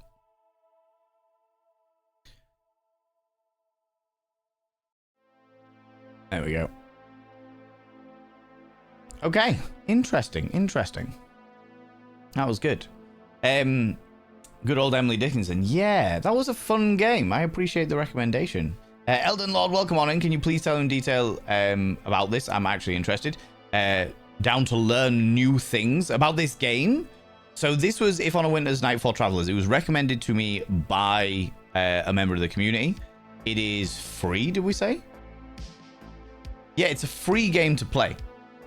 It doesn't cost a single thing to pay. And that actually is fucked up, in my personal opinion. But you can pay for the supporters pack, which, what does the supporters say? It gives you an art book and the original score. I might buy that anyway. Do you know what? I'm going to buy that right anyway. I'm going to buy it right now because it genuinely upsets me that that game is free. That was a great game. Continues payment. Pay.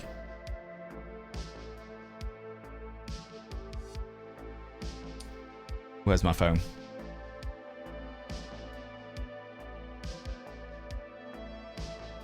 It actively annoys me that that's free, because that was a lot of fun.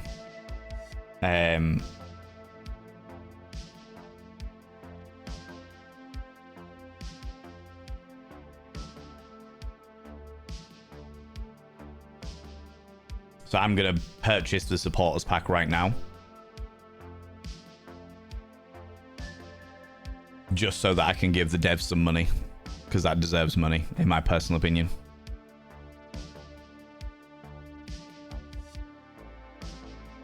I don't even care about installing the content. I just wanted to give them money. I just wanted to give them money.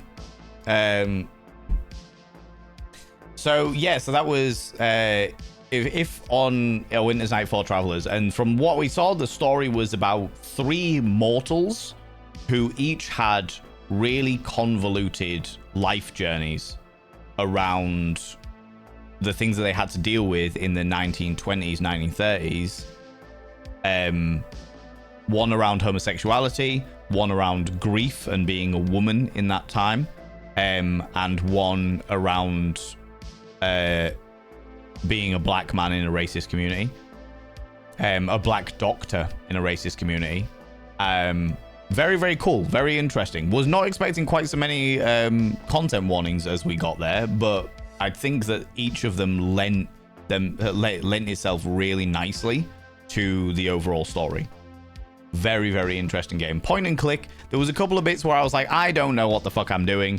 And I genuinely think what the game could really do with is options, like more options in the start menu. So you can actually change the brightness for starters. Can change the perspective, the ratio perspective and stuff. So we could have changed it around a little bit and been able to see a little bit more. that kind of stuff. That would have been nice. But overall, still a very, very good game. I've just paid £3, what? £3.29 for the supporters pack just because of the fact that it was like, this game is worth £3.29. This game, I would pay like 5 or 6 quid for a game like that easily. Easily, you know? But the story was all about 3 people who have found themselves on a train and don't know how they got onto the train. And each of them is wearing like a masquerade mask and has an invitation to a masquerade event on this train. And the train was effectively taking them somewhere to the afterlife. But yeah, fun. It's definitely a recommend from me. Definitely a recommend from me. And I'm probably going to recommend it on Steam as well. I'll write a little recommendation because I think that was I think it was good. I think it was worthwhile. I think it was a lot of fun, and it genuinely annoys me that it is that it's free. I really appreciate free games. I appreciate the fact that like devs make them free and stuff like that, but they deserve more. They deserve more. That game deserves more than being a free game. You know, I appreciate the whole we'll do it in a free game, and if people will do a supporters pack if people want to give money to us and stuff like that, but they deserve more. And that's their only game as well. Okay.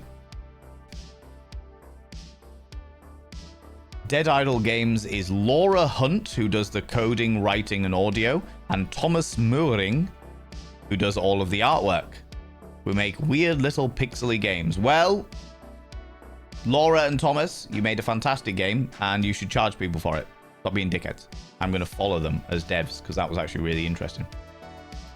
That was really interesting. But yeah, tomorrow, yes, yeah, we're doing an extra stream tomorrow evening, 7 p.m. BST, because we smash donation goals. And when we smash donation goals, I do extra streams and stuff. So we will be playing the dating simulator, The Dinosaur with double D's, which has a dinosaur with massive titties, and is going to get delightfully unhinged, apparently. So that's what's happening tomorrow, 7 p.m. BST. People that would like to know, you know. Oh, look at this. Cannot people believe people put games for free and they turn out to be brilliant? Yeah, I get it. I understand the dynamic, the scenario of like, we just want people to play our games. We did it as a bit of a laugh, fun. But I feel like they should be like I would put the game out there for 3 or 4 quid, and then have on top of that have a supporters pack for more if people want more. Like I actually don't give a shit about the art book or the soundtrack or anything like that, but I am like, I want to support these devs because they deserve money, you know. Given a look at it, absolutely Elden Lord, do it. Such a cool game. Yeah, it was really cool. It was genuinely a fun. It was a difficult journey at times. It's like, fucking hell, this is brutal. But it was a fun one for sure.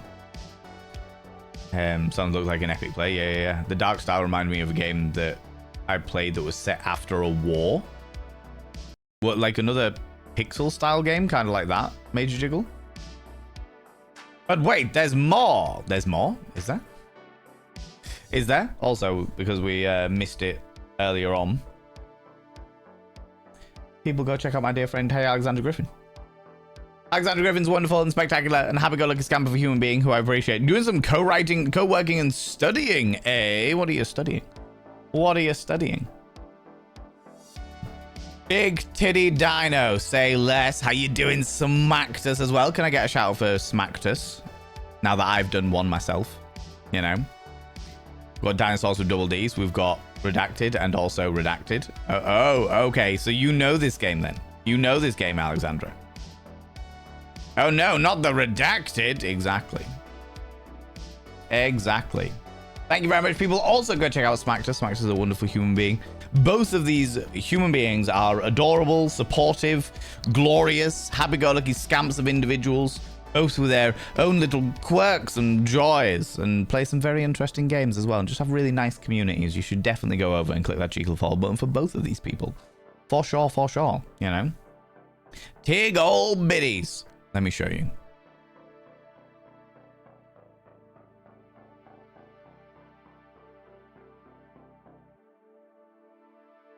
Let me show you.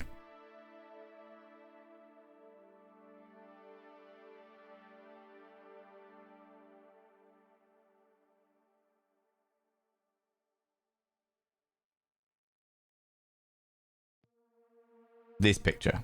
Sure. I don't know the context for the picture, but I'm going to show you this picture as a way to lure in people to come tomorrow to the stream.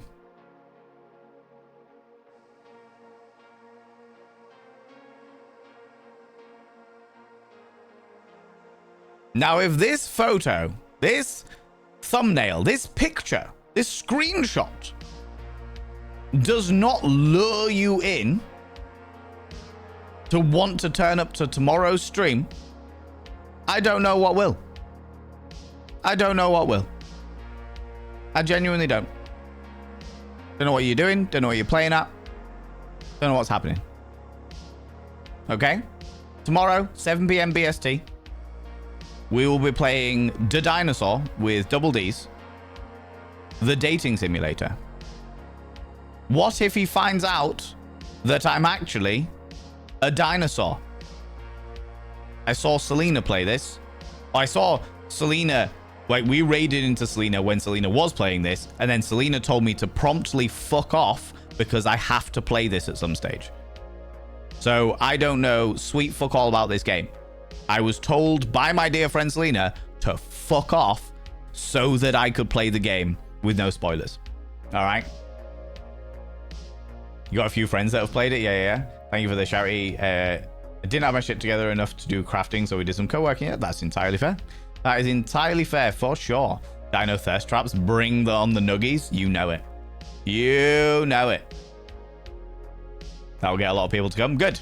I'm glad to hear it. Will you be wearing your dinosaur, your double Ds from your drag stream? They are definitely not double Ds. Good lord. But you know what? Fuck it. Why not, Alexandra? Sure.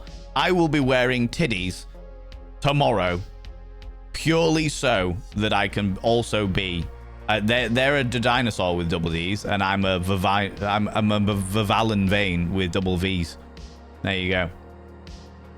There you go. Worst head ever by the looks of it. I don't know. Got some solid tongue action going on there, Smacktus, you know. Yeah, no. I remember that, and she was totally right, though. We're going to find out. Well, we'll find out tomorrow. We'll find out tomorrow, you know. We need to get you double Ds for the lols. There is no way, shape, or form I have got the double D dynamics. Double Ds are fucking huge and heavy. Huge and heavy, all right? I know people with double Ds. I know what's going on there. I know what's happening. The Paulback would hate you if you had got anything bigger, speaking from experience. Oh, yeah, I know. I'm aware. I am aware. Step away to make lunch and come back to Dino Titties. That's tomorrow. Yeah. Tomorrow night, 7 p.m. BST, we will be back for the dinosaur with double Ds. You had a cousin had triple Fs? Jesus Christ. Double D's isn't that big. You can go significantly bigger than double D's, yeah. Eves, Fs, Gs, for sure. But that doesn't undermine the fact that double D's are still fucking heavy. They're still big and heavy. Also, this picture, they look definitely bigger than double D's. They look bigger than double D's. Like, I appreciate that it's a happy-go-lucky thing, the dinosaur with double Ds. Ha ha ha ha ha ha ha. But I am like looking at it being like, those are definitely bigger than double Ds.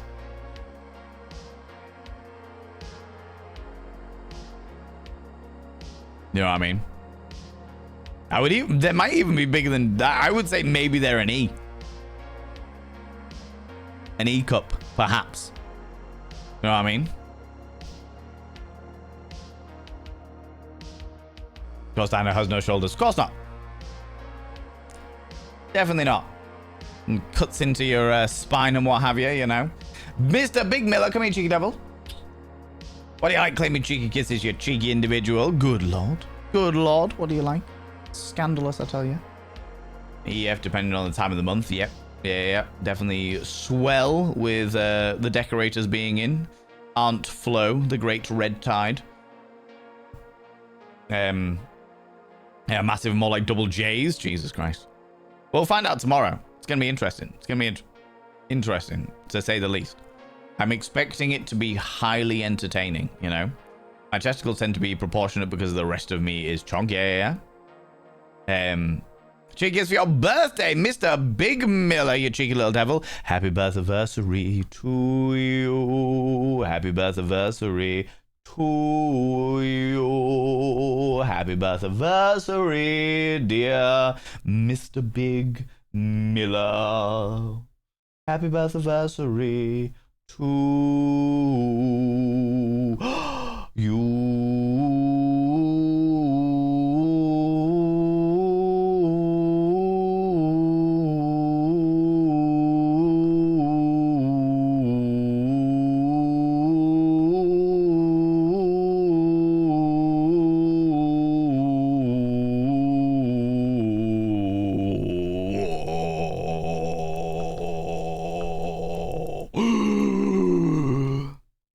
Happy birthday, Mr. Big Miller. I hope you're having a wonderful, wonderful day. Itchy nose. And that it's you're filled with joys and happiness and leisureliness, and you laugh so much your face hurts and all that jazz. And all that jazz, you know.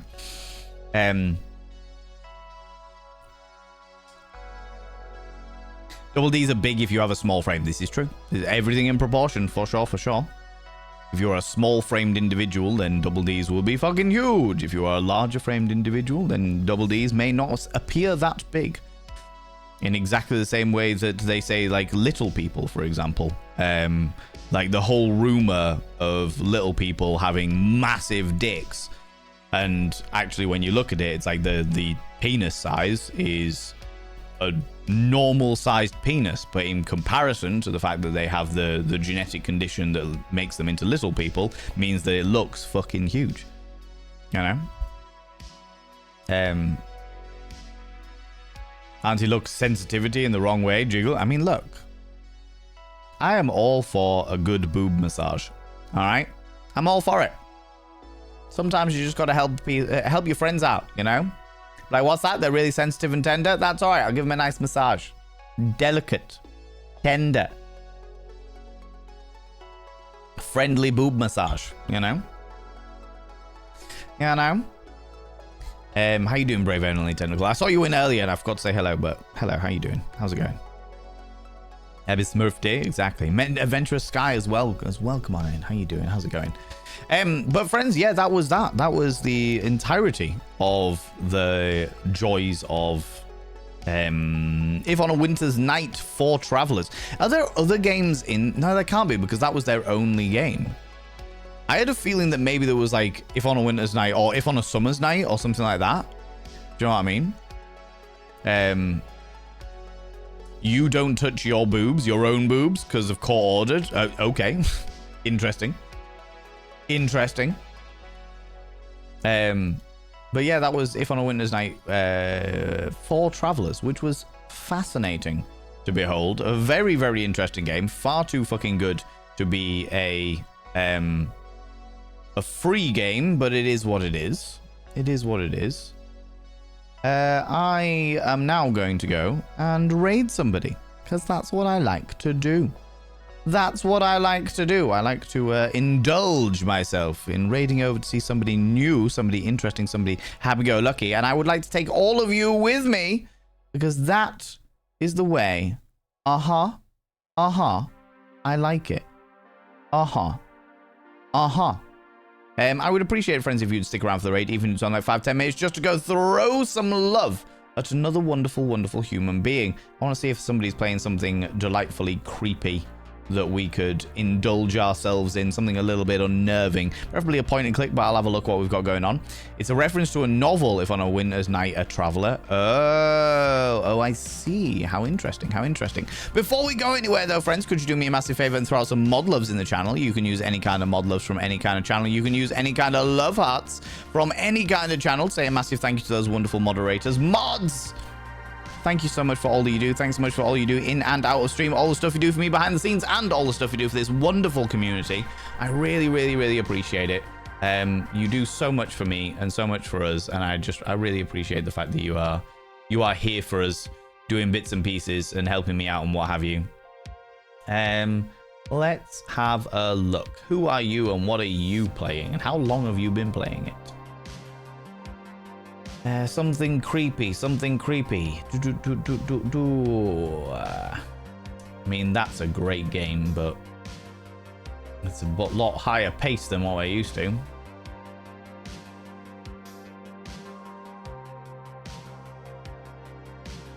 Let's have a look at these people. What are you doing? No.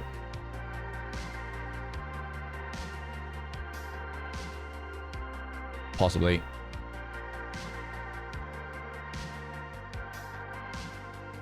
I mean, it's very different, but it could be quite fun.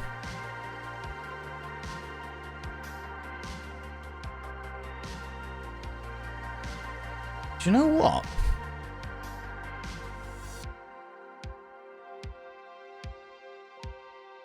It's a curveball.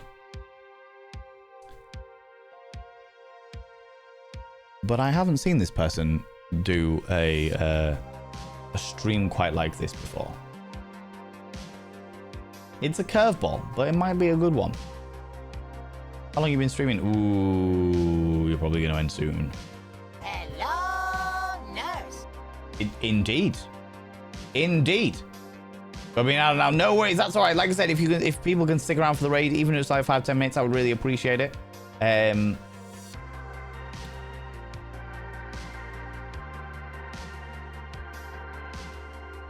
Let's go raid this person. Let's do this person. This person, it's their birthday and their many-versary, whatever that means. Whatever that means. Let's raid this person. I don't think we've actually raided this person before, but I have popped into their stream a few times, and it's always very lovely and cozy over there. And they're playing one of my favorite games of all time, so I would appreciate us going and throwing some love over there. Also, you cheeky little devil, who did that noise? Malthus, you wonderful individual. I am indeed the sexiest of all of the nurses. Thank you so much for the 200 little panderings. I really, really appreciate it. Friends, I don't think we've ever raided this person before, so it'll be nice to go throw some love at a brand new person. I'm introducing you to somebody new. Somebody new. So let's go raid them all together. Like I said, friends, if you can stick around for the raid, even if it's only 5-10 minutes, I would really, really appreciate it. Just to go throw somebody new. You might find that we get in there and you're like, oh my god, this person's the most amazing person in the world, and you want to stick around there for the rest of all times. Do you know what I mean? You might find them that you like them even more than you like me, and I know that's hard to believe, but sometimes it is the case, you know? So every stream I popped in today, have been about to raid. Next time, Dragged by Nightlight. Tomorrow, I'm doing an extra stream tomorrow, 7 p.m. BST, where we're going to play a dating simulator, where we play as a dinosaur with massive tits. Okay? So if you're interested, if you want to stick around, if tomorrow evening want to swing by, pop in, we definitely won't be raiding out just at that moment. All right? potentially, you know? Sounds glorious. It's going to be an experience. No doubt an experience, all right? Let's all behave as Valen would approve of. Brat and love on that person. All of the love. All of the love. Friends, we're going to go raid Erelias. I'm pretty sure that's how we pronounce it. We're going to go raid this wonderful, wonderful human being. They are a supportive, community-oriented creator, part of the LGBTQIA. They play nerdy D&D games and bits and pieces. And today, they are playing Alien Isolation, which is one of my all-time favorite games. I fucking love that game so much. So it'll be very, very nice to go throw some love at this wonderful individual. Friends, if you're not in the raid up here, please, please, please, please click on the link that I have just thrown out there. We used to do shout-outs and stuff, but we don't do that anymore, because it gives them a heads up. As much as I would love the banner to pop up and be like, hey, look at this wonderful person, it gives them a heads up. It gives them a knowledge that we have shouted them out and that we might be coming over, and I don't want to do that. I like to surprise people, you know?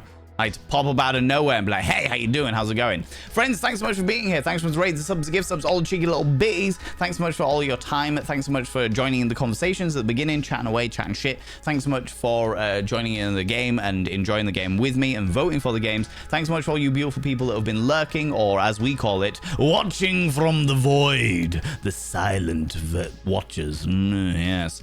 Or all you people watching the VOD. I really appreciate that as well, you glorious individuals. I'll be back tomorrow at 7 p.m. BST, that's 7 p.m. British time, where we're going to be a dinosaur with massive titties. Until then, don't do anything I wouldn't do, because if I wouldn't do it, I'd fucking kill you. See you later. Bye-bye.